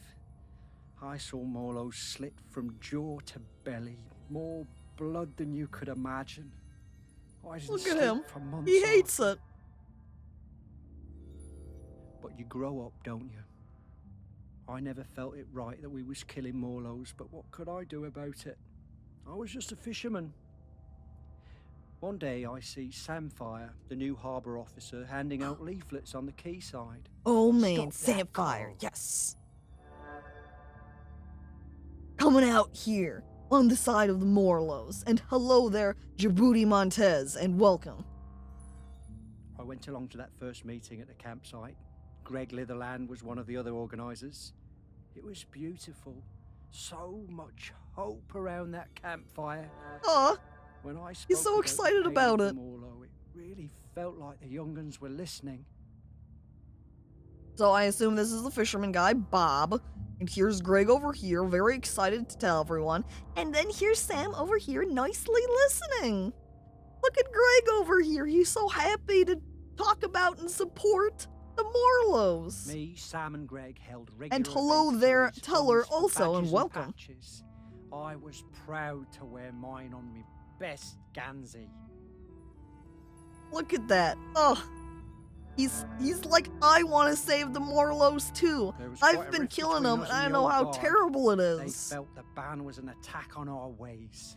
Sam and me took a load of the fishermen out for a beer, and Sam made them listen. They really respected Sam. We got most of them on our side that way. Thanks, Sam. It's a good thing Sam was on their side, because if they weren't, By it would 87, we be a lot finally harder felt to like we had convince them. enough support to push for change. So the week before the Morlos showed up, we organised a mass dying on the beach. There were loads of us lying down on that sand, islanders, fishermen, fish folk all together. And the press showed up, and the mainland TV. They're all dead. First time in 500 years we stopped that cull. Moral of the story, give people beer and they will help you. That's right. All you have to do to get people on your side is give them alcohol, truly. And what type of game is this? Best I can tell, it's like an I Spy book, but 3D. Yeah, it's kind of like a puzzly narrative game. So you can see here, it's telling us about memories they have regarding some character. There is a volcano on this island that I'm on. And we have to find somebody to kind of like become part of the island to prevent the volcano from erupting. And we have to go talk to various people in order to try and ask them if they want to do that. I'm so glad we don't do that cull anymore. I was proud of Sam and that lot when they finally made the old uns see sense. And, well, I did my part. Held a lot of those early meetings at the museum, we did. And we learn more about our character, Morris, and more about the island as we go around and explore. But the gameplay is kind of a two-part thing. One, we go into people's memories in order to learn more about a particular person. In this case, we're trying to learn more about Sam, which is why all of these people have had memories about Sam. And then afterwards, we use the second gameplay section, where we're trying to find a memento that the person was remembering. And in this case, it's going to be that little Save the Morlo badge. So I get a little scene that I can rotate around, and I can zoom in on it, and then it becomes a sort of, I Spy finding game, where I can click on various things. I go, okay, where might that badge be? I could see it being in this container stored away, like to be safe. So I'm going to go ahead and go over here and click on it, and then I can do a cross section and kind of x-ray through it.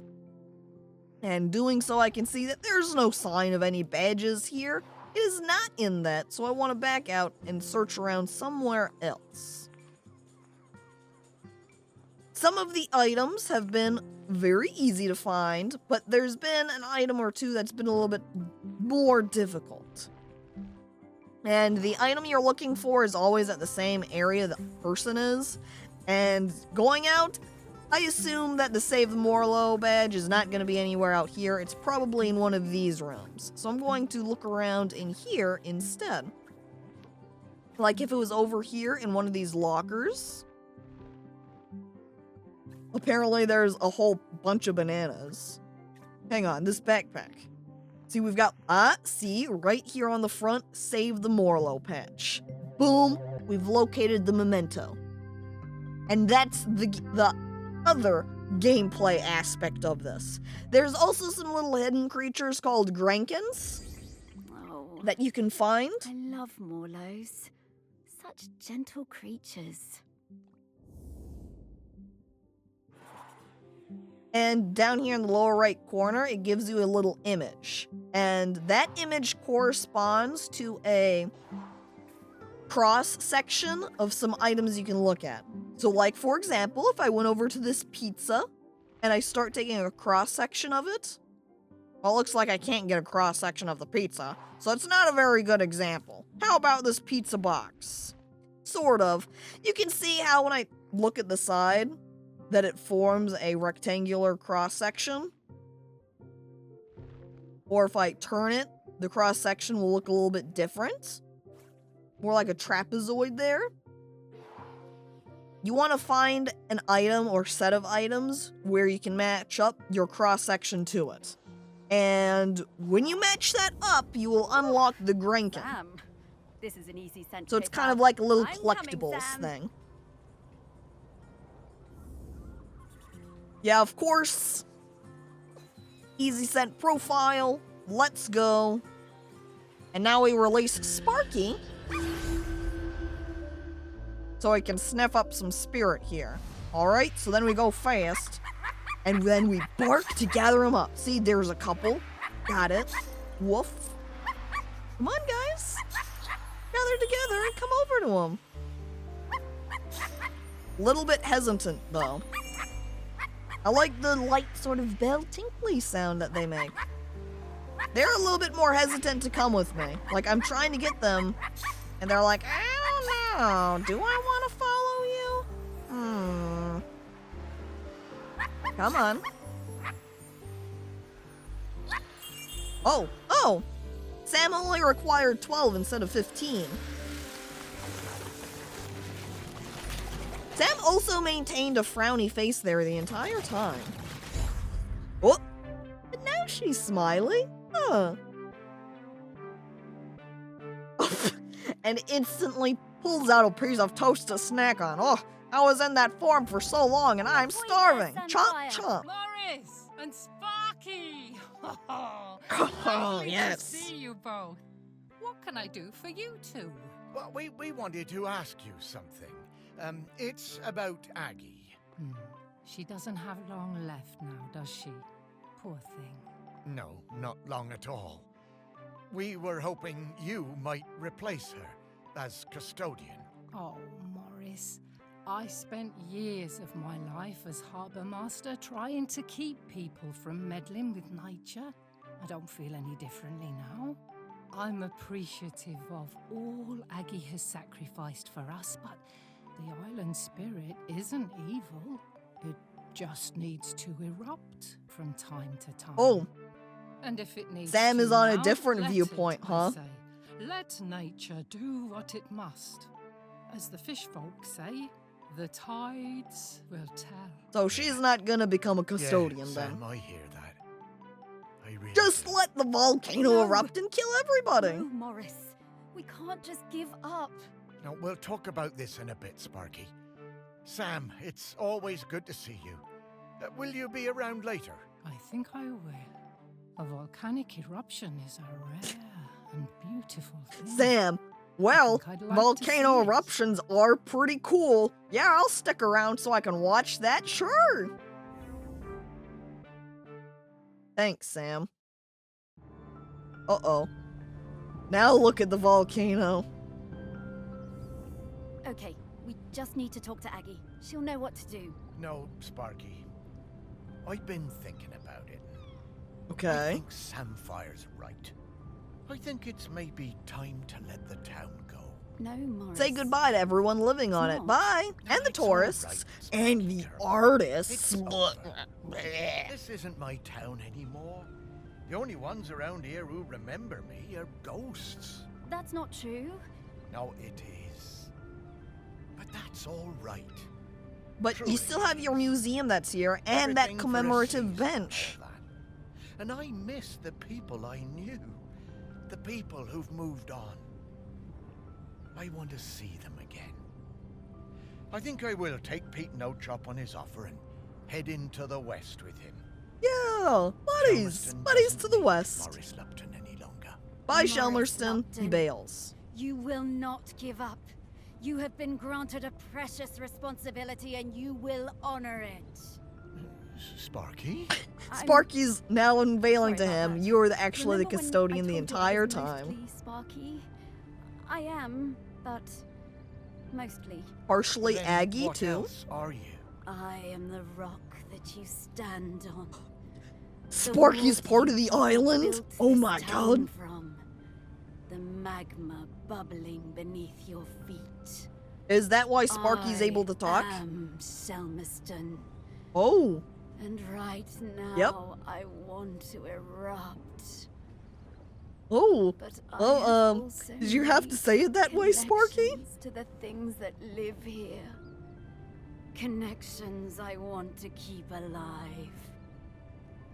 I need you, Morris. Oh, this is so sudden, Shelmerston Island, Sparky. And I'm still your Sparky.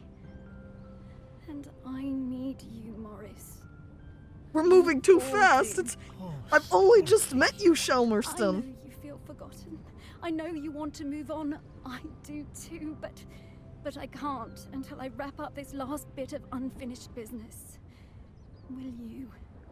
Will you try one last avenue with me?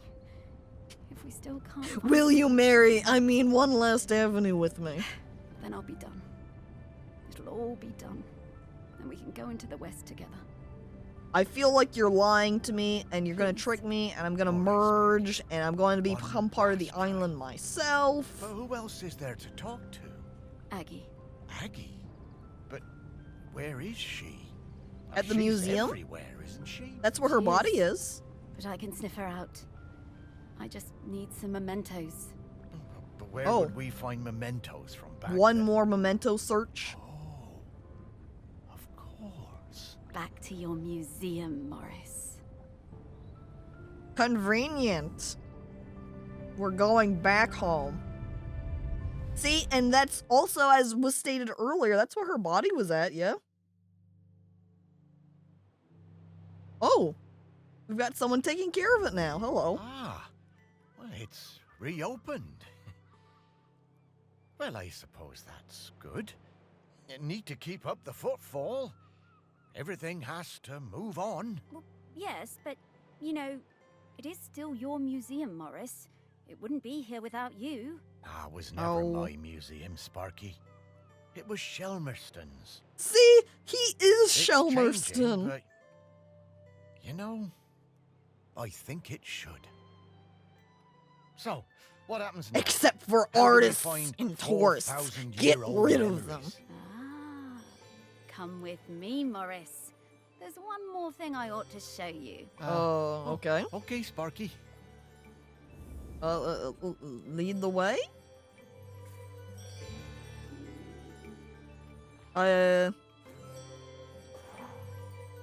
Doesn't have the option of showing me anything.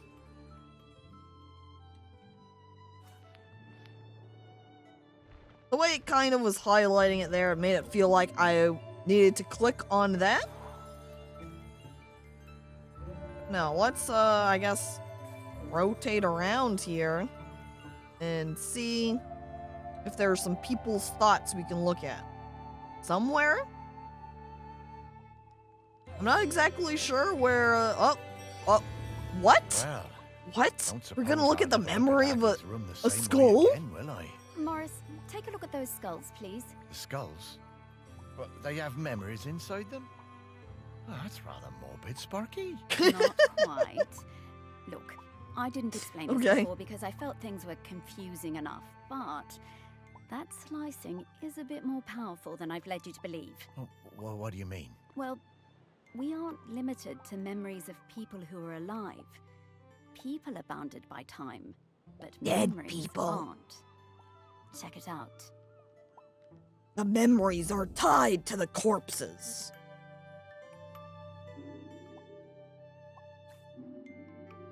Bronze Age human skull. I think that person had some ear bones.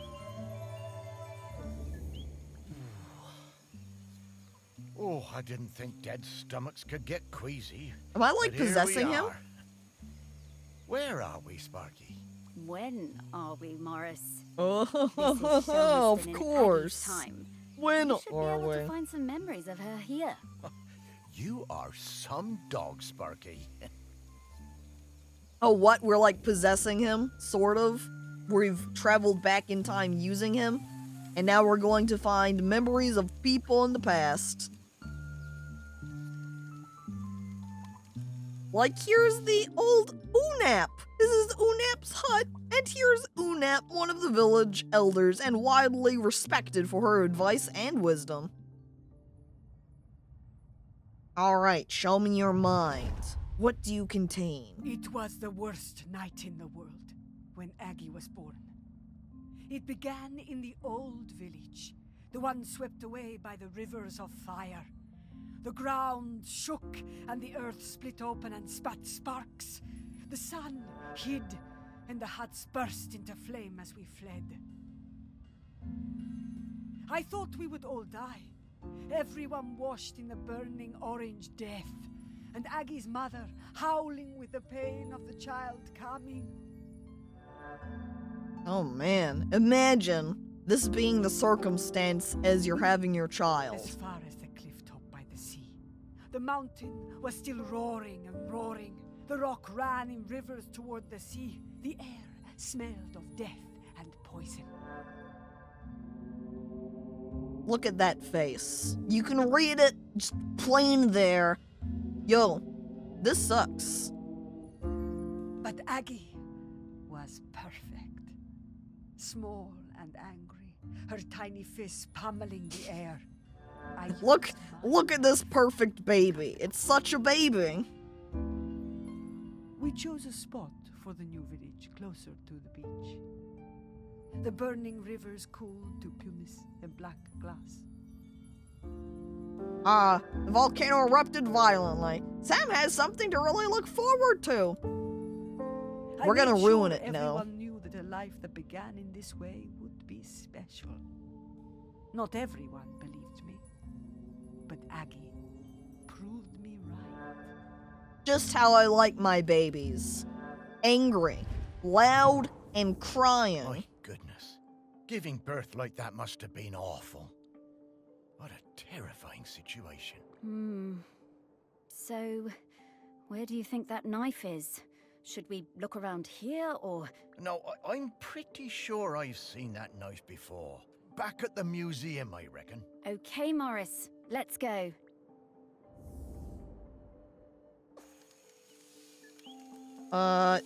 Do I have any other memories to look at here? Is it just gonna be like some back and forth where I'm entering into the past, returning to the present?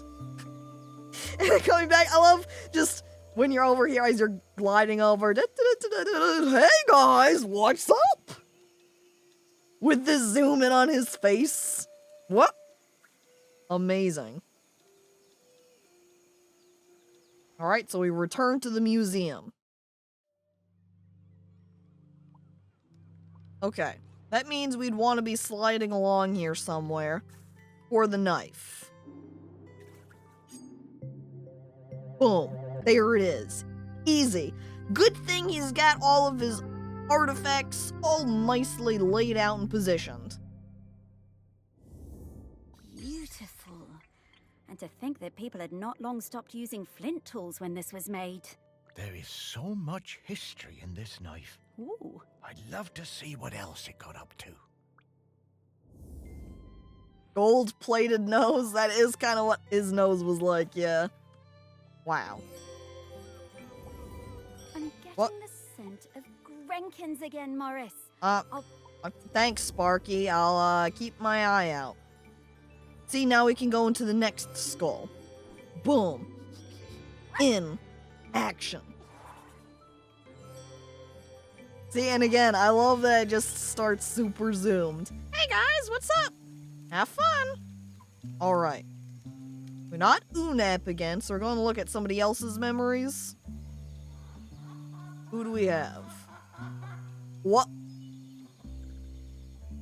Goat on goat. Just hanging out there. Very cool. Kid?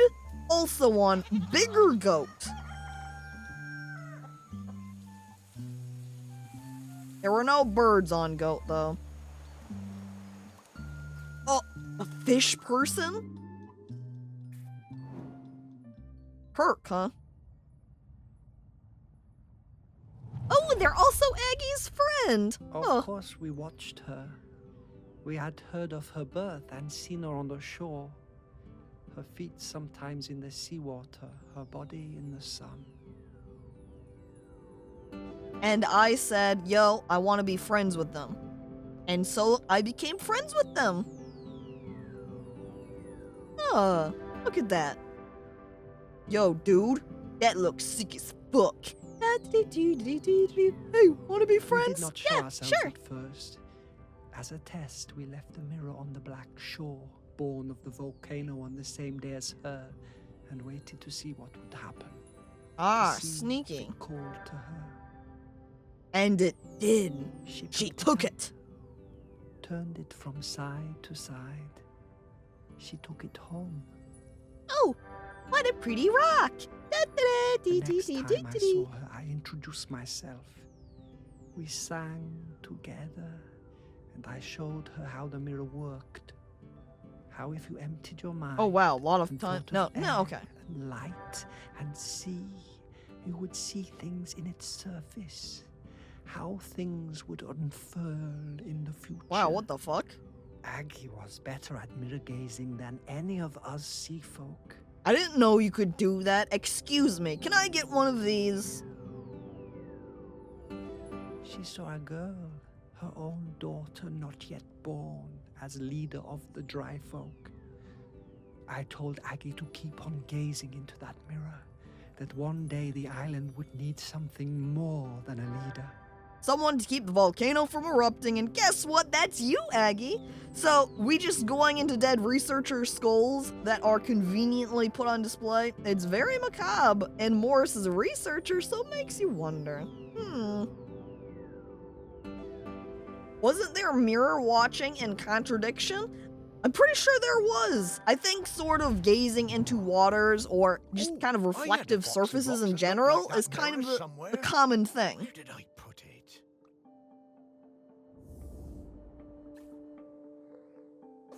And now we're gonna back out again then, so we can go back to the museum and locate that mirror stone.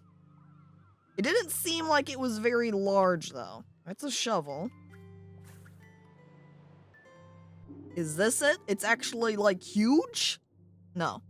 Obsidian mirror? Not the same thing. Wait, holy shit. Do you see the face on this guy? Oh my god. He's having a good time over here. He's like, yeah, I've got this hook here. I like to go fishing in the lake. It's all good times here. Have I gone too far back? I might have gone too far, or it might have even been on the other side. Right, no sign of any rocks. Big eggs. Fish. Porous. Sea shit.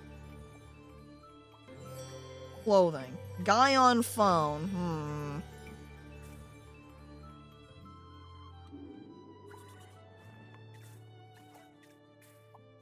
These are just a bunch of carvings and tools, so we don't want any of them. Okay, run through number 2. This has a bunch of gardening. Everything is kind of organized in all of these containers. Hang on, even when I hover over it, and it says Cabinet of Curiosities. This cabinet contains replicas and rare materials relating to the weirder side of Shelmerston's history. So by extension, is that... like, here are the geodes. But doing a cross-section doesn't match it up. It looks kind of like the stone that I have. Is one already split? And 2 almost looks like it has carvings on one side. And I'm not seeing anything that would match here in this cabinet.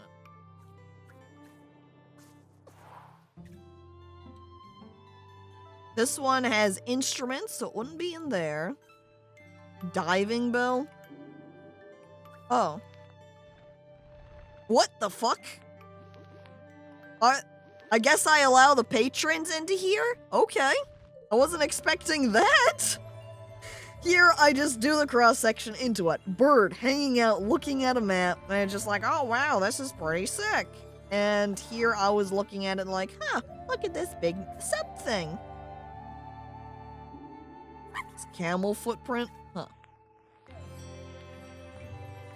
Alright, these are all things relating to camels, so not in there. This, however, this giant stone...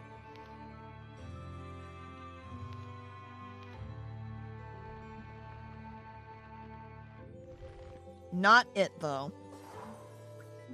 One of these barnacle clusters got it inside. This one's just an old bottle with a map. Oh, this has a map inside of it, huh? I also like the shape down here on the lower right, I've just noticed, is like a smile.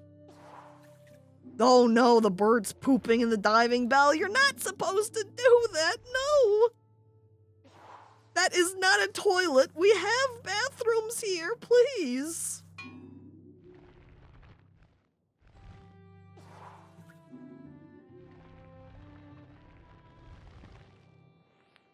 Okay, so where I found the one knife like super fast, I'm taking a lot longer to find this other piece.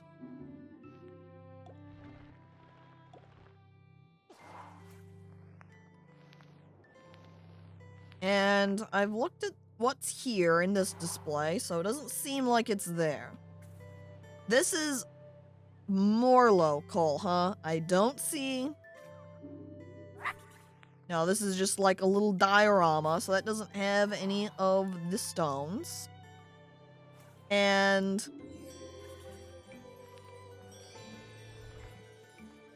yeah, still the case that these also don't match with the stone either.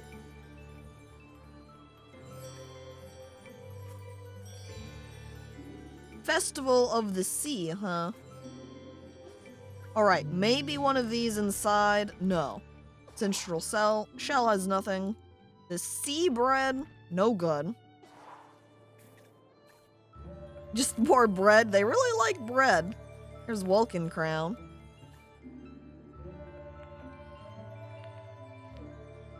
But no sign of any stone.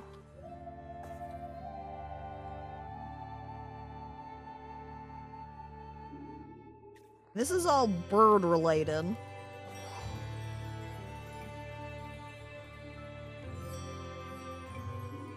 Now, this one is all fishing. Hang on. Mizic volcanic rocks. Perhaps in here. Aha!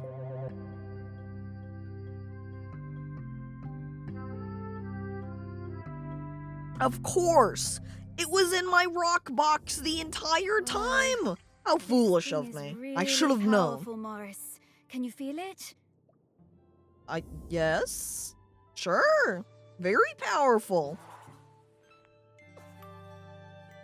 Alright. Back to the next skull.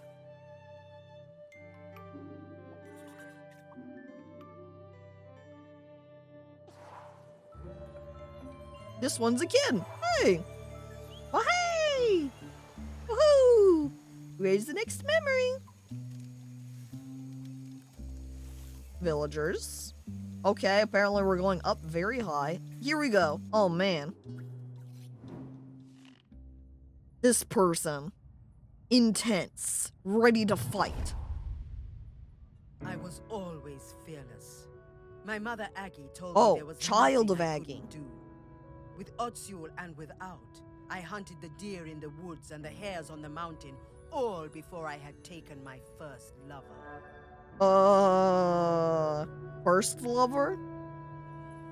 And younger still, one time Aggie had me knock her tooth out when she was in terrible pain. I didn't mind even when the blood poured out.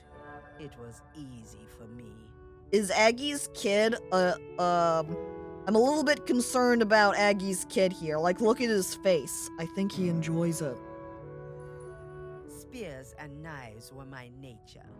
Death and courage were my meat and drink. See? I knew about Aggie's mirror, of course, but did not believe all of it. He gives no care for it. All he wants is battle and death and suffering. When Aggie warned us the Mauler was sick and there would be fewer calves for the following years, none of us listened. It was to be my first cull. I wanted their blood. It was my nature. We would not take less of the Morlow just because an old woman told us to. That's right. I need blood and guts. I need to kill the Morlow. She came to the beach after the Morlow slaughter, her hair wild, eyes burning with fury, raged and shouted like a woman out of her mind. We had killed too many, she said. Then she left the village, Told her she was done with all of us. Forever. Fuck you guys, she said. I'm out. Holy shit. You guys don't even care. You just want to kill shit. I'm I gone. did not mourn my mother leaving. I was young and foolish, and the sight of her ashamed me. Oh, I know this thing. Of course, I did not see what was to come. That's right, because you didn't listen to her, stupid. I like his really long, stretched nose like that. To think that they were still having the same arguments about the Morlow way back in the Bronze Age. Aggie must have sensed the trouble ahead. Maybe she was trying to find a way to prevent it. Man, they just can't get enough of killing the poor Morlow. They just look over and are like, yeah, we need to kill all of those things. Why? We like it. It's fun. It's the culling. Come on. What are you, spoil sports? It's your tradition. Oil lamp. There we are.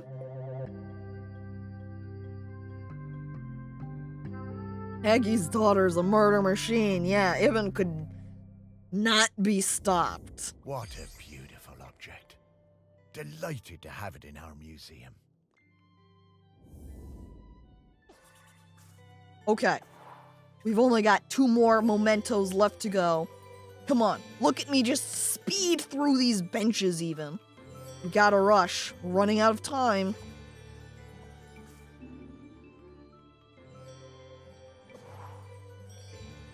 Oh, this guy's not so sure though. He's very nervous. He's like, I don't know.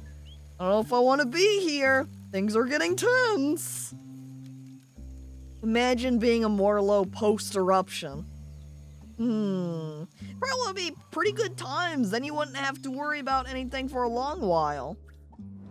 Here's Kirk. Back again. Oh, still happy too. She was alone, and I would bring her food sometimes. Samphire and sea urchins. She would make dry food and we would eat it together. Textures unlike any we knew that broke apart in your hands and in your mouth. Just wait until the toast. We would sing together, make tea together. We became her family. The dry folk left her alone. That's right. Fuck the dry folk. It's all fish people now. She had a companion for a few seasons, a hind, who came down from the mountain and slept at her fire.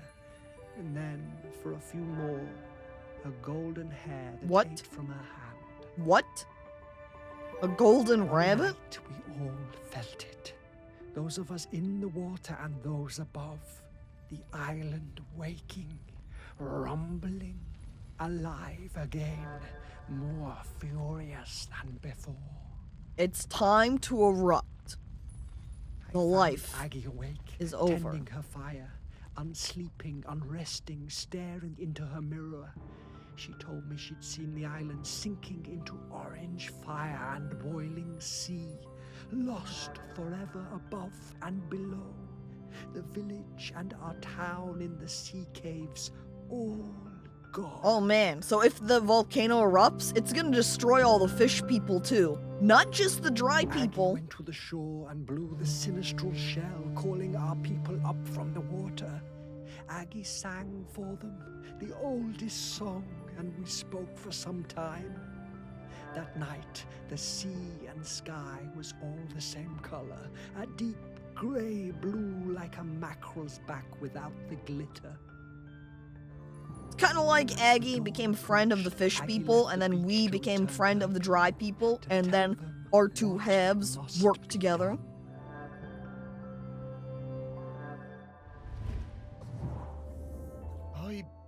I'm not sure I want to see what happens next. We have to, Morris. We're close, too. And thank you for following, Heroic Harold. Appreciated. Alright. So, there was like one of these that had a bunch of sea objects in it, I believe. This, well, there's a few. This one has the big shell here, though, which is the one we're looking for. Good. See, now that I've gone through trying to find that one mirror rock, I've seen everything that's out here in the museum. So now it's a little bit easier to go back and do a quick look over for what I'm looking for. But it changed the entire course of our island. I wouldn't call this shell small. It's a pretty decent sized shell. Especially since it's the same size as that crown. Like as big as someone's head.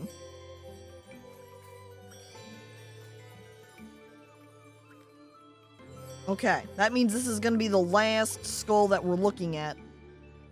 Then that'll be all 5 mementos. Is this Kirk? He's still so happy, too. Oh.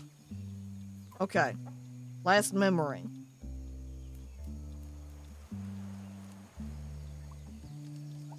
Oh man, everyone's grouped up here. Alright, Otzel, village elder man. We heard the shell and knew Aggie had returned. Ibni was the leader then. Oh. It had taken many seasons, more than we would have liked, but there were finally enough Morlo again and our village was growing. We were strong. That makes it sound like with Ibni ruling that they're not gonna want to work with Aggie. Some of the ones didn't know Aggie and didn't want to hear her. Called her a moon-shot crone, but Ibni looked in her mother's face and saw the truth of it. The end would come. The earth was growling. Oh no, he is gonna listen to her. There would be hot rivers of death and clouds of poison. Death. But Aggie brought us the answer. She would give herself to the island. Ibni's voice shook. Surely a deer or a goat would be enough. The year's finest, blackest calf. Aggie cast down her eyes and shook her head. We all knew. I mean, look at Aggie. She's pretty old at this point. I think she's lived a pretty fulfilling, long life. Aggie turned me away.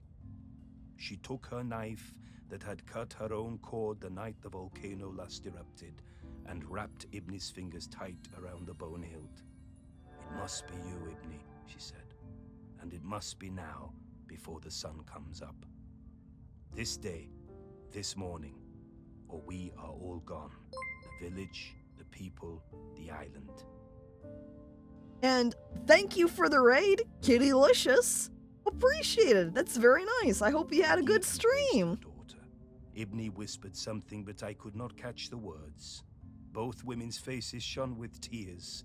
Aggie sat on the ceremonial stone, the tears streaming now from all of us. So then, hello there, Leather Daddy, Assassin Beater, and what's it? Welcome to my stream. Git sent us? Wow. Thank you, what's it? Very cool. This game looks cool. It's been pretty great. I've liked it so far.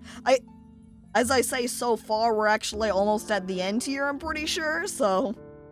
And hello there, Jimbo Limbo. Welcome to you too. Aggie delivered her final message. She told us her body must not be burned or given to the sea, but lain in the earth of the island beneath the mountain.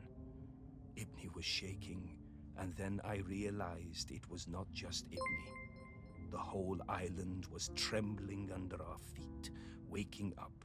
Aggie told Ibni to be quick. The end was coming. Uh-oh.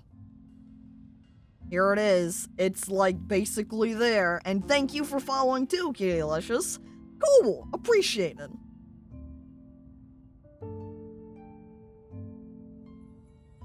Alright, and we're lining it up here. However then, if you do want to play it yourself, and you don't want spoilers, probably would be better to go at this point, since again, we're at the end now.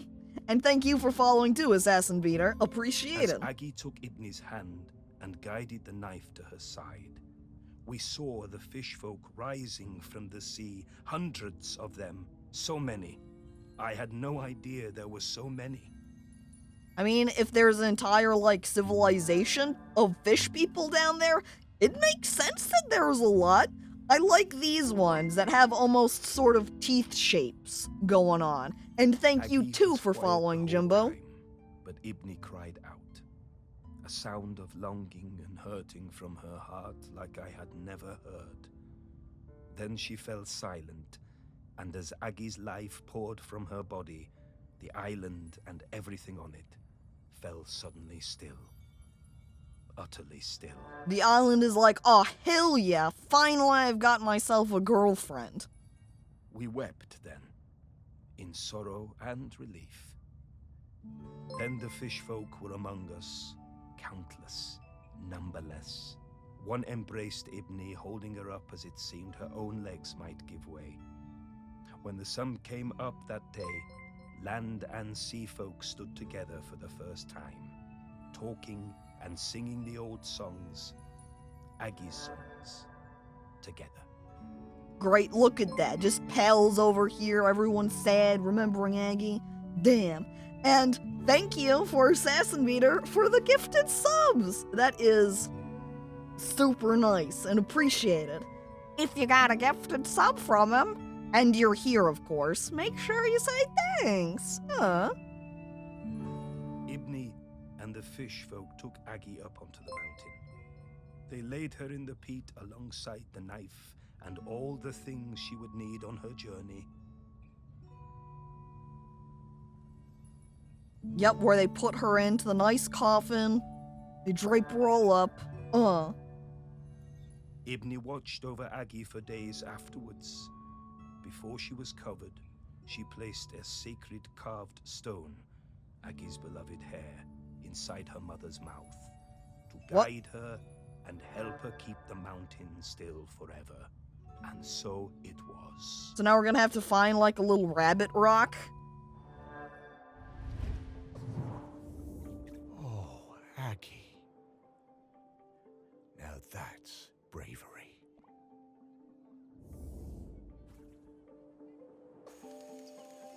Alright, now we're gonna have to find that rabbit rock in the museum here. And then Assassin also gifting a sub to What's-It. Wow.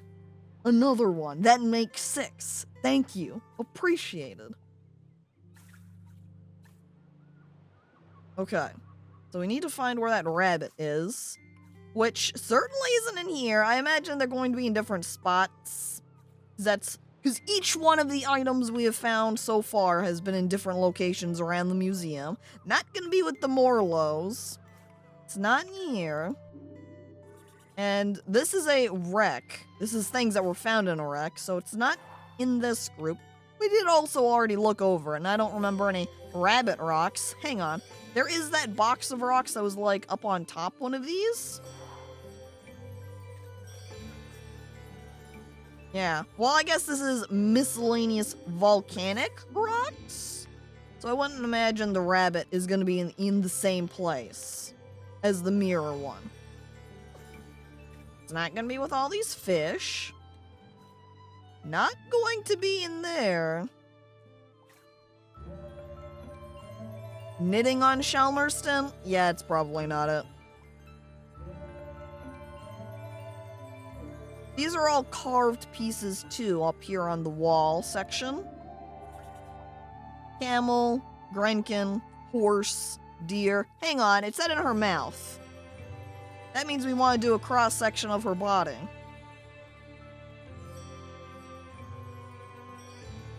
So we're going to keep on going in to find that carved hair.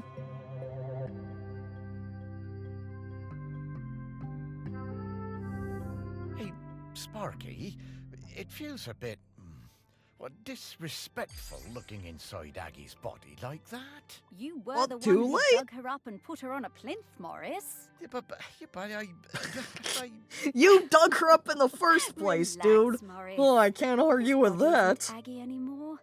She's long past needing this old thing. Well, all right. True. She is dead. I mean, for like, what was it, 3,000 years? She is also extremely well preserved. Like, wow. Okay, Morris. I'll level with you. We absolutely didn't need to find Aggie's mementos in order for me to sniff her out. She's here and waiting for you. What? She has been this whole Just time. made me do it to get her memories, I Why guess. did we need to visit the Bronze Age? To learn Aggie about thought it was her and her important for you to past. See those memories, so you would understand her path before you met her. But also, wasn't it cool? Also, wasn't it? Come on, it was pretty sick, right, dude? Things I've seen now. Oh, Sparky, thank you so much. To think, for a while there, I was worried that being dead was gonna be boring. You are very welcome, Morris. Okay, so, shall we go say hello to Aggie? Yes. All right, but take us there then, please, Sparky? Where is she? Oh, did I not hold it long enough? Excuse me. Huh? There we go, okay. Oh, yep. Morris, Sparky, it's so good to see you both. Hey, Aggie. Wait, you know me? Of course I do. She's been here for 3,000 years, Morris. One of Please. the best loved men in the history of Shelmerston. With the very finest dog. Me? Oh, I Everybody loves Morris. Now, let's go out of this place. Morris is like, I don't know, do people really like me that much? Yes, Morris, everybody loves you. Everyone you meet is just like, yeah, Morris, he's a pretty good guy. And thank you, Click Clock, for the 69 bits. Appreciated. And nice. The one part of Shelmerston that looks just the same as the first day I saw it. I suppose it always will. I love this beach. It's always been my favorite beach. I'm gonna go run. Of course. Go, Sparky, go. Aggie? Oh, Look what? at Sparky. She's shining. She's sparking. She's gonna set on fire now. And the joy shining out of her. That's it, isn't it? The point of all of this. It is hope. Home. This island. It chose the two of you, just as it chose me. And where will you be heading now? Heaven or something? To the Heaven? west. What's that? Well, I don't quite know how to explain it. But to me, it would be an awful lot like this beach. I don't know where I'm West. going, Go on. Everyone else talks I'm about it. hoping to see Ibni, my daughter. It's been a very long time, but I remember her. We never forget the ones we love, do we, Morris? Unless you have really bad memory. I don't suppose we do. I think she wants something, Morris. Huh. Would you look at that? What the fuck? I just found a tennis ball. Was that in my pocket pocket the entire time? Here you are, girl. Oh, and now I can play tennis with Sparky for 3,000 years.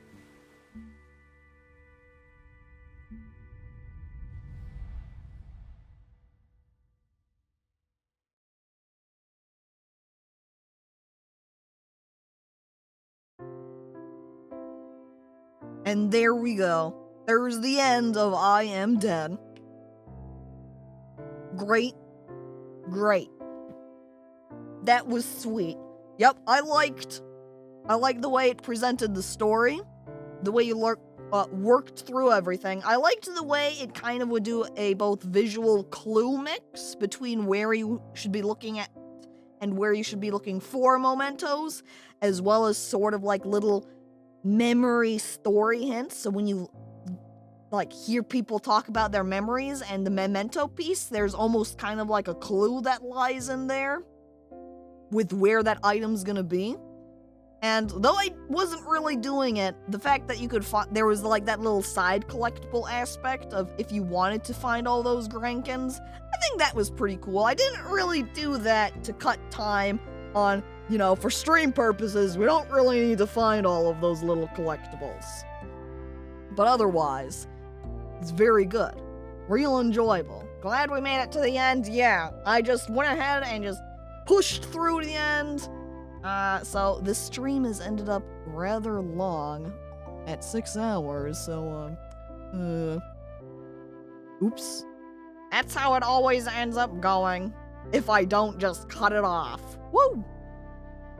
Time did fly by, though, it's true. Alright, so thank you, everybody who came on by to watch. Thank you to those who have followed, who have resubscribed, gifted subs. How would you say? Just tip, given cash money.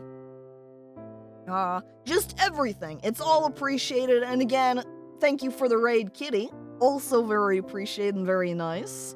So, let me see if I have anyone that I can even raid. It's still kind of going through the credits, so I don't quite... Let me pull up this instead.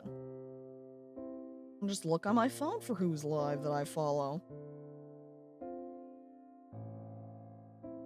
Here we go. Dunder's currently streaming Noida, so we can raid him indeed. Let me set that up.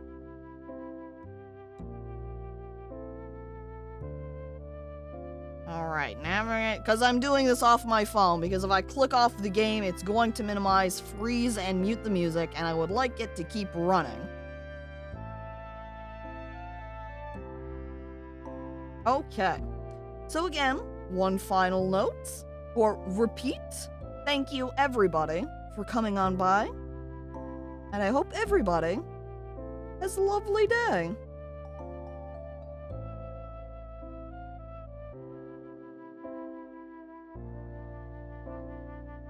Alright, and excellent, it worked. Okay, that means finally, farewell everybody. I hope to see you tomorrow.